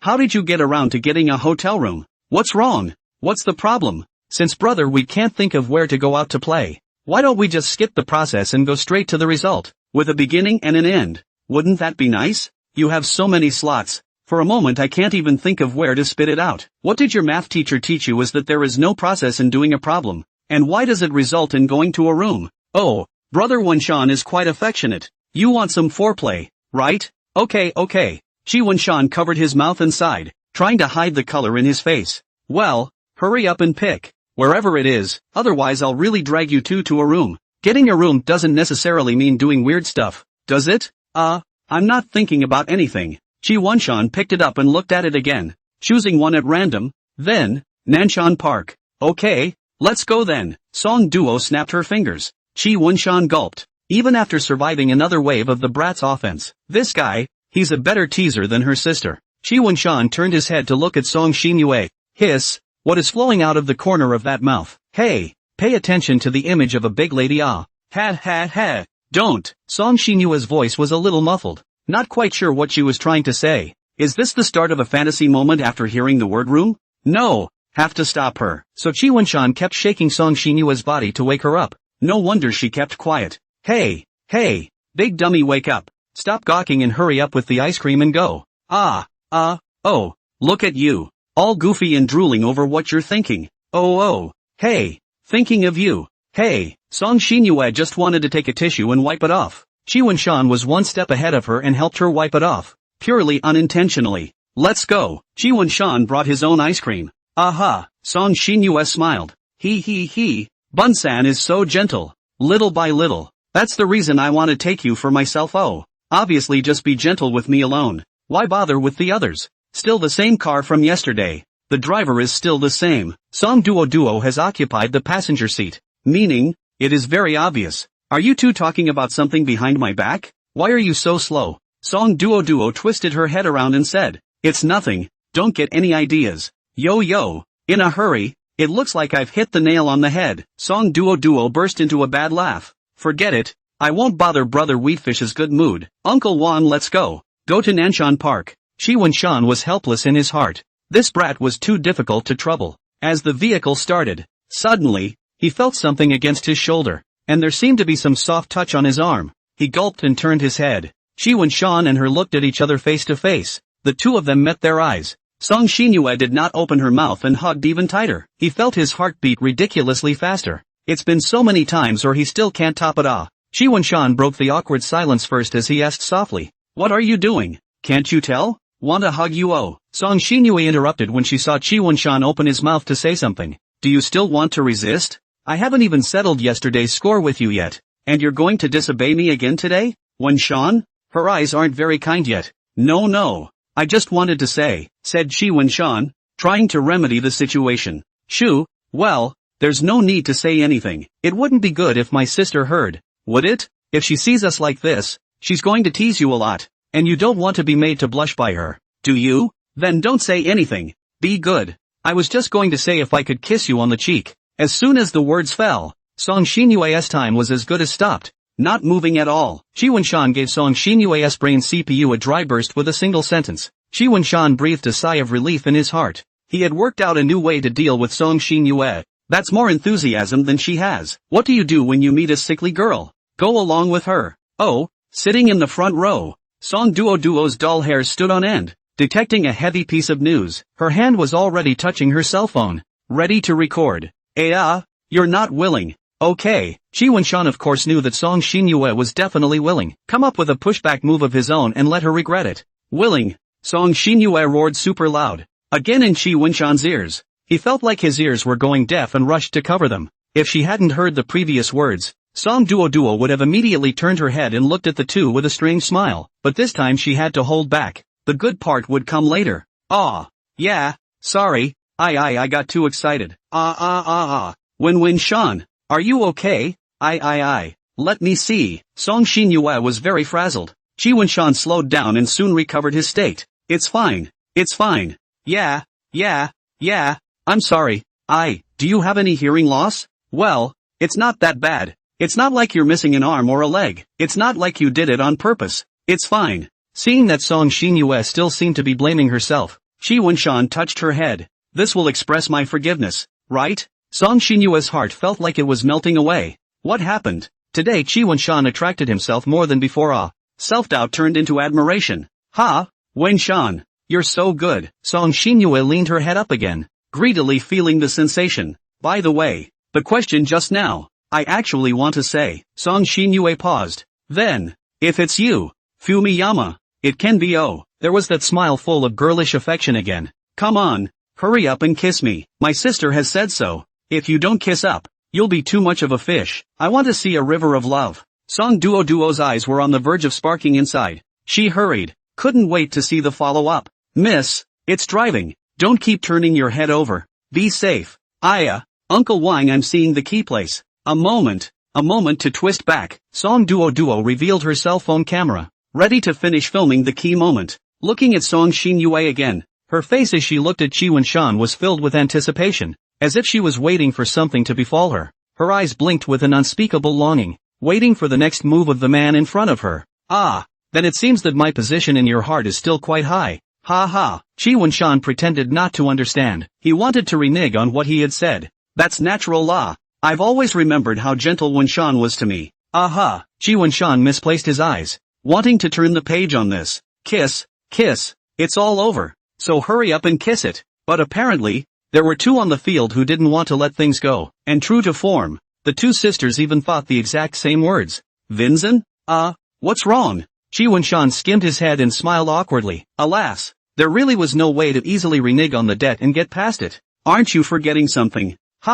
I didn't forget anything. I've got my cell phone with me, and I'm eating my ice cream. He scratched his head. Song Xinyue didn't say anything, only pointing at her face. Her eyes were as calm as water, as if she was telling Chi Wenshan, I'll give you a look. You can experience it yourself. You don't have anything on your face that looks good. Chi Wenshan resorted to flattery in an attempt to divert attention. Still want to play dumb? You wanted to kiss yourself, so don't hurry up. Song Xinyue's tone turned unpleasant and tightened her frown. Well, wait. I'm a little embarrassed to be watched. Chi Wenshan saw the half-formed brain poking out from the passenger side, as well as the shaking dorky hair, and found a reason to delay a bit. Song Do, sit the hell down. Song Xinyue noticed the camera. Hey, caught. Okay, but the camera she didn't turn off.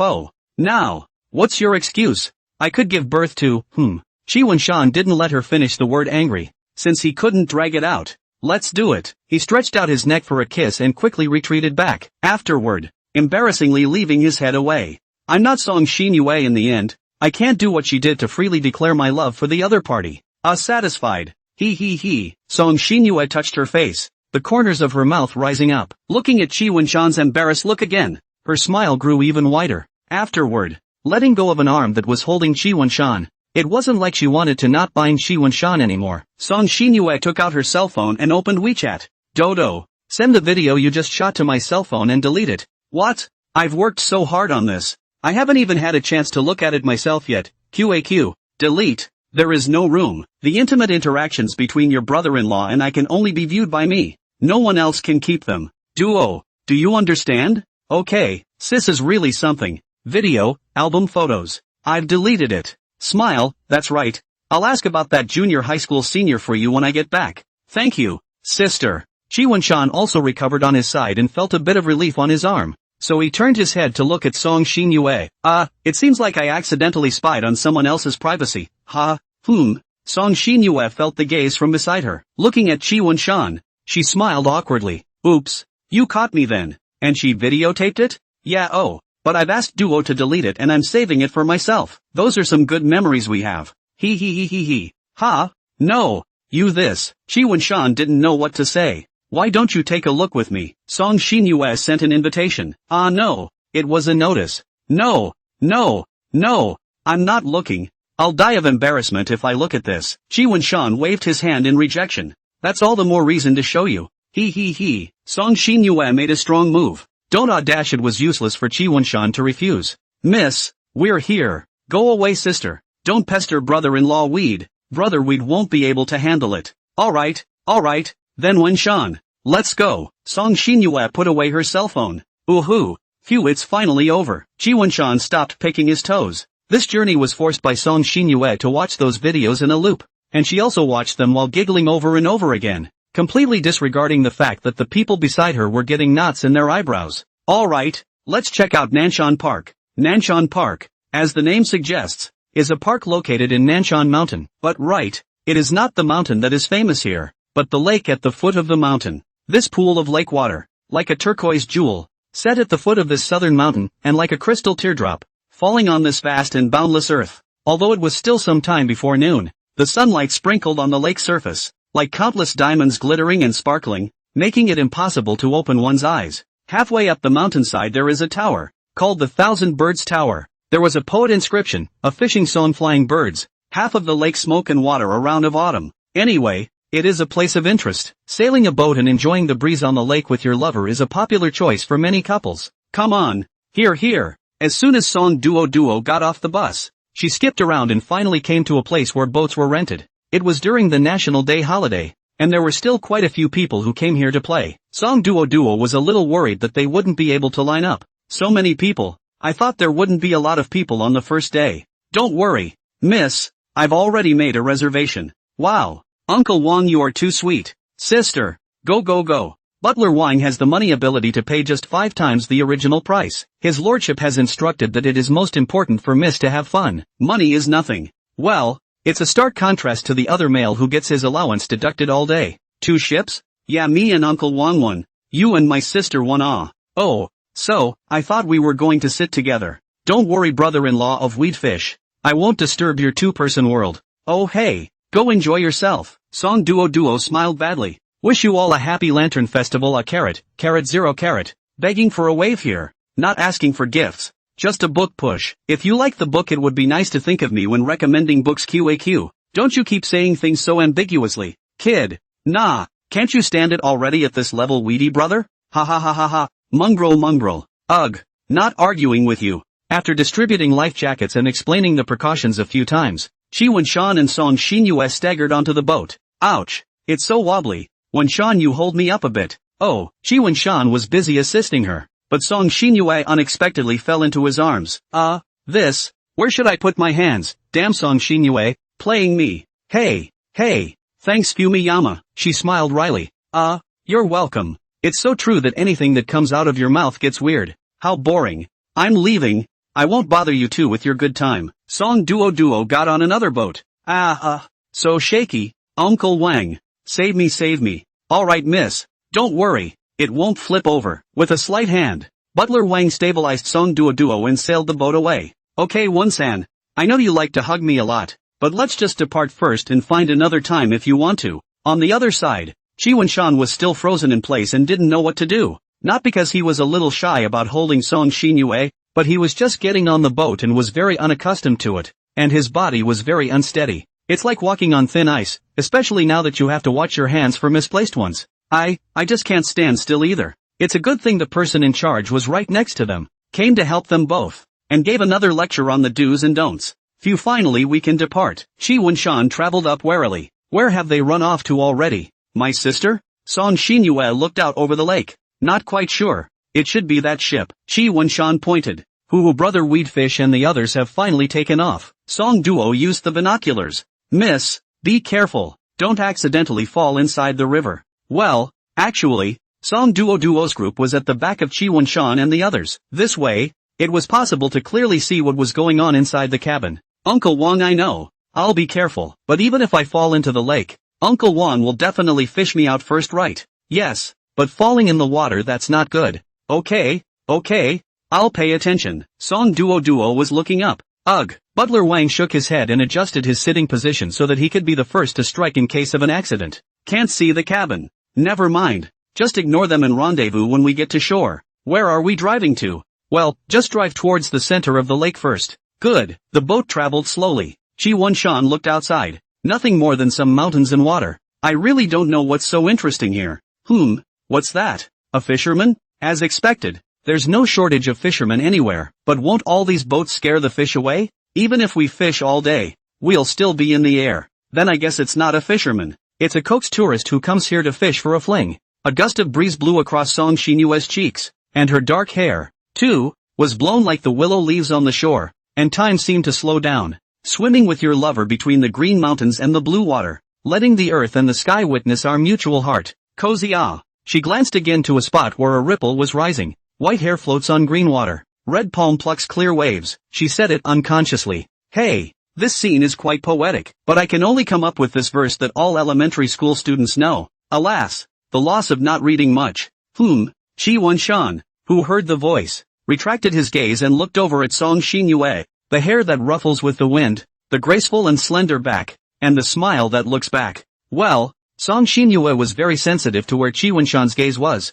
and this could be considered her superpower. The mountains are beautiful, the water is beautiful, and the beauty is even more beautiful, and no more beautiful than the beauty of Xinyue. He came up with a poem too, only he made it up himself. Ahahaha, at least it rhymed, didn't it? Good, beautiful. He said it unconsciously as well. Song Xinyue didn't hear it clearly, but looking at Chi Wunshan's mouth, she had already roughly guessed what he was talking about. Immediately afterward, she ruffled her hair divinely, held her head in her hands, and asked him with a smile, "What's the matter? Is this being charmed by me?" He. Aha. Chi Wunshan nodded honestly. This time, you actually admitted it so readily. Wunshan, you're really getting better and better behaved. Song Xinyue's face was filled with doting on him. Ouch. My sister is so happy? I'm so curious about what they're talking about. Surely there's no shortage of blushing content, right? Uncle Wang, what do you think? Think what you will. My lady, it's no fun. You talk too. Ah. The boat swayed, and Song Duo lost her balance. Butler Wang was quick on his feet and grabbed her, making her sit firmly in her seat again. Who just now I was scared to death. Song Duo was in shock. Told you a long time ago. Miss, pay attention, right? Ugh, don't let people worry about it. Sorry, I wasn't paying attention. Song Duo continued to look up again. Butler Wang is very helpless. Of the two sisters, Song Alo is naughty and hard to manage. What else can we do? Only to pay more attention to himself. I just heard what you were saying earlier and turned my head. Oh, so, I just watched several geese swim past, so I couldn't help but recite a poem. Song Xinyue scratched her head. Ha? A goose? There are still geese here? It's right there. Song Xinyue pointed. What's with the attention on the goose? Bummer. Following the direction of her finger, Chi Wunshan looked over. He fixed his eyes on it. Isn't that a duck? Ha? Ducks. Ducks ah. Song Xinyue looked again. This time closer and saw a little more clearly, and sure enough, it was a group of ducks. Ouch, shame on you. Actually can't tell ducks from geese. Song Xinyue covered her face in embarrassment. What's the point of covering your face? It could block me from seeing your beautiful face. Ha? In that case, he. I'll have to show you a good time. Oh. As soon as the words fell, Song Xinyue was about to get up, and Chi Wunshan hastily drank her down. Don't. It's still in the boat. If you get up here, the boat will be unstable at once. Ugh. Okay. Song Xinyue could only reluctantly sit back down. Indeed, we have to pay attention to the safety issue. It's okay. When we get to shore, there's plenty of time. Ha? What was my sister trying to do just now? Why did she stand up and sit down again? Uncle Wang, hurry up and keep up. I can't see anymore. Song Duo herself couldn't help but stand up. Miss, you quickly sit down first. Butler Wang was ready again. By the way, did you take a picture of me looking at the scenery just now? Let me see it. Didn't shoot. Ha? Such a precious memory. And you let it run away in a flash. You know I don't take many pictures. Ugh, no. Again. One more time. I'll try again like I did just now. and you can re-tap on it again. Song Xinyue turned back around again. And as far as talking about special reshoots? Alright, according to you. Chi Wenshan took out his cell phone and turned on the camera. This time, Chi Wenshan couldn't find that feeling he had at that time. No matter what, the movements were the same. The posture was the same. The person was the same. It was the heart that was different. Never mind. Just take a few random shots and click. Well, Fumiyama. Well, it's done. But I don't know if I did a good job. Okay, it's okay even if it's not a good shot. Oh, come on. You show me. Here, Chi Wenshan handed over his cell phone. Well, it's not really average anymore. You're doing a great job of shooting it. Okay, no, you're trying to comfort me. You really don't have to. Can I see some more of your other pictures? Whatever. It was useless to refuse himself. The phone was already in her hands, and there was nothing in his album that he couldn't show Song Xinyue anyway. Which picture are you looking at? What's so silly and happy about it? Chi Wenshan was puzzled. He doesn't have many photos in his album. Well, the smile on her surface now was just Song Xinyue's disguise. Looking at the photos was one thing, but more importantly, she was using this opportunity to check in. Well, nothing weird in the album. Very good. Mansan is doing well. WeChat is next. Don't let me see another girl's WeChat. Oh, haven't you finished reading it yet? What's the hurry? I'd like to see a couple more, and send them to me on WeChat again. Incidentally, Chi Wenshan realized that something was wrong. This guy was definitely taking the opportunity to check in. What to do now? To ask her certainly will not give. And on the ship is not convenient to rob. And if you provoke her, it will not be worth it. So Chi Wenshan decided to go along. There's nothing in your own WeChat that you can't let her see. So just check in. Wenshan, why didn't anyone open the door when I knocked at your house? Where have you been? Oh, half an hour ago. Mansan doesn't know yet. Well, I'll begrudgingly reply for you. What's the best way to reply? Hey, there. Good idea. Song Xinyue raised her phone and turned on the front camera. Lai Wenshan, look at the camera. I'll take a picture of the two of us together. Oh, you're quite interested. Chi Wenshan compared a scissor hand. Alright. Hey, can I have my cell phone back now? Wait a little longer. Wait a little longer. Song Xinyue used pettiness to buy herself time. Okay. Picture, send. Can't get mad at this yellow turtle. Ha ha ha ha ha ha ha. What the hell? Where are you guys? Song Xinyue, you give the phone back to Wenshan. Wenshan is busy. So why don't I reply for him? Grimaces. Song Xinyue, have you gone too far? I didn't steal or rob it. I didn't steal it or rob it. And Wanzan gave me the cell phone voluntarily. Where are you taking him? Chi Wenshan saw Song Xinyue's finger bearing and pressing. Hissing, could it be that Zhao Chuan sent me a message? Nanshan Park, oh, you don't come over even if you know. By the time you get here, we'll already be playing at the next place. Nanshan Park, the mecca for couples. Song Xinyue brought Wenshan there. Is it hard? Xinyue, are you chatting on WeChat? Yeah, oh, talking to your good brother. Oh, what? He sent me a message. Give it to me. Why so flustered? It's not like there's anything to see. No, I'll give him a few words back. No, I'll do it. I haven't chatted with him on WeChat for a long time, so naturally I'm going to take advantage of this opportunity this time. Ugh, Chi Wenshan knew that he absolutely couldn't grab it, and he really regretted giving Song Xinyue his cell phone so easily. What's my sister doing drumming on her cell phone all the time? Song Duo was puzzled. After Butler Wang warned her many times, her sitting posture was more or less restrained. Miss, you don't always care about Missy's side. Look at all the fish. How nice it looks, right? Che, what's the point of those? I'm not a kid anymore, Song Xinyue said disdainfully. Song Xinyue's fingers gradually stopped, and Chi Wenshan was genuinely curious to know what she had said to Zhao Chuan. Just as he was about to ask for his phone back, Song Xinyue stuffed it into her own pants pocket. Are you done talking? Can I have it back? The boat is so shaky and inconvenient, so let me hold it for you first. I'll give it to you when we get ashore. Appeared. Again. The mom system speech. But other people keep all the pressure money.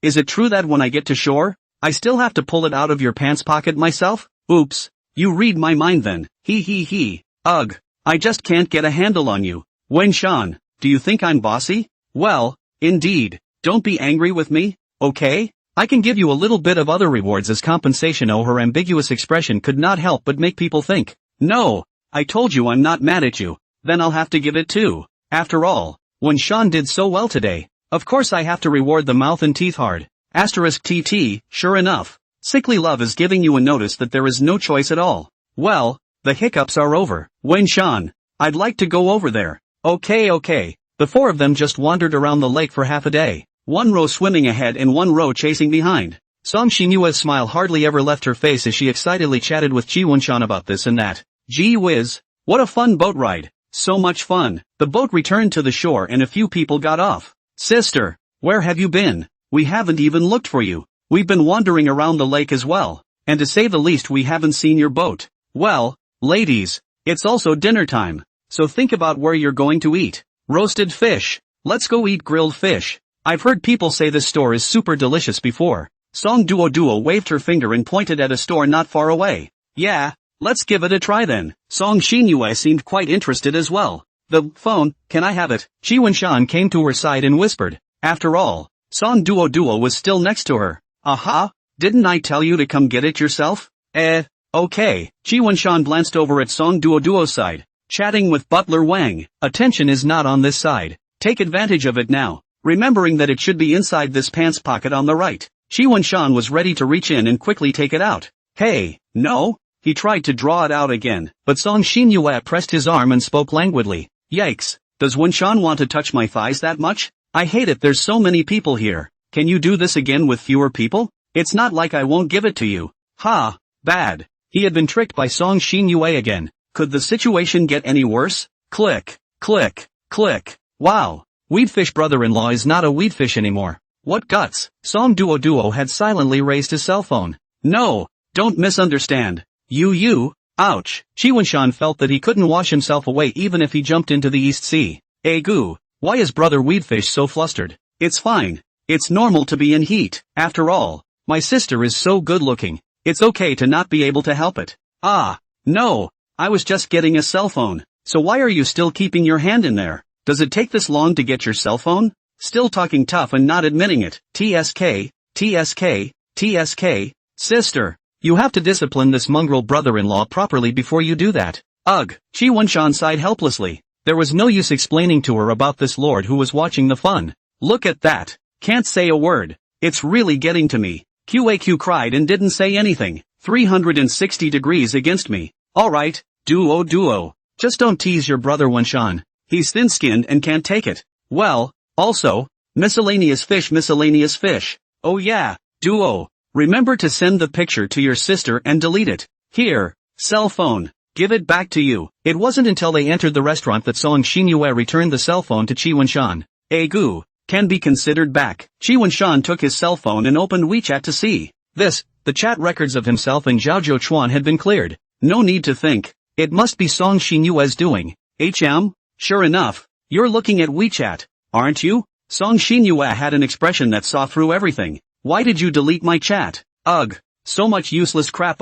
Keep it for what? I'm also helping you clean up your WeChat memory, right? Any comments? Chi Wunshan gulped. Although she had a smile on her face, her eyes were full of threats, not allowing him to show a hint of dissatisfaction. No comment, he replied weakly. It seems like she definitely talked to Zhao Zhouchuan about something and didn't want me to know. But it doesn't matter. I'll just ask Zhouchuan for it when the time comes. Hey, that's good. What about some things? Don't want you to know. Have your own reasons? Don't pry. Fumiyama, the more you know, the more troubles you'll have. Song Xinyue's tone was so gentle, and these light words caused Chi Wunshan's fingers that were about to type to stop. He looked at Song Xinyue's smiling face, and in his heart, there was only a feeling of powerlessness. This is the heaviness of this love. Okay, I'll just put away my cell phone. Seeing Chi Wunshan put away his cell phone, Song Xinyue nodded with satisfaction. Well, you have such a lovely and beautiful me in front of you, so don't always focus on the yellow turtle on the other side, where I'm not as good as him. Look at me more often. Well, don't think of anything else, just think of dinner. The world is in tatters, and dry meals are sewn up. Well, not that I'm saying. It's not very nice for a group of us to take up 2 tables from a human shopkeeper, is it? Chi Wunshan glanced at another table not far away. A dull hair was shaking, suddenly disappeared to detect the unkind gaze, then shrunk back. Well, in order not to disturb Song Xinyue and Chi Wunshan's lunch duo, Song Yalo pulled Butler Wang to another table.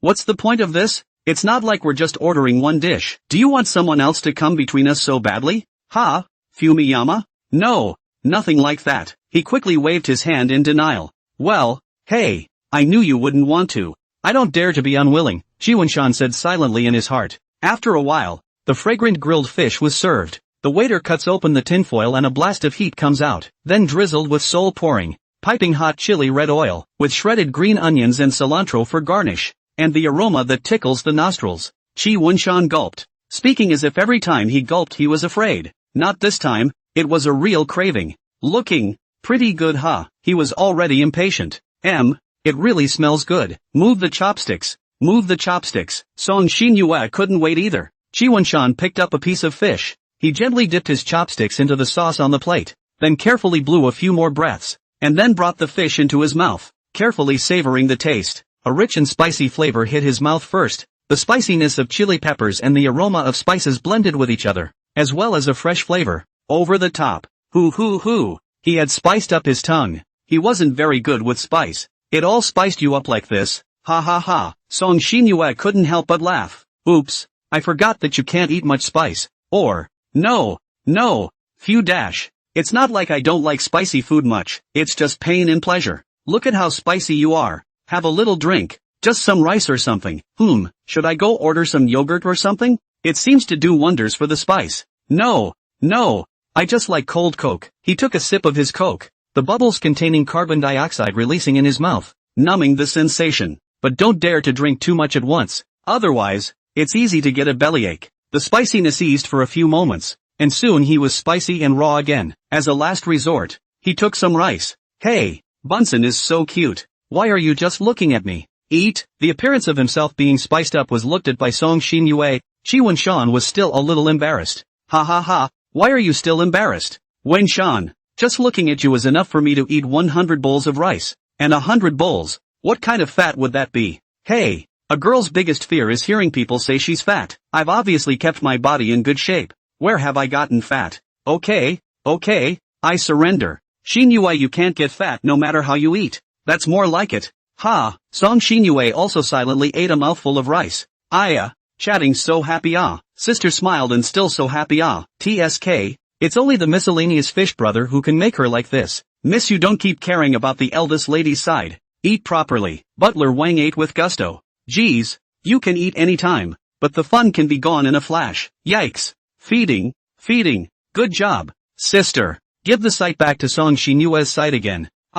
Open your mouth, Wunshan. I just cast a magic spell. The fish fed to you through my hands is definitely not spicy. Song Xinyue was really keen on feeding Chi Wunshan food. Are you treating me like an elementary school student? And even elementary school students wouldn't believe it, right? Where's all the nonsense? I've fed it to your mouth. Are you going to eat it or not? Song Xinyue pushed forward again, looking at the white tender fish meat soaked in full soup. Well, I'll sell food a face. Reluctantly accept your feeding.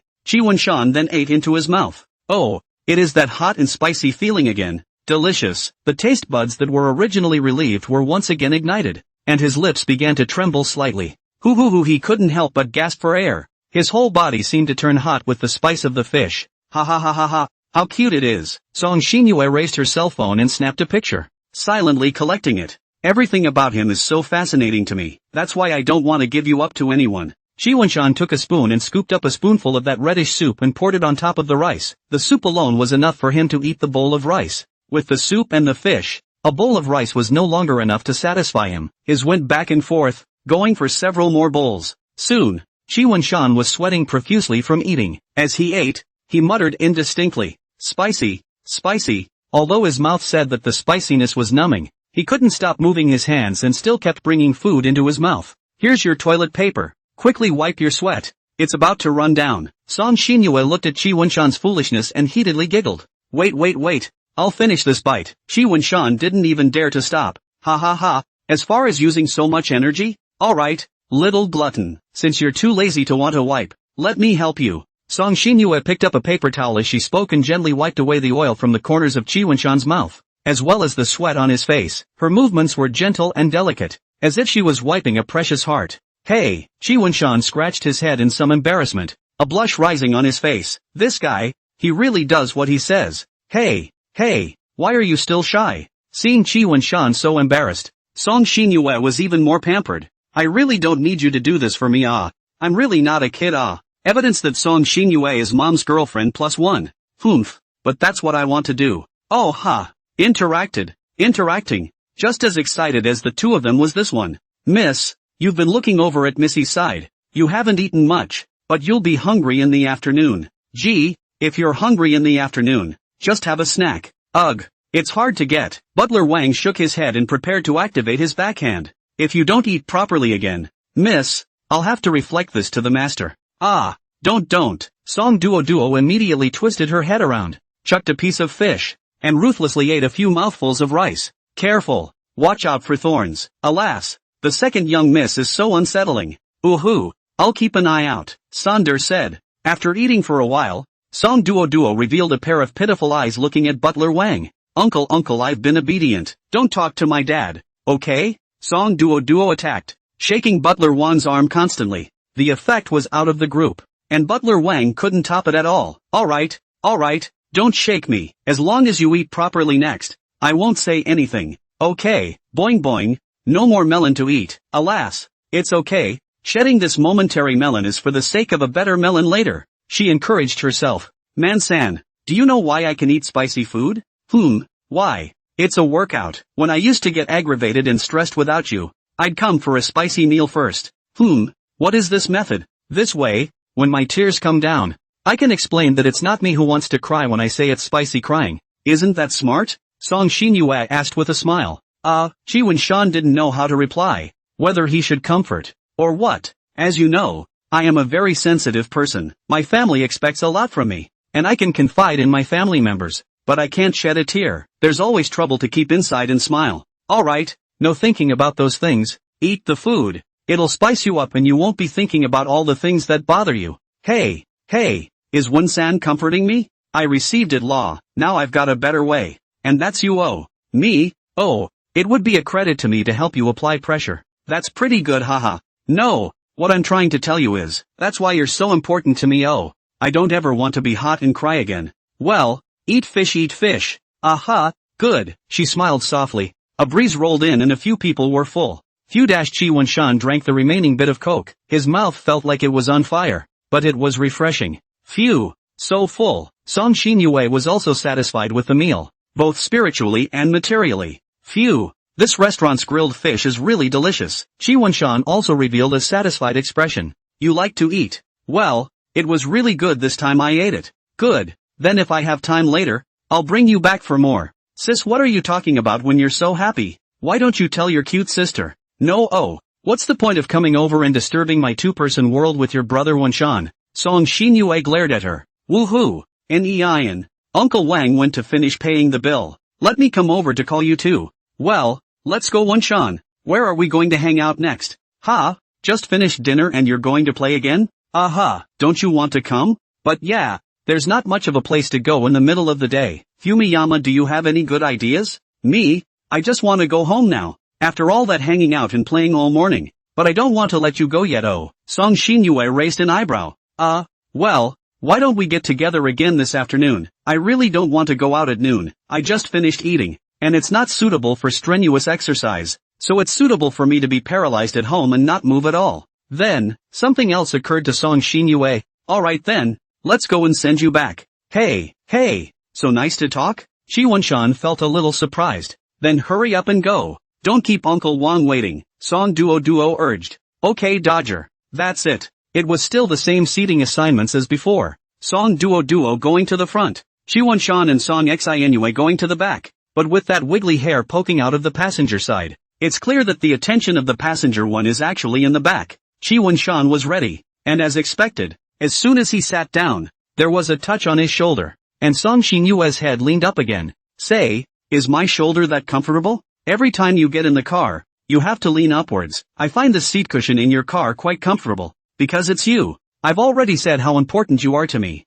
right? Song Xinyue looked at him. Uncle Wang, just drive towards his house. Send him back first. Yes ma'am. Oh, that's fine. So you're going to give me all of your shoulder to lean on? I'm not going to give you a chance to say no. Isn't this already letting you lean? However, you shouldn't lean for too long, or my arm will go numb, said Chi Wen-shan and adjusted his sitting position. Are you pretending not to understand or you really don't understand? I'm confused by you.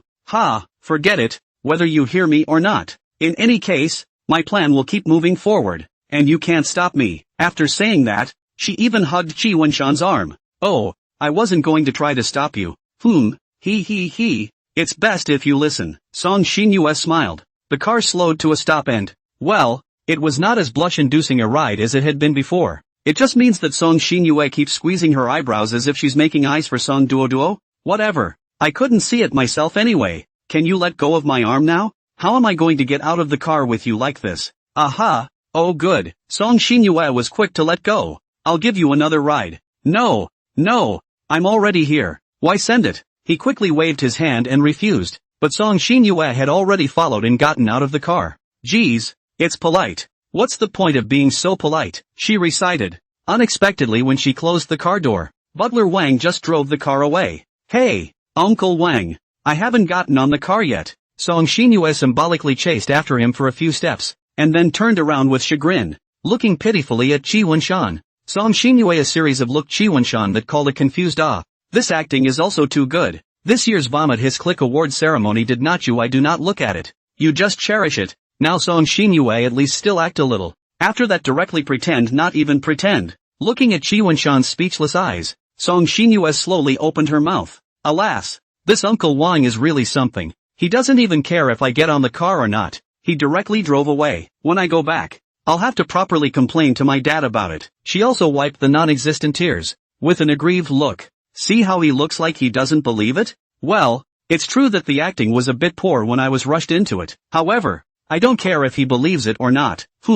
Still want to get away from me? That won't do. Maybe, Uncle Wang he didn't notice it, he thought you got in the car, so he just drove off. It's not also his fault. Who hasn't had a slip-up has he? Since she wanted to act, then she herself would play along with her. There were so many slots, so if she poked at them directly, she might get annoyed. Alas. That's right, indeed, I can't blame him, but now, it's troublesome, I have no place to go. Then, she winked at Chi Wenshan, explicitly, signaling something. Oh, I know, let me call you a cab, take you back, I'll pay for it myself. Haha, I appreciate the good intentions, but right, a girl alone in a cab right, in case there's some miscreant right, how unsafe. Now this social security is so good, what are you blindly thinking? Which is so dangerous. Ow, don't pull. Song Xinyue saw Chi Wenshan still pretending not to understand, and angrily went up and grabbed his ear, intending to let the pain make Chi Wenshan long remember.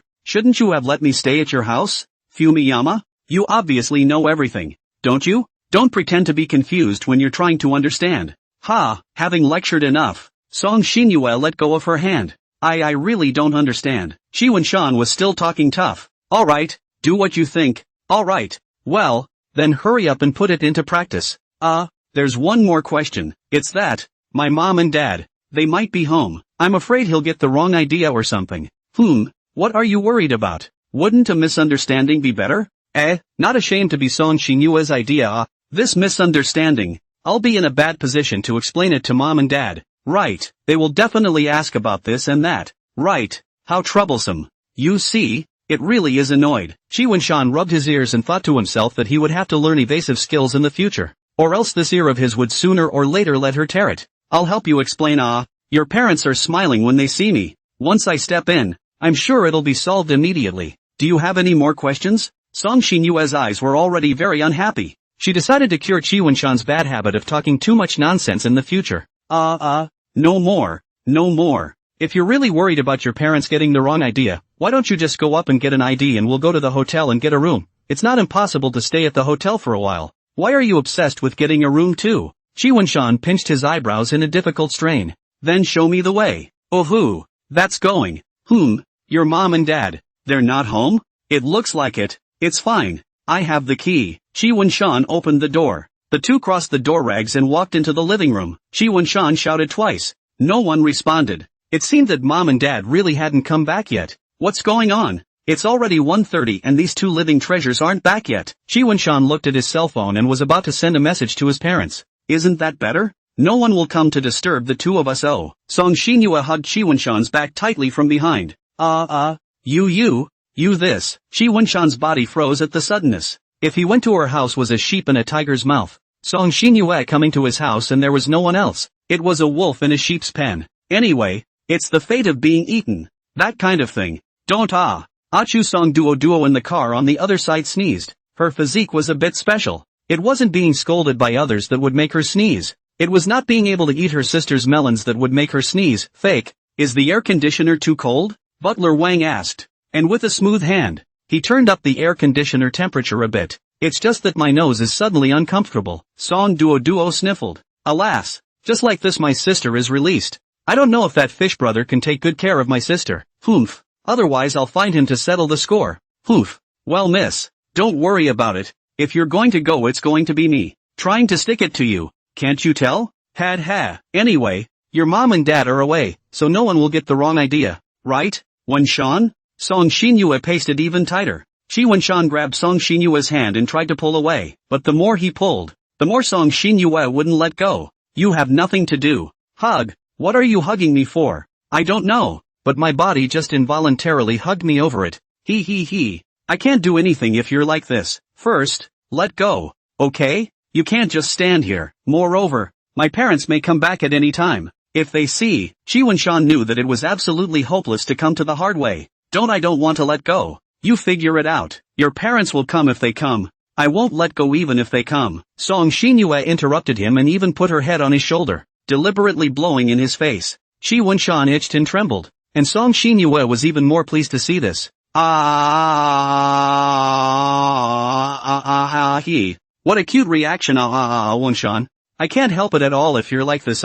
She also wanted to barf on Wenshan's face and eat Wenshan in the physical sense. If you want to say that, then fine. Wenshan was ready to carry her on his back. Well, at least to move to the other room first. Hey, what are you doing? Song Xinyue hurriedly held Wenshan with her arms and raised her legs to clamp down on his waist. Don't you not want to let go? I'll carry you on my back somewhere else. Well, then, hold on to my legs. It's very sleepy when you're pinned like this. In a moment. With that, he was about to depart. But at this time, a clicking sound came from the door of the room. Someone was opening the door. Wenshan felt bad and hurriedly tried to put down Song Xinyue, but it was already too late. The door to the room had opened a bit, and Wenshan had seen her mom's joking face. A few people looked at each other. A moment later, mother closed the door of the room again. Mom! Wenshan took out his what's for lunch energy and called out loudly, taking advantage of Song Xinyue being distracted again. He busily left her on the sofa and then rushed out the door. But when he went to look, where were his parents? He came to the elevator, which was going down. He was a step slow. Shit. Wenshan sighed. So the picture of social death was seen, or parents saw, and lost the opportunity to explain. People are numb. This is good. Your parents ran away so fast. Song Xinyue also came out. Ugh. That's it. Now there's no chance to explain. Let's go. Go back first.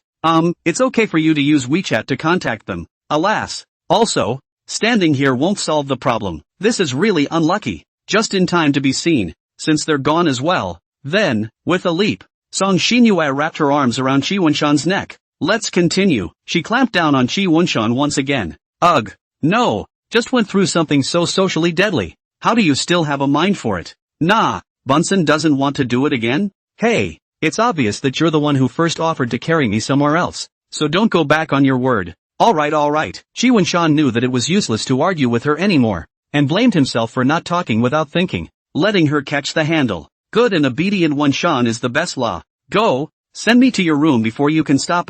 Song Xinyue commanded. Ouch. Wenshan put her down on the bed. Sitting on the bed, he straightened his back, and gasped for breath, sort of restoring his state. I mean, are you really that tired? I'm pretty light too, right? Song Xinyue crossed her arms as a pillow, lying indulgently on his bed, and gave Wenshan a look with dissatisfied eyes. Maybe you ate a little too much for lunch. Hey! Hearing Wenshan's reply, Song Xinyue took her legs and crossed them to pin Wenshan. Then with a force, she brought him down onto the bed. Your answer makes me very dissatisfied.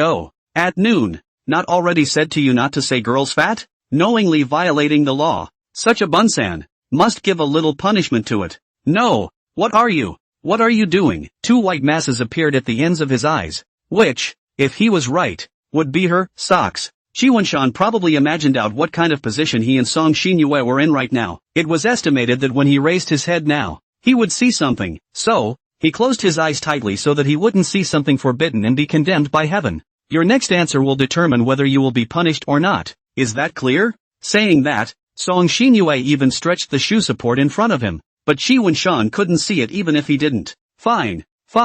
Ask.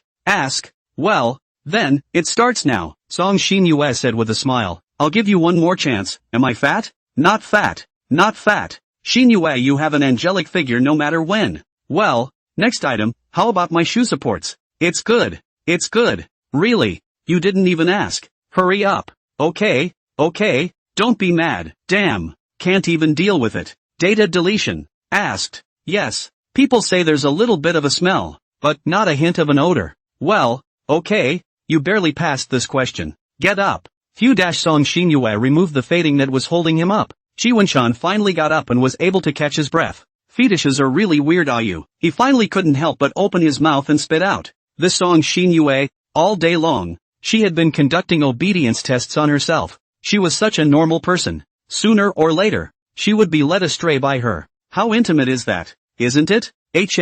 Where's the weirdness? When he's with me in the future, he'll have to stick to her every day, and he won't be allowed to go anywhere alone. Only by accompanying him at all times can I show my most extreme love for him. Ugh. True, trying to get a sickly girl to realize that her behavior was perverted and inappropriate. You can't convince it with a normal human mind. Qi Wenshan is not going to count those first, while she is not persecuting me now. Let's explain to my parents first. Thinking like this, he opened his cell phone. Sonny, Mom and Dad remembered they left their wallets at the restaurant. You're home. I'm not a very good actor for my parents to come up with such a far-fetched excuse. What are you looking at? Song Xinyue leaned over relentlessly. It's not even explaining it to my parents. You see, they can make up such far-fetched reasons to fool me. They must have misunderstood. Misunderstandings are misunderstandings. I'd like to think that it's nothing. What you think is not what I think. Qi Wenshan was already brainstorming in his head about how to make up an excuse. I was playing a game with her, and I lost, and then I had to carry my back around. So don't take it personally. What are you talking about? What's with all the carrying and spinning? I told you Mom and Dad didn't see anything. You two have fun. Ha. You even said that your parents' reasons were far-fetched. Aren't you being quite obtuse? Song Xinyue laughed. Then come and help me. This thing started because of you too. Me? That's fine. Song Xinyue took over the cell phone. She opened her voice. Uncle and Auntie, he and I were really just playing a game. He lost and had to be punished for spinning around on my back. That's all. Is there a difference between what you're saying and what I'm saying? There is. I use voice. And the main thing is, the person who is talking is me. Song Xinyue scratched her head in embarrassment. Well, in fact, I can't think of any good reason to do so. It's not a family. Don't enter a family door. Ugh. Qi Wenshan was speechless. I'll leave you guys alone. Hey, look. Doesn't that explain it? How do you see to explain it clearly? Qi Wenshan pinched his eyebrows. Forget it. Let's just pretend that everything didn't happen. The more you explain it, the more messy it gets. He put away his cell phone.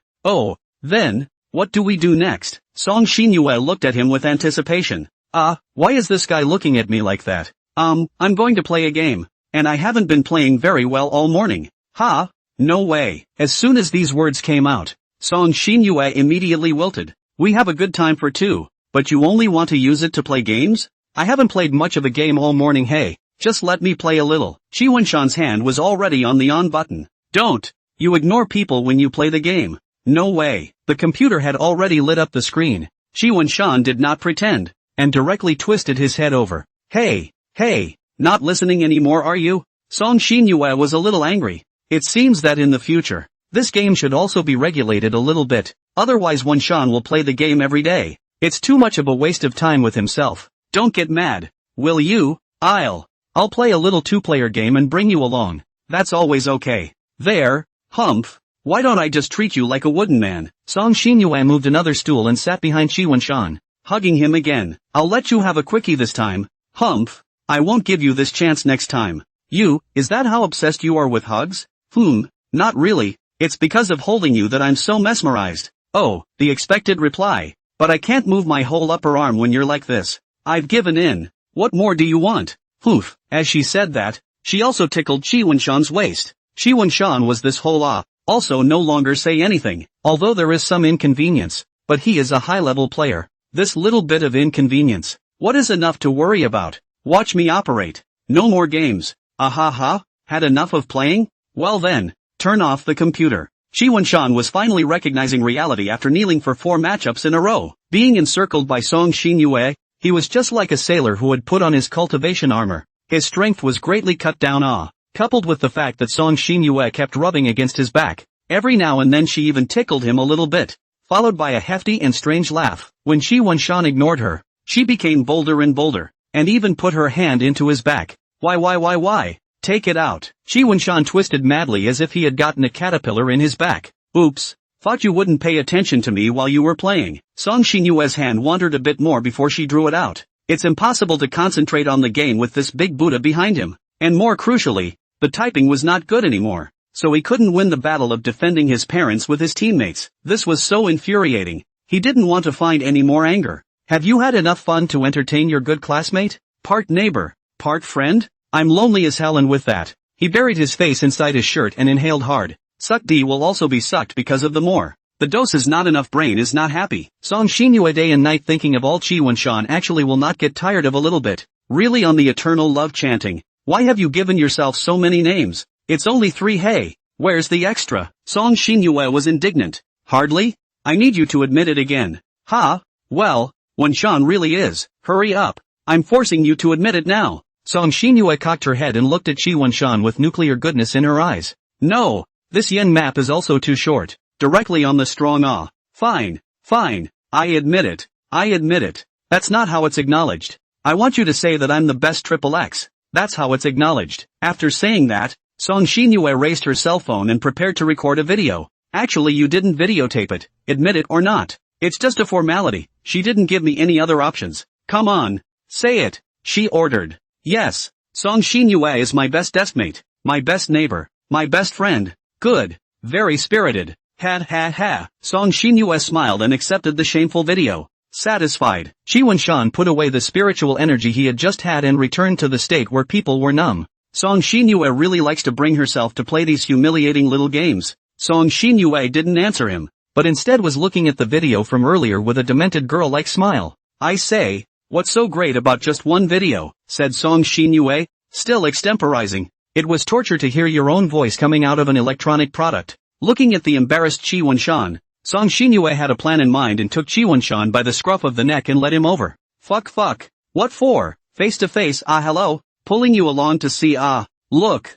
Hey. How come you were so energized when you said it, and then you're drained when you're done, That was just to make you happy. What? Just pleasing me? Hopefully, you don't want to recognize what you've promised to finish? Song Xinyue stared straight at him. I didn't mean that. Don't think too much. What I promised you, I'll do it even if the heavens strike me down. Shi Wanshan felt innocent. Humph. Thank you for not having the guts. Only then did Song Xinyue retract her eyes. So, only I can be your best deskmate, neighbor, and friend. No one else can take my place, understand? Understood. He nodded, barely complying. Silly. Cough. Song Xinyue just wanted to laugh, but immediately put it back. After all, in the middle of chatting about such a serious topic, one can't break first, whether you recognize it or not. I've got the video evidence on tape, so if you don't comply anymore, I'll hold this against you. And she held out her hand. Ow. Hey, it's not like I'm violating it now. Just a reminder so you'll remember. If you do commit a crime,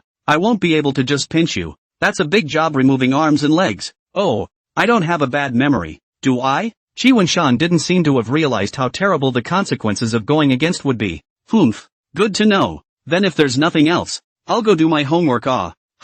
It's only the first day of vacation, and you're in such a hurry to do your homework? You're definitely going to toss me around every day for the next 4 days, dragging me around to play. I mustn't take advantage of the fact that I have the time to write, and when I'm done won't I be able to devote myself fully to the time I have to spend with you? Xinyue? This, Song Xinyue surprisingly didn't know how to dismiss it for a moment. Well, I haven't really seen that you're so intentional, so I'll just accompany you to write it. Come on, let's go Wanshan. Uncle Wang is already downstairs. Right away.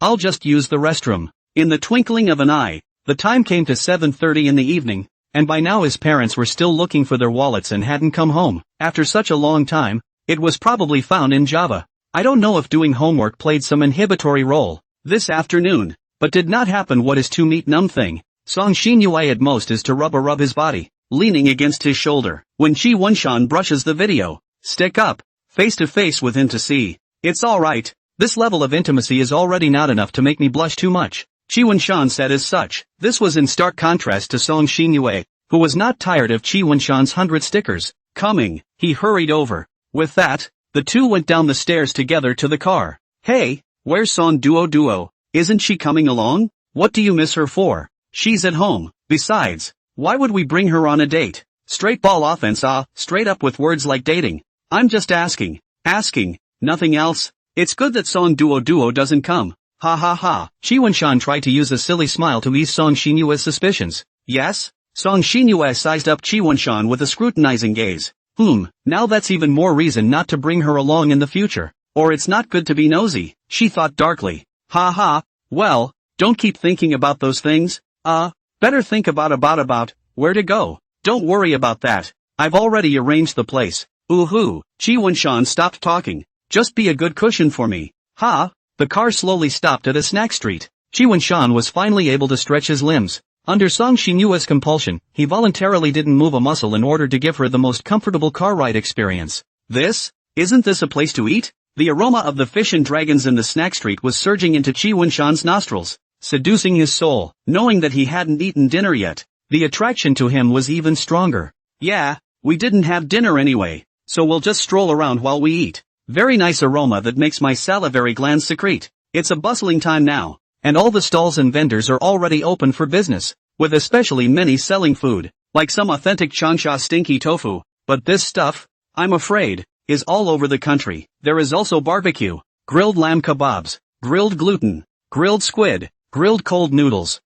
Also with a grilled word. What about wheel cakes, hand cakes, egg cakes, flour armor noodles, fried noodles, tinfoil noodles, and so on? In short, a wide variety. Every foodie can find what they want here. Wow. So fragrant. Song Xinyue simply see anything to go over a bit, although not necessarily buy. But smell is absolutely must smell, except stinky tofu. Quickly finish the skewers in your hand first. Running around, Chi Wunshan took one skewer after another. Yeah, it's Xinyue. As they walked, they also stumbled upon a few of Song Xinyue's girlfriends. It is said that things are gathered in groups. Song Xinyue's several girlfriends are all white and beautiful. Temperament and body are not lost to, that can be compared to Song Xinyue. Far from it. The Song family's temperament style of gold, but also they can be compared to? Song is the delicate red flower. Others are just the green leaves to set off its beauty, nourish its growth of the black soil just. Who she should not have the ability to read minds. Right. Even if she has. I have changed my words.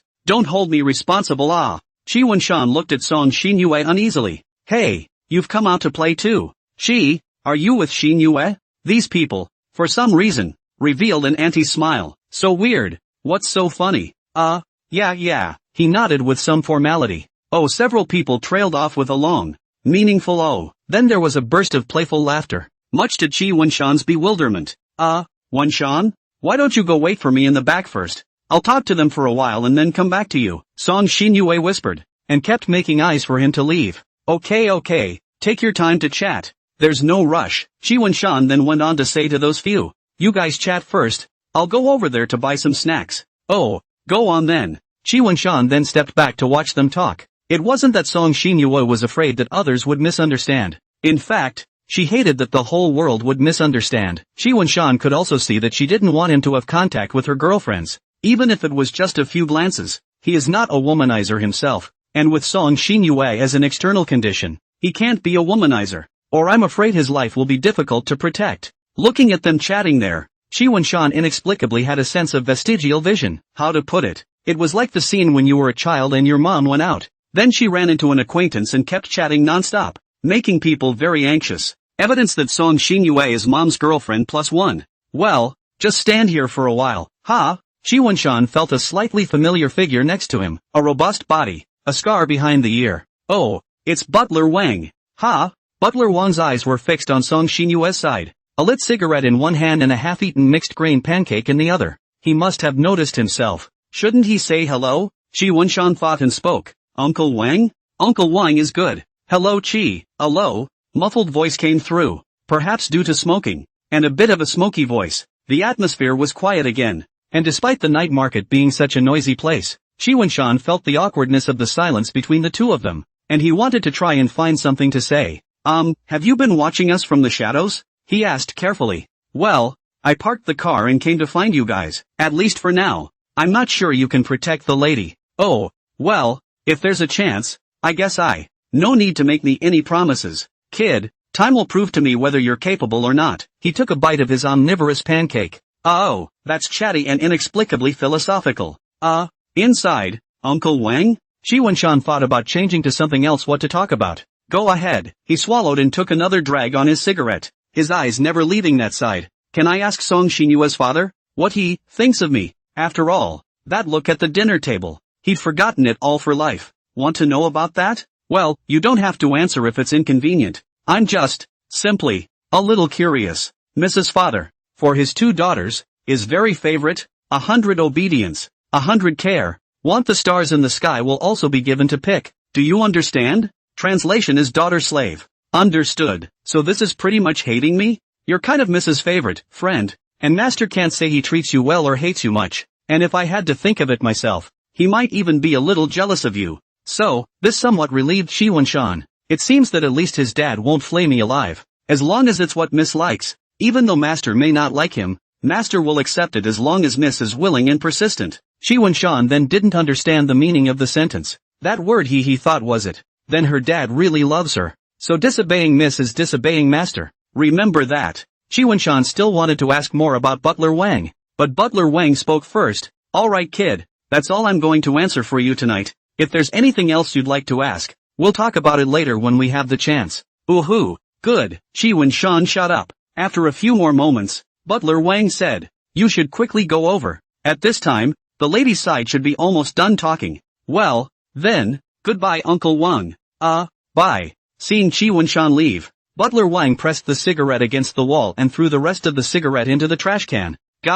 Failed to quit smoking again. Song Xinyue's side waved her hand, sort of saying goodbye to them. She mentally exited, finally coping with going away. Are you done talking? She turned around and saw the face she had been missing. Well, done talking. I'm sorry about that. I didn't expect to run into them and ruin our date time. She smiled awkwardly. What's there to be embarrassed about? It's fine. This is done talking. Go ahead and hang out? Of course. I'm not full yet. And it's early, so I'm not going to just let you go so easily. I'm not full either. Why would I want to leave? Go over there and take a look. As time goes by, the snack street is getting more and more crowded, and in some places it can be fully described as crowded. Wearing through the cracks, Shi Wenshan felt a sudden heat in his hand and looked to see that it was Song Xinyue's hand pulling on him. You're pulling me with this one hand and carrying so much food in the other, so be careful you don't drop it. Hey, why are you caring about food? There are so many people crowding around. Aren't you afraid you'll lose me? Alright, Shi Wenshan then pulled her onward. He. Song Xinyue laughed softly and pulled her hand tighter. She didn't want to let go even for a second. Only when it was time for the two of them to go in hungry and go out satisfied. And it was time for them to break up. Did the hand hold loosen? Well I've sweated a lot. Song Xinyue scratched her palms, which were wet. Ken, it's definitely not me sweating. It's all him, his sweat. Wenshan really doesn't pay attention at all. Should I do it when he's not looking? Or should I add it to the palm of my hand in front of him? It's so hard to decide. Can't bid not add? Sooner or later, I won't be able to pass the trial. It's getting late, and the fun is done. So I'll go back first. Shi Wenshan was ready to say goodbye. Wait, there's one more thing. Now by the way. Well, what is it? Well, it's 3 days behind. I'm going to accompany my family to Hangzhou to travel. Don't blame me for not telling you until now. I'm also afraid of affecting your mood to play today. She squirmed and said, a family trip is it? What do you mean? Do you want to, come along? It wasn't that Shi Wenshan didn't want to go. It's not quite right for you guys to bring me along on your family trip, and my parents probably wouldn't dare to let me tag along alone. It's okay, I can talk to them. I'd better not. It's really not good for me, an outsider, to follow over there. Outsider? Not at all. Song Xinyue inexplicably got excited. Well, it's also a little bit, I won't be able to see you for 3 days. It's okay, you can video chat right? So, then the deal is that you have to call me every day, even if I'm not around. You can't have contact with any other girls, okay? Got it. I promise, okay? Well, talk about it. Okay, that's a lot of dainty writing. It's time for some sick. Uncle Wang. Let's go. Song Xinyue rolled up the car window after saying goodbye another time. In and Chi Wunshan good again putty after some. Song Xinyue finally is willing to get on the car. At the last minute, she was still uneasy, and wanted Chi Wunshan to pull the hook and swear. The car gradually drove away, but Song Xinyue's heart seemed to still be there. An outsider? I can't believe he feels that way about himself. It's okay, oh Fumiyama. At the next one, I'll make sure to involve you. As a family member, Song Xinyue secretly made up her mind, perhaps a little excited. On the car window exhaled water mist. She drew a love heart on it with interest. Ha. She laughed. Chi Wunshan waved his hand at the side of the car window as well, and then he was ready to leave as well. Ouch. That finally got her suspicious mind talking. He pulled out a piece of toilet paper and wiped his neck. Well, at least there's a little free time after the rest of the 4th of July without being glued to her all the time. But then, Chi Wunshan thought that video chat, as long as he talked to Song Xinyue for a while every day, turn off the line. Unexpectedly, Song Xinyue is every day 3 shifts to come. 8 a.m. to 10 a.m., 12 p.m. to 2 p.m., 8 p.m. to 9 p.m., 6 hours a day. Even if you don't talk, but you can't leave the camera and you can't turn off the call. When it was 8 a.m. the next morning and he was still sound asleep in his sleeping den, the video chat woke him up. Why? Calling so early in the morning, he replied in a daze.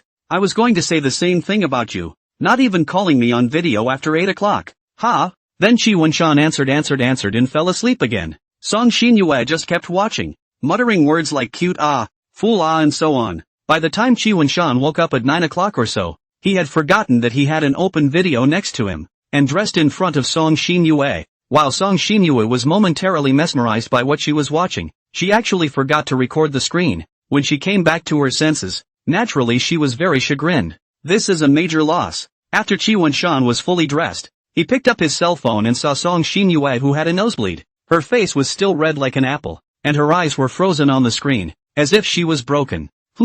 Why do you have a nosebleed? Hiss. Holy shit. He then reacted to the fact that he'd been in such a daze of sleep that he'd forgotten about the whole cell phone still being on thing, and then got dressed right in front of her, which wasn't surprising. He shamefully blocked the cell phone camera and tried to calm down. Then, Song Xinyue's unrestrained laughter came from the other side. For a moment, it made him wonder if there was a goose crowing on Song Xinyue's side. After that, they naturally chatted for a while in a shameful atmosphere, and Song Xinyue announced to him the rules of the morning, midday, and evening video chats, and ended with Chi Wunshan's protests being ineffective. These 3 days to him over, with the clock to work like, to the point on the anxious to Song Xinyue call over, afraid that she blamed down, back to settle accounts. And Zhao Jiuchuan also went out to travel. The family ran Yunnan Dali. That day he came to find himself, is to ask his family want to come together. Unexpectedly came at a bad time. The plan is considered to be in vain, but even if he had been there that day, this plan probably wouldn't have come to fruition, because his parents had a firm idea. The so-called traveling is just going from the place where you are tired of living to the place where others are tired of living. Spending money to look for sins. Look at that cell phone posted, and price increases, and black scales, and black tour guides. Even if you go, so many people, nothing to see, crowded around. It's a living hell, isn't it? Can only say that a little bit of truth but not much it. Everything is still to look at the dialectical only good. So, playing Chi Wunshan memory, the number of times out of the province that is only a handful of times. Anyway, I spent the last 3 days at home and didn't go out again. The vacation passed in a flash, and it was time for school on Tuesday. Wunshan, Song Xinyue came as a surprise. Ouch, hey. No, do you want to be so excited? Chi Wunshan almost fell down. Among the group of students who were excitedly sharing interesting stories about the National Day, Song Xinyue could be said to be the most excited one. Of course. I haven't been able to see you for 3 days, Song Xinyue frantically posted, giving compensation for the loneliness of the past 3 days. That isn't so bad. Chi Wunshan wasted a bit of effort and allowed his body to break free of some of Song Xinyue's restraints. Don't you miss me? Song Xinyue pouted in displeasure. Seeing you in your cell phone for 6 hours every day, of course, I want to. To show his sincerity, he even touched Song Xinyue's head. That's right, then you're not allowed to reject my passion. Song Xinyue strengthened a little more. No. There's so many people here. It's better when no one's around. No good. Do as you're told and I'll loosen up in a minute. Song Xinyue began to frantically inhale Chi Wunshan's scent again. Firstly to relieve her addiction, and secondly to see if there was any other woman's scent on him. Chi Wunshan felt like he was even going to suffocate. And fortunately, the class bell rang before he died from lack of oxygen. Although the students within his own class were already not surprised by the hugging act that Song Xinyue inflicted on him, The teacher's face still had to be given, but while she can't do it in the open, she can still do it under the table. Hey, Song Xinyue, where are you touching? Class is in session. Chi Wenshan slapped her hand away. Hey, it's time for class to end? So, well, Song Xinyue looked like she wasn't in a hurry to make out and had something else going on. This can make Chi Wenshan, who has already turned on his defense state, can't be taken lightly. She must be waiting for me to let my guard down, and subsequently make a move to kill me. Hey, Wenshan, guess what gift I brought you on this trip to Hangzhou? I guess, it must be your mind that is passionate about me as well as your actions, yes? No, those things, when can I give you? It's a specialty, so it's not you wouldn't have brought me a green and white snake in Fa Hai's hair, would you? Ha? What green and white snakes? What am I bringing you snakes for? And Fa Hai, does he have hair? Song Xinyue was uncertain by his question. I'm just kidding, haha. No, I can't guess what it is. Xinyue, you reveal it quickly. Don't whet my appetite. Dang. Look, Longjing tea crisp. She took out a very fine box, and Chi Wenshan took it. Longjing tea pastry? Is it a snack? Chi Wenshan scrutinized the box in front of him. Right. It seems to be a very famous pastry there. I tasted them and they were quite delicious, so I bought some back and wanted you to try them too. Can I open it now? Of course. It was supposed to be for you too. Chi Wenshan then opened the box, which contained 12 tea green round cakes. This looks quite appetizing, haha. Wait, don't eat it yet. I have to feed you the first bite. Song Xinyue picked up a small round piece of cake. Open your mouth. Good.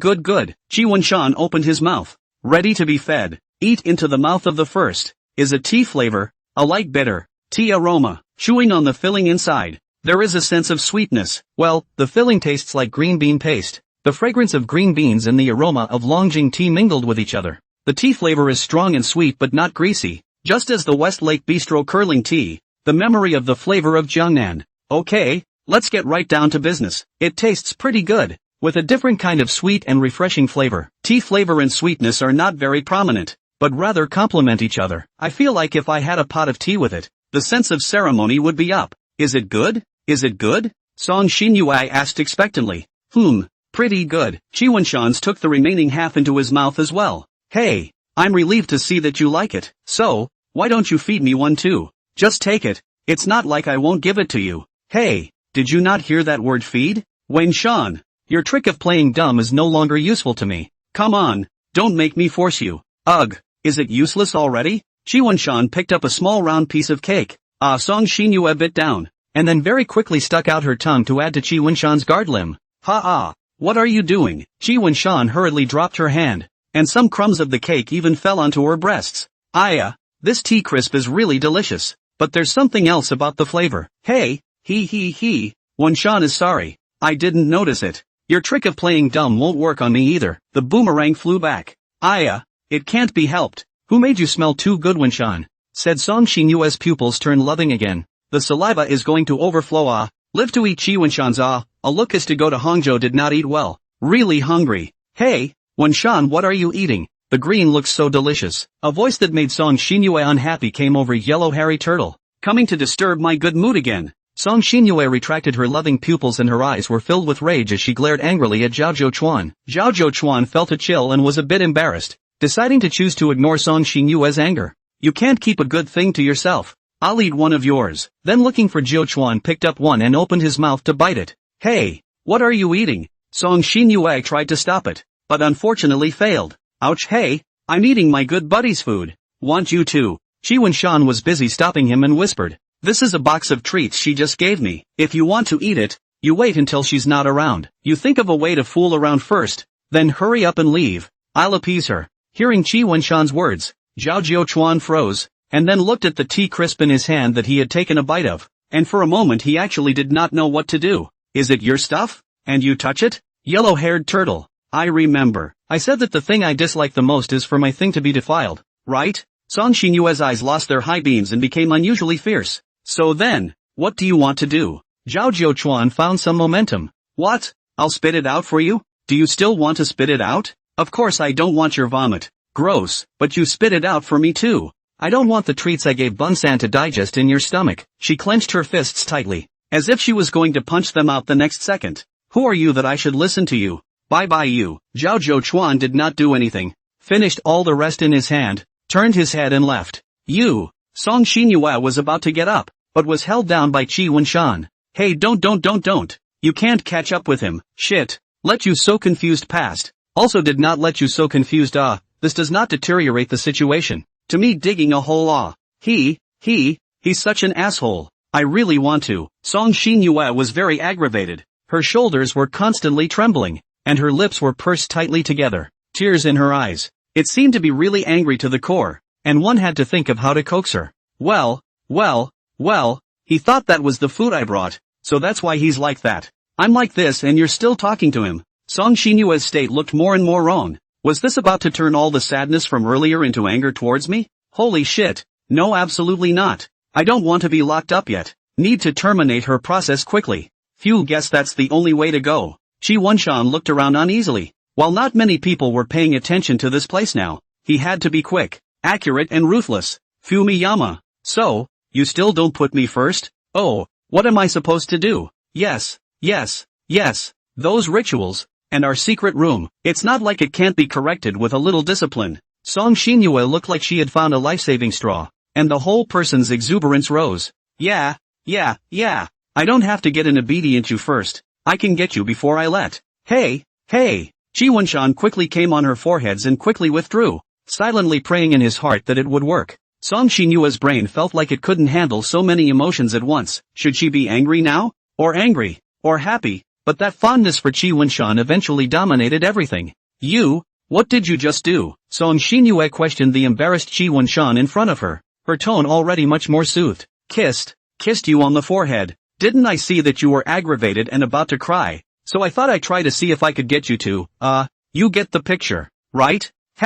You just kissed my forehead and you're trying to coax me? Wouldn't let you have your way so easily. Song Xinyue was still full of unhappiness. I'm already doing it against great shame, and this can't even be coaxed out of you? Ugh, I really don't know what to do then. Qi Wenshan heard out that Song Xinyue's mood was already half good, so he pretended to be at his wit's end. Stupid. You do it again. Maybe, just coax me all at once? Said Song Xinyue and pointed to her forehead. Are you sure? Qi Wenshan was a bit hesitant. Of course, that's the only way you can do it. Anything else? If it suits me, forget it. Come on. Qi Wenshan looked around once again. Not too good. The movement once more might actually attract the gaze of others. Qi Wenshan decided to back off a bit and took Song Xinyue's hand, rather quickly nudging the back of it. The one that didn't let you do it yourself. Doesn't count. Qi Wenshan didn't give her a chance to refuse, and came back several times like a chicken pecking at rice. It's been so many times. If I can't coax you anymore, I'll give up. Alas. The thought of being hated by Xinyue for the rest of my life makes my heart bleed. Where am I unhappy? Much less hate you. Song Xinyue hastily retorted. So this is me coaxing you? Well, barely. She pretended to be angry again, but it had zero effect and didn't make it seem like she was angry at all anymore. Few can be considered. Qi Wenshan was relieved. But now you see the true colors of your best buddy, don't you? He pissed me off, patted himself on the back and left, only to have you coax me into cleaning up the mess. If I let him coax you, that wouldn't be adding fuel to the fire. He came to coax me? Who cares? Shameless, nasty thing, she said as she waved her fist. Yes.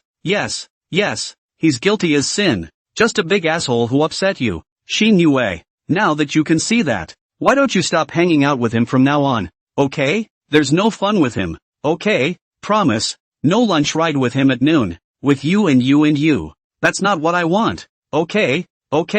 You quickly stop thinking about those things. Come on. Tell me what you went to Hangzhou to play. Well, that's a lot of old places to go. We went to the Couple's Garden, the Lion's Grove, and also the Cold Mountain Temple. Those Suzhou gardens are really beautiful. Alas, there are just so many people everywhere. By the way, I took pictures. Let me show you. Song Xinyue showed him several photos in a row. Well, the scenery was indeed very nice. It was exactly the so-called heaven above, Suzhou and Hangzhou below. Hey, this one, look, it's us on the West Lake. Oh, that's the Leifeng Pagoda over there. And we also ate West Lake vinegar fish on the West Lake boat. Oh, West Lake vinegar fish? Is it good? Qi Wenshan prioritized focusing on the food. Well, how can I put it? People say it's very authentic West Lake vinegar fish. But right, It's very unpalatable. My dad stopped eating after a few bites, and said he was fooled, and that he dared to put it out for sale even if it was so bad, and said it was authentic. I also just ate 1 or 2 bites. This dish is still a bit famous,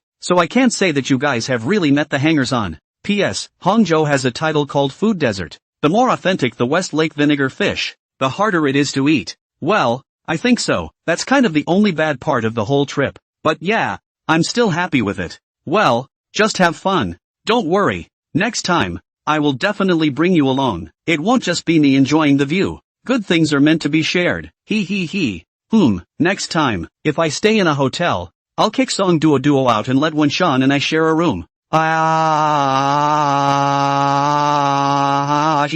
Perfect. Song Xinyue had already even thought of a room number. Anyway, Tuesday passed peacefully with Song Xinyue's crazy posting. The following days were also spent in peace. However, even though Qi Wenshan had stopped Song Xinyue's heart from violently twisting downward, it had still caused her some effects. For example, now she was ready to start practicing some of the rituals a bit. Of course, she certainly wouldn't use Qi Wenshan straight away. What she wanted was to take some small animals or something and rehearse it first. After all, she wasn't certain that that so-called world existed yet either. Without a 100% success rate, then it should never be attempted. Thus, on this Thursday after school, it's been sitting for a long time. The time for club activities ended, and Song Xinyue got up and stretched a long lazy waist. Hurry up and pack up and go home. It's getting dark fast too. Ooh-hoo, right this way. Gathering up the chests and stuff, the two made their way to the front door. Oh, by the way, Wenshan, I have something else to do, so I won't be able to go home with you today. Well, you go about your business then, and be safe. Well, it's okay, it won't take too long. I'll be back soon. I won't let you be lonely for too long. Hey, bye. See you later. She walked away. Qi Wenshan shrugged his shoulders. He was really curious about what she went to do. Or, follow over to see? No, cannot be. Song Xinyue brought bad. We do not do things against the moral law. Then go home. But barring that, Qi Wenshan didn't expect his journey home to be less than peaceful this time. Kid, why are you back alone today? Where's your little girlfriend? Qi Wenshan passed by a yellow-haired punk. I don't think it was to me. Was it? Go straight ahead and ignore him. Hey, are you fucking deaf? Ignoring me? Qi Wenshan twisted his head and pointed at himself. Me? Other than you? Who else could it be? This yellow hair racked his arms with a look of arrogant dejection. I don't know him, do I? Then surely you haven't messed with him either. Then what's he doing? Looking for a fight? We know each other? What? Can't I come to you if I don't know you? Qi Wenshan was ready to run away. This situation, not knowing the other party's details, in order to be safe it was better to run if you could. Then may I ask this handsome man, what do you want from me? Qi Wenshan squeezed out a silk perfunctory smile. I see you kids so wasteful like, but also follow a little beauty every day. Your girlfriend lend me to play 2 days? Ha ha ha ha. The piercing laughter reached Qi Wenshan's ears, causing him to burn with rage. Fucking, no profanity, damn it, I messed with you and you're mad at me? Qi Wenshan tried his best to calm himself down and analyze the situation first. The more this happened, the more he couldn't get carried away. What a bitch face. Laugh your mom. I want to punch you up to see if you still laugh. Readers, please rest assured that there will never be NTR. The author of NTR Abhorrence. Please rest assured to see how I deal with the follow-up. Before this, Qi Wenshan had always thought that if he didn't mess with others, they wouldn't mess with him. How did I know that there were people in the world who were so idle but didn't bite their lighters,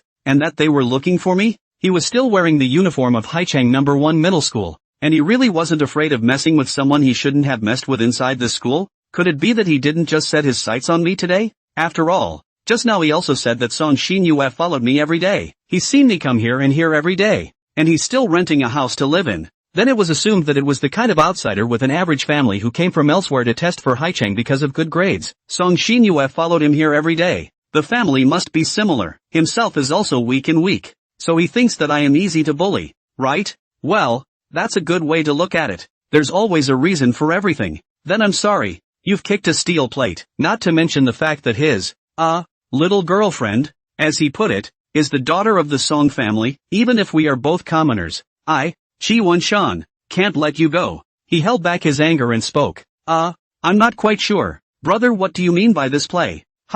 Can't understand? The punk took 2 steps closer, and Qi Wenshan watched him warily, calculating the safe distance he would kick him in the knee and crotch if he dared to strike. I said, Your girlfriend is mine. I want to her. Got it? He also pointed to himself with his thumb. What about this little girlfriend of mine? I don't think she's going to follow you. Also, you better keep your mouth clean, Shi Wenshan said with a smirk so as to hide the ferocity in his eyes. Let's not talk about Song Xinyue's identity. Let's just say she's a sickly girl. If you can make her change her mind, then I respect you for having some skills. Ouch, hey, you're fucking educating me. The punk moved a little closer, and Shi Wenshan was ready to kick his foot out at any moment. For your information, I'm giving you a fucking notice today. No need for you to agree. When the time comes, you watch her snuggle up in my arms and hide in the closet alone for a good. Ha ha ha ha ha ha. I still have my spine. How dare you talk like that? The only ones who can give me notice are Song Xinyue, my parents, my teachers, etc. In short, who are you? Shi Wenshan decided that even if he ran, he always had to give him a few strokes under his body. Ha ha ha. Then, I'll look forward to your performance. He was still smiling and laughing. Kid, you understand just fine. Su Yu, your dad is in a good mood today, so he won't fight. Go back and tell your little girlfriend to wash up. Ha ha ha ha ha ha. The punk pointed his finger at him and laughed indulgently. You motherfucker. Straining, Shi Wenshan fiercely kicked the punk's knee. The punk screamed miserably and his lower leg went limp. Shi Wenshan didn't dare to slow down, and fiercely punched him in the face. Unfortunately, one's strength wasn't strong enough to punch out a capable person's teeth in a single blow, like they did in movies and TV shows, but it was still enough to dumbfound him with this solid blow. How many kilograms he has? He is still clear, and this kind of good's hard to fight. He cannot take advantage of. First take advantage of his defenses. Hit his knee, make him incapacitated, and then make up a punch. Let off steam and effective. Take advantage of that head start and add a few more punches plus a few kicks to extend the advantage. No, brother, you so flutter. You so dare to provoke others.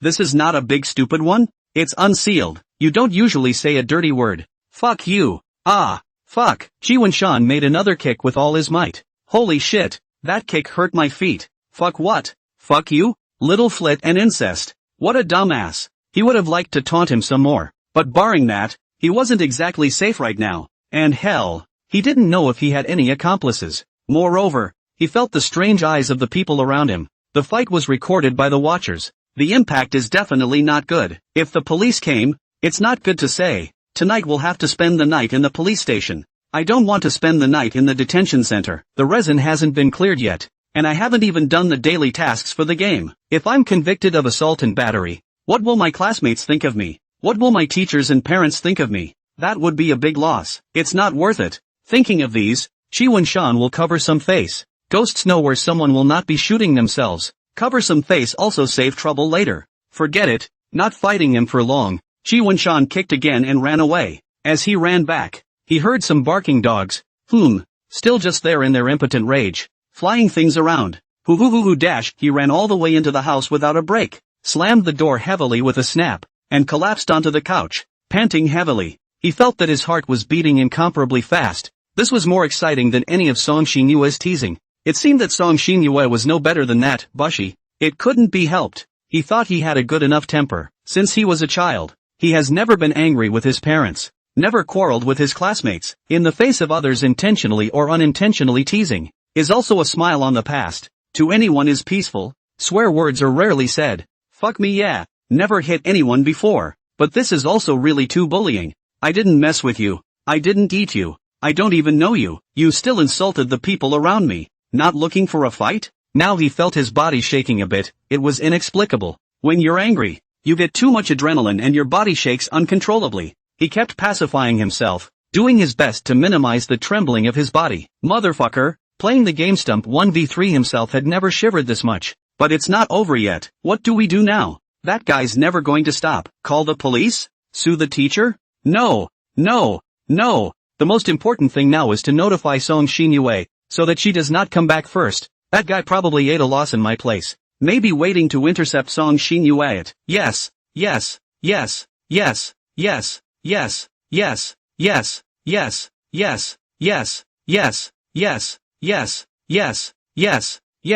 Come on, let's not shake. You're still so scared of beating a dog? He picked up the phone shakily, his whole body straining to control his fingers so he wouldn't press the wrong buttons. Well, dial the past. Xinyue, you must not be the one to head for home now. He prayed silently. Hello? Song Xinyue's puzzled voice reached his ears. Her side sounded quiet. not a bit noisy, so it seemed she wasn't on her way home yet. What's wrong? Fumiyama? Why did you suddenly think of calling me?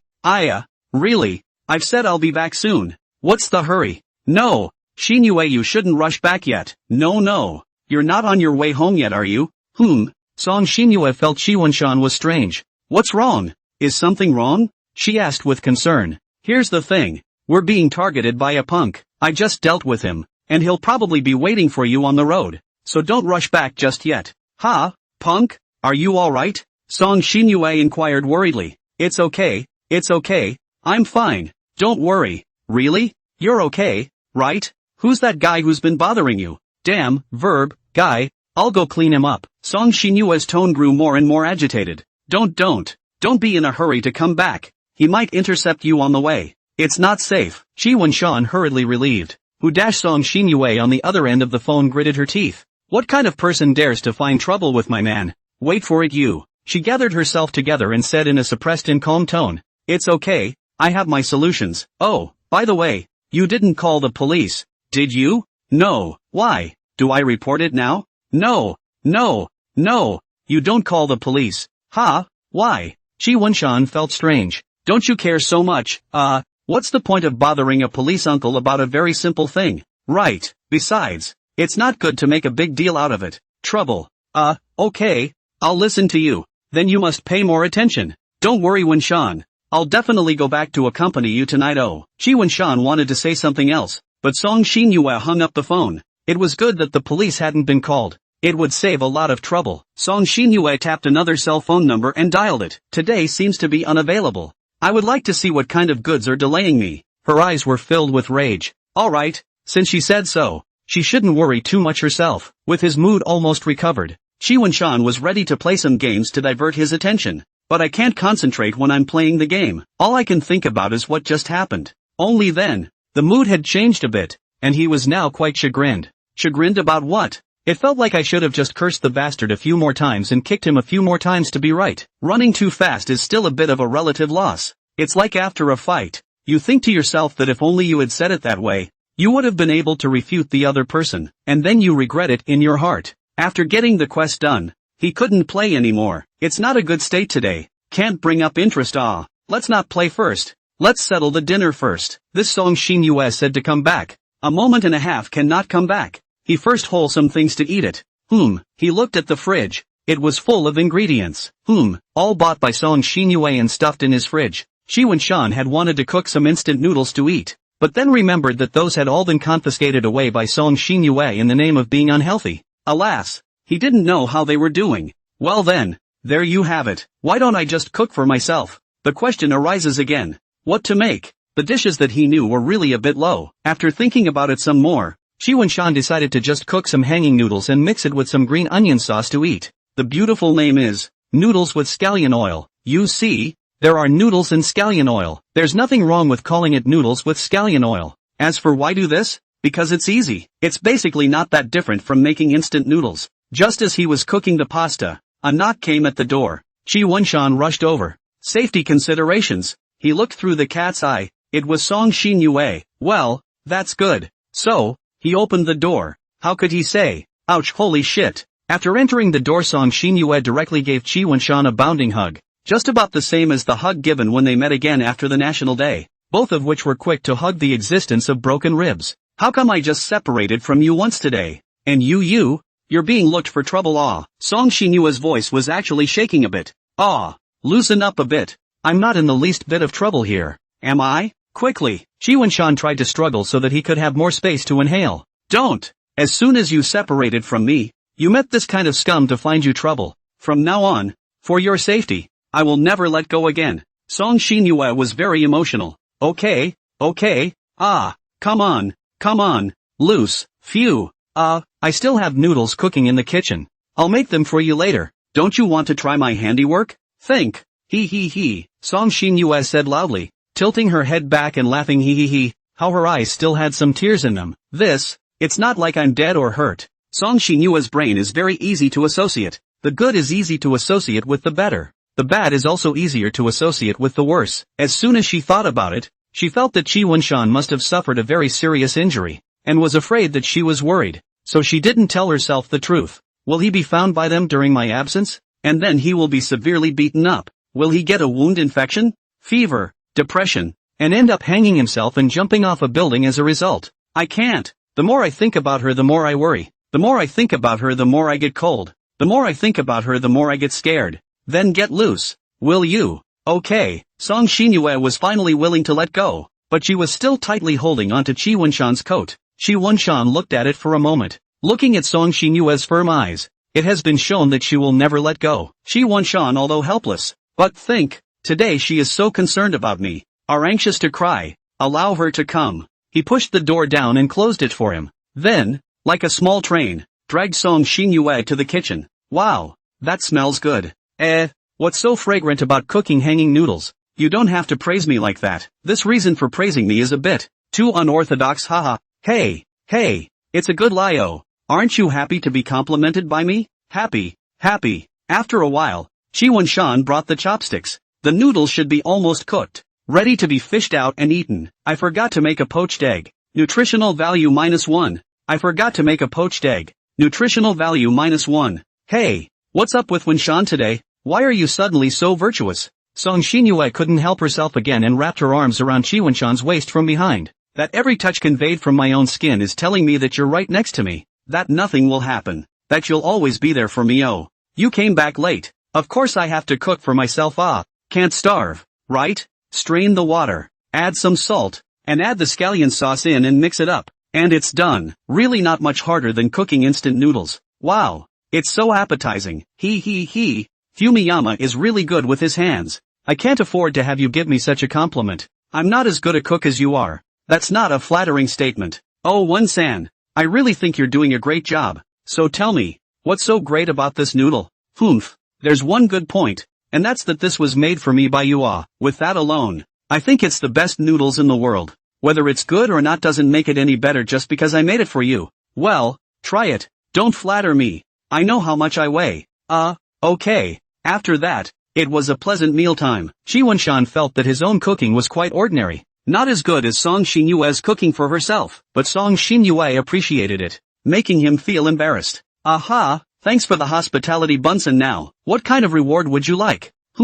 She said with a seductive face as she put her finger against her mouth. Nope, no reward wanted. You've done it to me so many times. I'll do it to you once. What reward do I need? Right. Alas, Wenshan, you don't seem to have understood the crux of the matter. Song Xinyue gently ran her finger across Qi Wenshan's face again. Handing out rewards never depends on the recipient's effort, but on the giver's mood, and right now, I'm in a good mood. Translation, I want to kiss you. It's none of your business. Okay, let's not talk about that. That.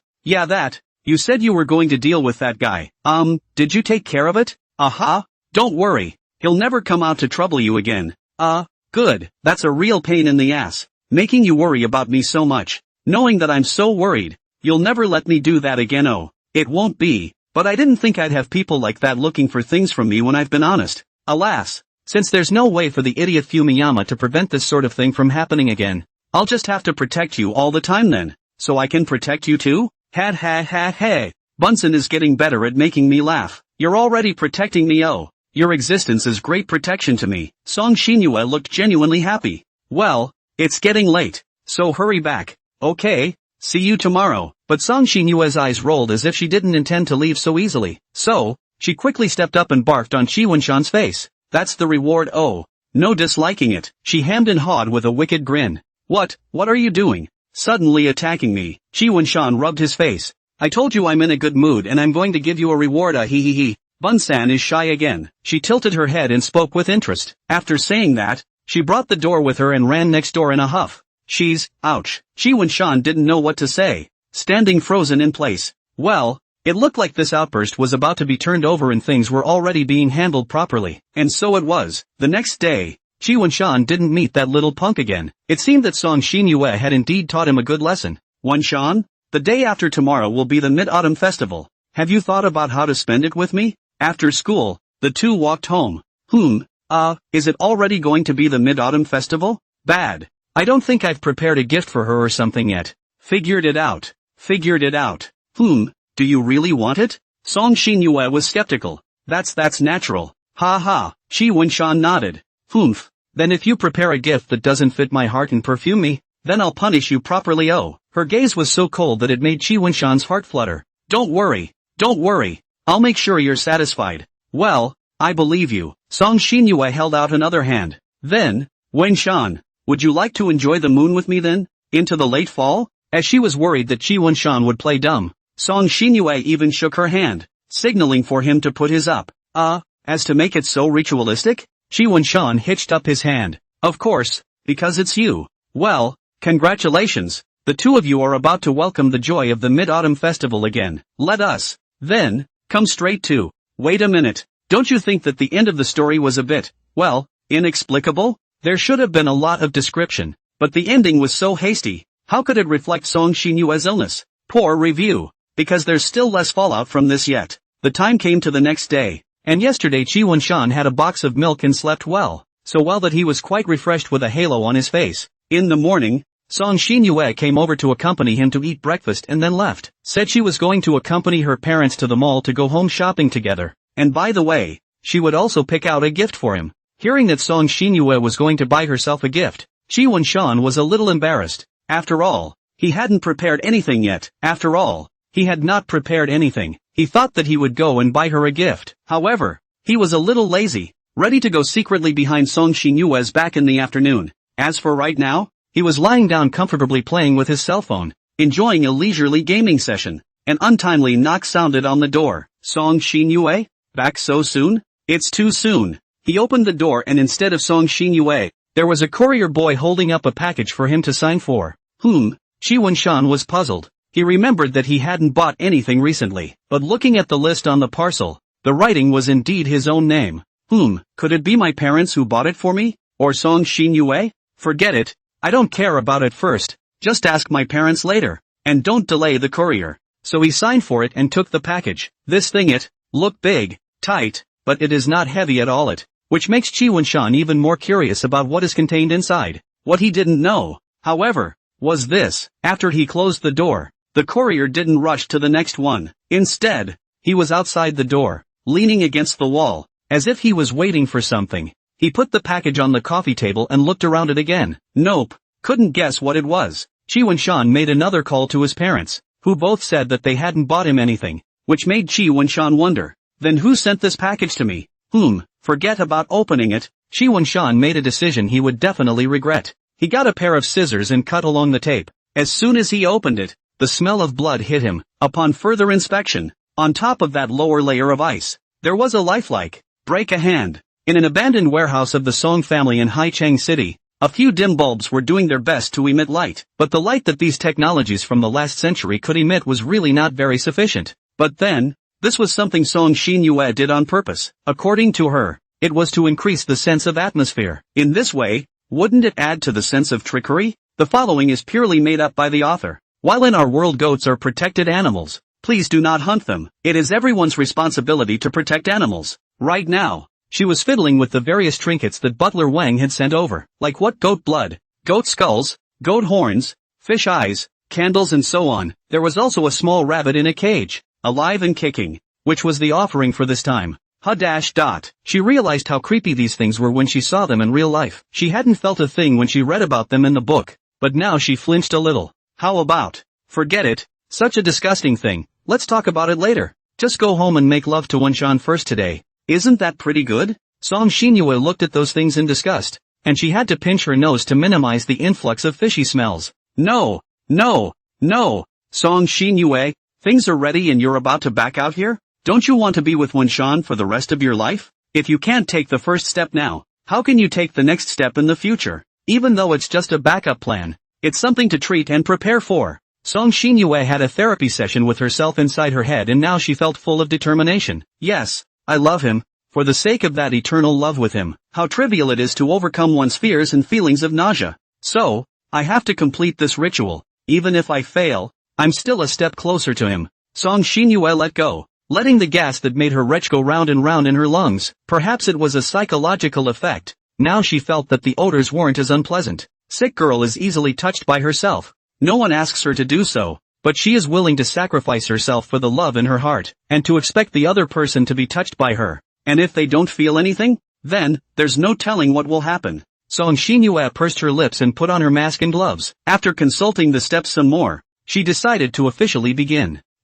For now, let's start by hanging the goat skull upside down. This way, tied it like this. Song Xinyue made a mark on the ground, then pulled the rope, and the skull was suspended in mid-air like this, straight at the earth. Okay, next, she gave herself a pep talk, her body shaking involuntarily when she touched the goat's skull just now. The heart still resists these things a bit in the end, but it's okay. Wen-shan, I can restrain myself for the sake of our better future. Now, it's time to draw a pentagram in goat's blood, centered on the place where you just lifted the goat's skull. Hoo-hee-ah, the tub of dark red liquid was just disgustingly horrible, and the thick, fishy odor was so strong that wearing a mask wouldn't even be able to block it out. Nausea, regurgitation, wanting to vomit. These were the only words left in Song Xinyue's mind. Her SAN value was dropping wildly. She was going through the most difficult step for herself. Wen-shan, Wen-shan. She chanted Qi Wen-shan's name silently, and the effect was pretty topical. Overcoming the nausea in her mind, she picked up the brush and dipped it. Slimy, how on earth did those people initially think of taking that stuff and going through the rituals? Okay, let's start painting. To draw an upside-down pentagram. Good, since blood is sticky, dipping it once is not enough. You have to dip it repeatedly to finish the painting. Each time is a challenge to Song Xinyue's mind. Fill in another circle. Okay, done drawing. Hoo. Song Xinyue breathed out as if relieved. Okay, the more the merrier. Let's start the next step. This step is simple. On the 5 corners, place the candles. Perfect. Good. Then proceed to light it. The flames of the 5 candles just danced in this weird atmosphere. Those minuscule lights they emitted were completely unable to illuminate a single trace of darkness. Rather, it seemed as if it was in the process of being engulfed by the darkness. Okay, next step. Song Xinyue's mood was already getting steadier. She didn't feel anything weird at all, but only the joy of impending success. Next, take the ram's horn and place it at these 2 corners above. Okay, and then, the fish eyes, 1 in the center of each of the 6 fish eyes and 1 at each of the 5 corners. Gee, this stuff looks gross. Hurry up and set it up. Well, what should be disgusting will still be disgusting. Good. Now the preparations were basically complete. Next, Song Xinyue looked at the rabbit. It was time to sacrifice it and chant a spell. She injected the anesthetic into the rabbit's body to make it easier to go under the knife later. Soon, the rabbit in the cage would not move, but instead of welcoming its fate of becoming a spicy rabbit head, it was to die a worthless death here. Song Xinyue took out the rabbit and placed it in the center of the pentagram. Her somewhat trembling hand picked up the sharp knife, and she didn't know if it was excitement, or was it fear. She looked at the unconscious rabbit with a long hesitation. It was obvious that she was just this last step away, and as long as it was done, the chant wasn't even a thing. But she didn't know why, but she simply couldn't get down to it. It wasn't because the rabbit was so cute that Song Xinyue couldn't lay her hands on it. You go to a returning college student, the kind who has never even stepped on an ant. If you asked him to kill a chicken, he definitely wouldn't be able to do it either. Song Xinyue's palms were already sweating from holding the handle of the knife, and she still couldn't make up her mind. Doing this kind of ritual, it genuinely wasn't something that could be accomplished in one go. Jingle bells, jingle bells. Her cell phone rang, knocking down what little resolve she'd built up. She put down the knife, and as soon as she saw the call, it was Qi Wen-shan, so she picked it up in a hurry, and he talked to him before realizing he just left. Qi Wen-shan encountered trouble. The heart is both chagrined and angry. This ceremony is really delaying things. Really did not expect this kind of thing to happen. If I had known, I would have put this matter off for a while, causing Wen-shan to almost be bullied. No, could Wen-shan have been bullied already, and got seriously hurt? He was afraid he'd worry if he told me, so he kept it from me. It's broken. It's broken. No, absolutely not. No one can bully you. The more Song Xinyue's heart worried about Qi Wen-shan, the more she hated that Mr. Punk, and she was ready to make him pay for it. Fumiyama, he's fine. For sure. Song Xinyue calmed herself. What was more important now was to make that guy pay first, not to think nonsense. As for the ceremony, that was certainly not in the mood to do it again. Let's talk about it later. The most important thing right now is to hurry home to see if Wen-shan is safe. Hello, Uncle Chen? Oh, it's me, Xinyue. I've encountered something here. I hope you can come out and help me deal with someone. The specific location and person and time will be sent to you in a while. Okay, bye Uncle Chen. It seems that I can't go back for a while. I have to take care of things. Wen-shan, you have to wait for me. Nothing must happen to you. Hey, Miss, Where are you going? I'm going to leave first, by the way. Please help me clean up the inside now. After Song Xinyue instructed the gatekeeper outside, she hurriedly ran away. Why is the lady so flustered? Never mind. What do I care? The gatekeeper pushed open the door and walked in. The scene inside gave him a shock. This, what a guy. So that's what Miss is doing inside. The gatekeeper was also really shocked when he saw this weird atmosphere inside. What a guy. He found a mop and rag. Is that what Missy came to get all this stuff for? The gatekeeper's heart was a little unsettled. The young lady wouldn't have gone astray. Shouldn't she report it to the master? No, it shouldn't be to that extent. He snapped a few pictures and sent them to Butler Wang. When one didn't know how to deal with it, it was undoubtedly a good idea to throw the pot to someone else to swipe. On the other hand, Butler Wang was sitting in the car and was about to light a cigarette when he saw Song Xinyue running over in a hurry and hurriedly took the cigarette back. Song Xinyue opened the car door and sat up breathing heavily. What's wrong? Miss, is something wrong? In such a hurry. Butler Wang carefully hid the cigarette case. Because the smoking cessation order was given to him by Song Xinyue, it seemed like he didn't know which time. He found out that he had some lung problems. When Song Xinyue found out about it, she explicitly forbade him to smoke again. Uncle Wang. Slow down. Take it easy. No. Something very urgent. Song Xinyue exclaimed. Is something wrong with that boy? Butler Wang could probably guess what was going on. He was the only one who could make her so anxious. Aha! He seems to have gotten caught up with a punk in a dangerous situation. Was he beaten? He says he's fine, but I think he must be saying he's fine because he's afraid I'll worry. Then it seems he should be fine. This young lady of his own. She's always been able to exaggerate about that kid. Alright miss, don't worry too much first. What we need now is to solve the problem. Let's go find out who that person is first. Okay? Well, that too. Shall I drop you off at his place first? Just leave the investigation and stuff to me. Why don't I follow you? Uncle Wang. I also want to know who is so death-seeking. Okay. We'll go then. The vehicle slowly started, and from the rear-view mirror, Butler Wang saw that Song Xinyue had been rubbing the corners of her coat uneasily, and it looked like she was really worried. You really don't have to worry so much. Miss, he'll be fine for sure. But Uncle Wang, what if something really happened to him? Or because this incident has left a psychological shadow on him, he gets depressed and hangs himself, jumps off a building. Song Xinyue's eyes were filled with fear, as if this thing was really about to happen. Ouch, my lady, don't think so much all the time. How could it be as serious as you think? Relax, nothing will happen. Oh, definitely. Despite what she said, she still looked worried. Thus, Song Xinyue decided to divert her attention. Then her eyes grew somber, clenched her fists tightly. When I find you, you're in for a treat. Song Xinyue had silently thought of 99 ways for a punk to die in her head, and let Qi Wenshan think of the missing one. That's turning grief into hate. Well, this stretch, okay, that should be about the right time. It'll come up in a minute. Song Xinyue stared unblinkingly at the screen, as she carefully looked at each and every person on it, just to see who on earth would make a move against his Wenshan. Well, Qi Wenshan showed up. He's being picked on. He's being provoked. Well, he fought back. He got away. Seeing that Qi Wenshan wasn't injured at all. Song Xinyue's hanging heart was finally able to be put down. Worthy of being my man. Able to protect himself. And that punk, with that much skill, he dares to find trouble with my man. Song Xinyue mentally downgraded the punk's hate level and decided to drop from 99 ways to die to 9 ways to die. Butler Wang switched a few more viewpoints, looked for a frame of the front face of the shot there, and zoomed in a bit, although some fuzzy right, but catch a few key features, and like this person, want to pull out should not be difficult. Butler Wang prepared some scenarios in his mind, but there was still some more identity background checks to be done on this person. He took a picture and sent it to his men to deal with.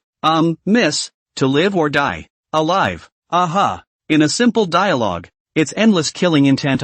By the way, Uncle Wang, can you send me this surveillance video clip?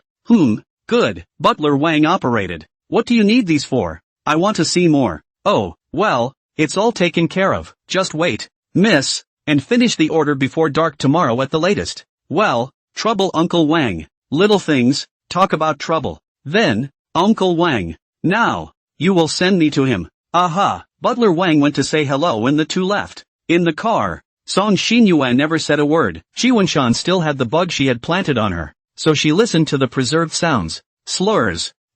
It seems I can't spare you yet. Otherwise, what should Wenshan think of me? Your favorite person is provoked like this and you don't teach that person a hard enough lesson? Fumiyama will suspect that I don't love him enough. Song Shinue repeatedly viewed the video, and every time she watched it, the anger in her heart grew a little brighter. How dare you point your dirty finger at him? Ha, oh, there, just as well I didn't dare lay a hand on that rabbit today. Then let's take you. I want your hand to prove it to Man-chan. With that, Song Shinue made up her mind. She looked out the window with gloomy eyes. The mood was being very depressed. She was looking forward to seeing him quickly, so that she could vent out all the discomfort in her heart. Then she saw the man who had upset her so much. The man had a shrewish look on his face, and there were two people with colorful hair standing beside him. In short, he was not a good person at first sight. These three just stranded on the side of the road and stood there, as if waiting for something. The one with the red face, still red, seems to have learned his lesson, pulling in outside help. A little bit of brains, but unfortunately not much. And the yellow hair, and the other one with yellow hair, all no good. Well, it's disgusting to look at. Just pull it all off him. Note, it's normal for secondary hair to be colorful. Zhao Zhouchuan didn't dye it. Look at their fierce looks. They're really waiting for me, aren't they? Alas, they've bullied me. How can I justify it if I don't give you a good beating? What happened to Song Shinue later? Everyone knows. Next, let's look at Wang Butler's side. How he acted. We've been waiting for so long, and that little bitch hasn't shown up yet. Brother, you're not blind and didn't see it, are you? What are you screaming about? I've been keeping an eye on it here. I guess that kid tipped off the others, so he's not coming. Then you do not waste our time? No, you can't go back on your word when you said you'd treat us to dinner. Egu, isn't it just a meal? Please, please, please, let's go. We won't wait today. Let's talk tomorrow. Just go eat at that restaurant. The three of them then went into a restaurant to eat together. But then, they're staring at people, and someone else is staring at them. Wang Butler has investigated the identity of the background of the gangster. 19 years old. Secondary school diploma. People are lazy. Their relatives and neighbors are not high evaluation. Parents are local brewery workers. The family has a 13-year-old brother. He asks the family for money every 3 days, and when he doesn't give it, he scolds them and even says that he will beat them. As a result, her relationship with her parents is extremely poor. All day long, not home, and has been in the police station twice. Such a person, to be honest, died in addition to parents. No one heartache. Therefore, the specific aftermath has already been planned by Butler Wang. Soon, the world was going to have a person who severed his parents' relationship and went to work abroad. Yo, brother Liang is here? Butler Wang held his cigarette in his mouth and handed out a cigarette with his free hand. Come on, just call me by my name. We're not a brother anymore. The visitor took the cigarettes, and he was followed by two men. All right, then Chen Liangping, aren't you washing your hands of the gold pot? Now the small business is also doing quite well. Right, a busy man. Butler Wang lit a cigarette for him. Hey, it's just like that. There's always no problem living with a large family anyway. You'll have to help me put in a good word with Master Song and take care of the business. Don't worry about that. I'll definitely recommend you first when Master's company needs it. Then it's a pleasure. Besides, this Miss Song personally invited me. How can I not come out? Say, who's it for? Who? You're a good smoker. Those two brothers back there. Do you two smoke? No, they both don't smoke. Well, no smoking is good. Butler Wang then put it away, and then pointed at the restaurant with his finger. It's right over there, and the photo was sent over to you. Don't be alarmed by those two. I only want the one with yellow hair. Just these three little hairs. Still to call me out. These three people's ages combined are probably not as high as my blood pressure. Messing with my lady's heart. My lady is angry, so she takes it seriously. You also don't pull useless stuff. Come all the way. Alright, it just so happens that the three of us haven't eaten either. You see, we came to help. Are you good enough to treat us to a meal, right? Ho, good guy. Chen Liangping, you've been planning to kill me for a long time, haven't you? This once-in-a-lifetime opportunity. How can we not seize it? Cut the crap and hurry in. The two put out their cigarettes and threw them into the trash can. So, the group walked into the restaurant and picked a nice spot to conveniently keep an eye on the three. Now over there, They haven't finished ordering yet? These guys are really slow. What would a couple of you like to order? The waiter came over. Chen Liangping took the menu. I'll have a boiled pork, gongbao chicken, and fried pork with bean sprouts. 3 hard dishes.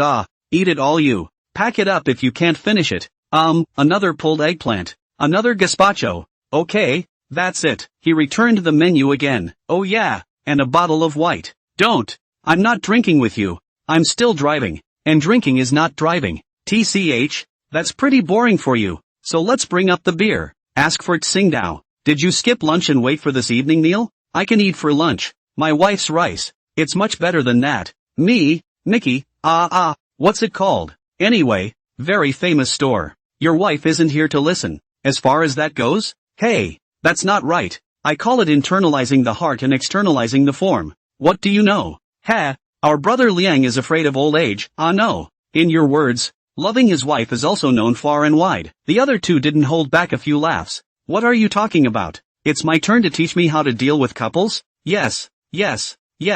No turn. Oh, yeah, don't just chat and miss the main event. Chatting is chatting, but you have to keep an eye on those boys. They finally finished ordering. Don't worry, these two little brothers of mine have good brains, and I definitely won't let them get away. I'm personally going to do it. You still don't trust me? Ho, it's because I don't feel comfortable with you stepping in. You're also getting old. Your brain wasn't working well before, and now it's definitely even more inadequate. It's a lot better than you even if it's not enough. A few moments later a plate of gazpacho was brought up first, and Butler Wang fetched the vinegar pot and poured around before mixing it, picked up chopsticks and ate a few bites as an appetizer. Soon, a few hard dishes are also on the table one after another. Chen Liangping asked for a bottle opener. Bear does sound. The beer bottle cap should sound open. You sure you don't want a sip? It's just beer now. No drink.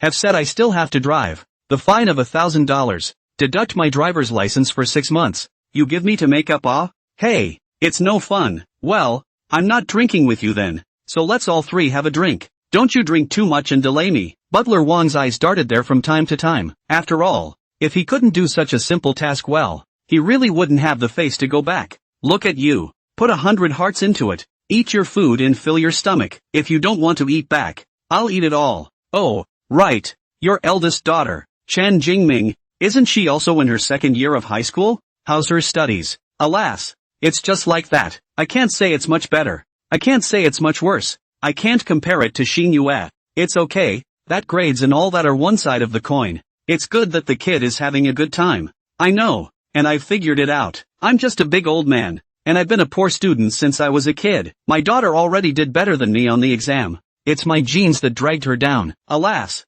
it's probably hard for my family to produce a scholar. It's good that you're thinking out of the box, my son, to enter the university. That family is waiting on the top and bottom, and it's just fortunate that they didn't smash the pot, which is not to run to Shandong. But the point is, I always feel that my daughter, I think, may not be very happy at school. I've never seen her play with anyone, and the friends she did manage to make ended up breaking up again. What? Your daughter is not well liked? Not good at socializing? It's not her. It's me. It seems like quite a few people in her school know that I'm her father. And then they're all afraid of her and don't interact with her. Chen Liangping picked up the beer bottle and took a big hard swig. Well, that's a problem. We can't go to the school and force them to interact with Ming Ming. That would be counterproductive. I'm not stupid. Can I do that kind of thing? Alas, thinking about it is really sorry for my daughter. The sins that father has created. It turns out that my daughter has to pay them back. Alright, don't worry too much. You're doing the equivalent of protecting her. Who dares to bully her, right?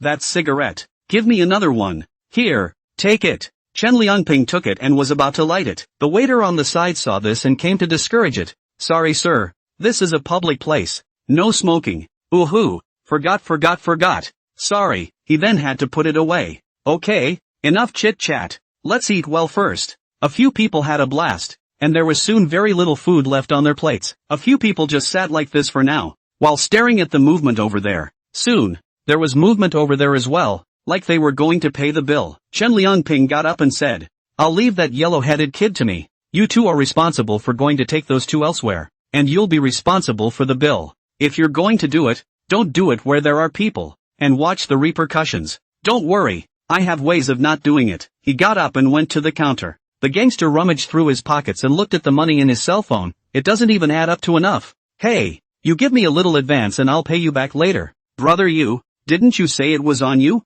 Why are you still asking me to pay for it? I'm in a tight spot here. I can't get it out right now, so you pad it out a bit. It's not like I won't give it back to you. Goo, brother, look at me. I heard you invited me to dinner without bringing any money at all. Yo, the punk looked at the other man, who also hastily spread his hands, indicating that he had no money either. Ugh, just can't count on you two. He opened WeChat to come, ready to ask for money. Hey, man, how much are you short? I'll pay it for you. Chen Liangping put one hand on his shoulder and came over to strike up a conversation. Ha, gu, that can be too, thank you big brother. Chen Liangping asked the store owner how much he was still short, and he was actually short $4, which he couldn't get out. Dropping dash boss, paid over. By this time, the other two had struck up a conversation with the two men, and the action was smooth. Big brother, you, this look is a big deal, people. Not stick to this little money. Thank you big brother. Hey, meeting is fate.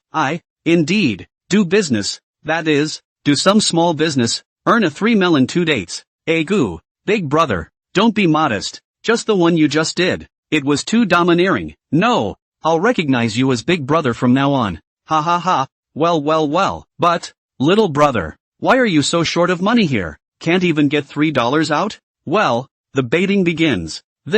Ouch, ha ha, he smiled awkwardly. It's not that I didn't bring enough money. I just wanted to ask my family for it. Oh, so you're pretty short of money here. By the way, I'm a small businessman. Do you want me to pull you in? Let's make money together. Really? Big brother, take me to earn money? He said somewhat incredulously. Of course, big brother can still lie to you. Let's go. I'll introduce you to my business as we walk. In this way, Chen Liangping left the hotel with the gangsters very smoothly. The other two, on the other hand, took the two men in the opposite direction and traveled backward. This is the method, you said. A strong sense of vestigialism surged through Butler Wang, who had witnessed the entire process from the sidelines. Oh, come to think of it, when he first met him 20 years ago, he used this method, but he wasn't stupid, and in the end, he didn't fall for it, and taught him a hard lesson. Alas, as you wish. Butler Wang came to the counter and paid the money, after which, he exited the restaurant, following not far behind Chen Liangping.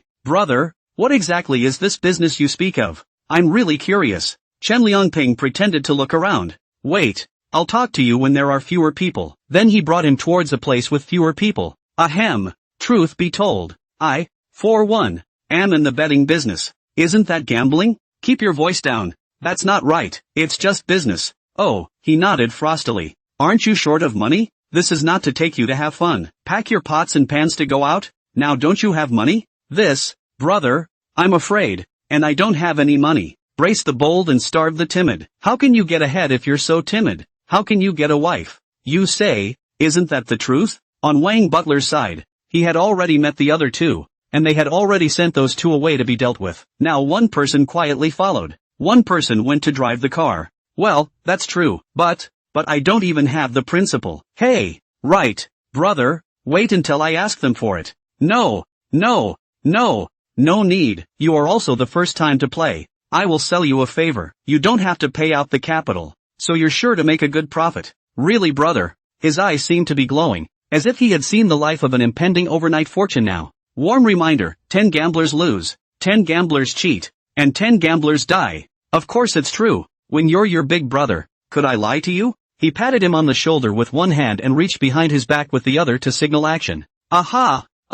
The one who had gone behind him ahead of time took a piece of cloth in his hand and quickly covered it. He struggled a few times and quickly stopped moving. Chen Liangping stretched and stretched his body. It's as simple as that. I'm still a little embarrassed after eating your meal for nothing. Sorry? That's fine. Just pay me back for my meal later. Go to the side. You've done the work for you and you want to disown it? Come on, don't be poor. We're still finishing the job. Carry him to the car. There's no surveillance at the exit. Is there? There's one. But I've seen it and can't get a shot of this place. The aftermath of the work you can deal with.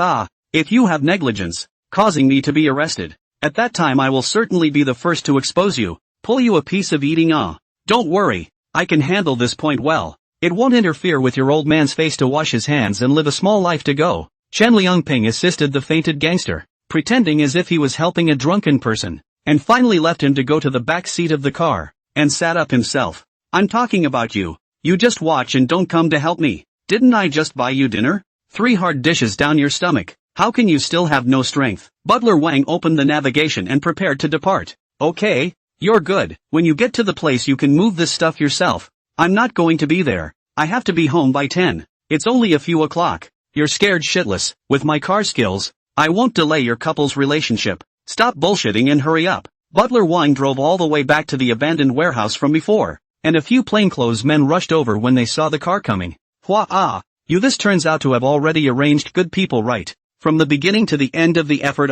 None of your business. get out of the car. Another car will take you back. Okay? I'm going to complain about you if the car you prepared for me is uncomfortable to sit in. Almost forgot. The kid's cell phone password. You haven't sued me on that one yet. Goo. What about this one? It's a different price. Chen Liangping deliberately made a bitchy expression, making Butler Wang very upset. So what do you want? Say it quickly. I really don't want to see your face. Cigarettes. You watch and give. Chen Liangping stretched out his hand. Butler Wang reluctantly took out one. Love it or leave it. Really buckle you say, gotta. Just can't expect the Iron Rooster to pull out his hair. The password should be, I'm only going to say this once. Let's go. He waved his hand. Butler Wang. This man, where to get him? You guys just go ahead and carry it to the warehouse, and find a platform and tie him up by the head. Tie it tight. Yes, that's on it.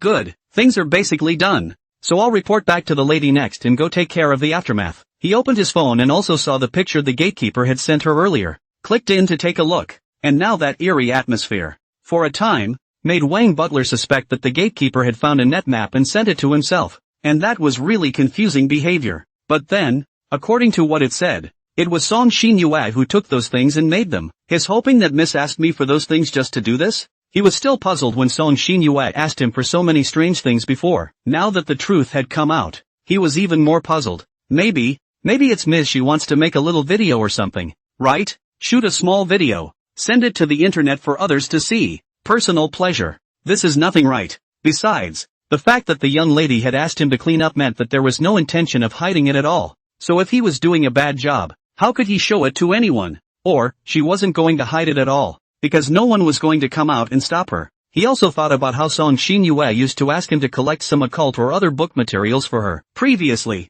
he had thought that it was just Song Xinyue's interest, but this photo gave him something else to think about. Miss, it couldn't be that she was studying evil arts, right? He gulped. Just in case, let's find some time to talk to Miss later. Uncle Wang. I'm here. Oh, thank you so much for this matter. Song Xinyue seemed to be in a good mood after replenishing her Wanshan energy not long ago. However, soon her mood would be bad again. Mrs. Orders, of course I'm going to do my best. Butler Wang greeted her from the car. Well, this matter, it's time to give Wanshan and me an explanation. Uncle Wang, where is that man being held? I'm going to teach him a little lesson. Her tone gradually became less amiable. It's in there. Let me take you in. Mr. Punk was panting at the moment, lying flat on his back on the dais, his limbs firmly tied to the dais, his eyes covered and his mouth gagged. He had been struggling for a day, and his stamina was through the roof. Ha! Song Xinyue looked at Mr. Punk rather disdainfully. Some bad memories came flooding back. There was the time he pointed at Chi Wanshan, and all those dirty words he directed at himself. She couldn't help but clench her fists. Song Xinyue twisted her wrist as she walked, and as her footsteps approached step by step, the punk was a little nervous and panicked to the core, struggling desperately with the only strength he had left. Yo, where did this little fish come from? What's it doing jumping on the shore, and wiggling all the time? Shouldn't you go back to the sea? Her eyes grew somber. Hoo, ha ha ha ha ha ha. Such an unpleasant voice. How did your vocal cords produce it? Looks like I'll have to study you a bit before I let you go back. Song Xinyue grabbed a handful of hair, viciously pulled up. He was in pain and screamed. His mouth was blocked, and he couldn't scream. It was very difficult. I guess he is also in a state of confusion. Who in the world did he mess with? Song Xinyue pulled down a handful of hair, and threw it to the ground. The head of the mouth couldn't stop saying disgusting, miscellaneous what words. Then, pinch the hair and start pulling, as if you want to use your hands to give him grip ball-like. Miss, I think it's better if you don't torture people too much. Butler Wang couldn't help but speak out and advise. Originally, he wasn't going to say anything himself, but looking at Song Xinyue's maniacal appearance, he couldn't help but worry about Song Xinyue's mental health. This young lady of his own is a bit of a pervert? Is Uncle Wang worried about my psychological problems? I'm healthy in my heart. I will be gentle to my family and friends, but to my enemies. She plucked off a hair and let out another vague cry of misery. Each has their own way, so, Uncle Wang, don't worry about me. Oh, miss. Alright Uncle Wang. Humph. Big deal. I'll tighten up a bit. Song Xinyue waved her hand, signaling for Butler Wang to stop talking. Alas. Well, miss. Butler Wang was helpless. Uncle Wang, can you give me a knife? Alas. Originally thought to say, this will release the hatred in my heart. I didn't expect it to be so meaningless. I'm not going to torture it. I might as well hurry up and finish dealing with it so I can go back to see him. Miss, you want a knife? Is that what you want? I want his hand. The right hand. That's the dirty hand that pointed at him. Butler Wang was shocked. He never thought that his young lady, who had always been gentle and elegant, would now, too. The punk's mind was already numb under the persistent pain. Hearing that Song Xinyue wanted his right hand,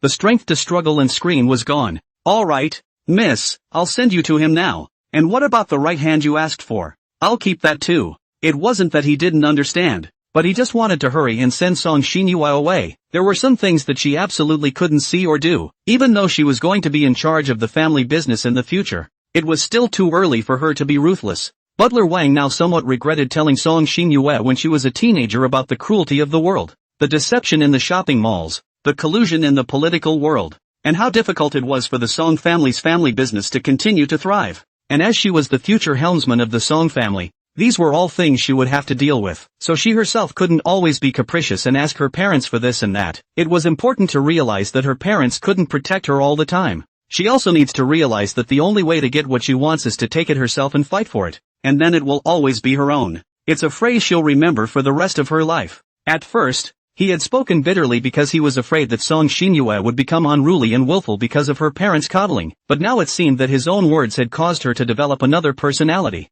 Song Xinyue had two little people in her heart. One was the childish her, capricious, naughty, and dependent. This was her childish nature. The other was the mature her, sinister, calm and domineering, which was given to her by Butler Wang. Together, these two make up the current Song Xinyue. The matured one wants to be self-reliant and thus is reluctant to ask for care and love from her parents, family, and friends, as that would make her addicted. As a child she craves for love. She needs someone to give her encouragement and care, and that contradicts it. And what ends up ending that contradiction? We all know. Chi-Wan Shan, you're the only one. No one else is allowed. No, by my own hand. Song Xinyue quietly looked at Butler Wang. Her eyes were calm, yet so firm. Miss, there are some things you really can't do. Trust me, okay? Don't be like this, okay? No, it is not that I do not trust you. Rather, this is something that I must do myself. Then, is it okay to give me a reason? Butler Wang knew that he couldn't convince her with his words, but wanted to try again. My favorite person was provoked by him like that. As a result, if I can't even cut him, how can I prove to him that he is my only choice? My only love? He'll get suspicious. Absolutely not. So, you're going to cut off his hand and show it to the boy so you can prove how much you feel for him, are you? Right. I'll teach his bullies a lesson. And Fumiyama will be so happy. He'll realize who treats him the best. Song Xinyue's mouth smiled. Who dash Butler Wang wanted a cigarette now, but not yet. Okay miss, I agree. But, you promised to blindfold me. No problem. Butler Wang greeted the people and brought over a black cloth to tie on Song Xinyue's eyes. Then he secretly signaled for a piece of wood or meat or something to be brought over from the warehouse. Alright miss, hold my hand. We're heading that way. Butler Wang pulled her to the side of the mongrel. Knife. Must hold it well. Well, I can do it. She tightened her grip on the handle of the knife. What she had in front of her now was not the hand, but a piece of imitation that Butler Wang had arranged to come. He still didn't dare to let Song Xinyue actually cut the hand after all. What's hard to kill, though, is never when the knife goes in, but when the body instinctively resists before the knife goes in. When her hatred overcame her physical instincts, it didn't matter what the cut was. A few others pulled up a cloth between their real and fake hands so that blood wouldn't splash onto Song Xinyue's body when they substituted chopping. Miss, have you really thought about it? Butler Wang unexpectedly broke out into a cold sweat. Well, think about it. The hand she was holding was sweating profusely. She was nervous, too, hesitating. Okay, get ready to chop. Make sure you do it hard. Splitting bones isn't easy. Got it, Uncle Wang? She raised it high and began to build up her strength. Click. It's like splitting wood then. Who dash now? Butler Wang was sitting on a fishing boat sailing out to sea with a half-smoked cigarette in his mouth. His mood had not been calmed. This was the reason why he smoked, to temporarily escape the uneasiness in his heart. They certainly didn't come on this trip to fish. They came to dump the body. After dropping his hand, the punk screamed his lungs out. He soon lost his voice and passed out from the pain. After that, Butler Wang put Song Xinyue into another car and sent her away from here. When he went back, he gave the punk a pain in the ass. Brother Wang? Is this seasickness for you? No. Just thinking about something. He smiled and waved his hand. The night was deepening, and the boat was getting farther and farther away from the shore. The brilliantly illuminated city was fading out of his vision step by step,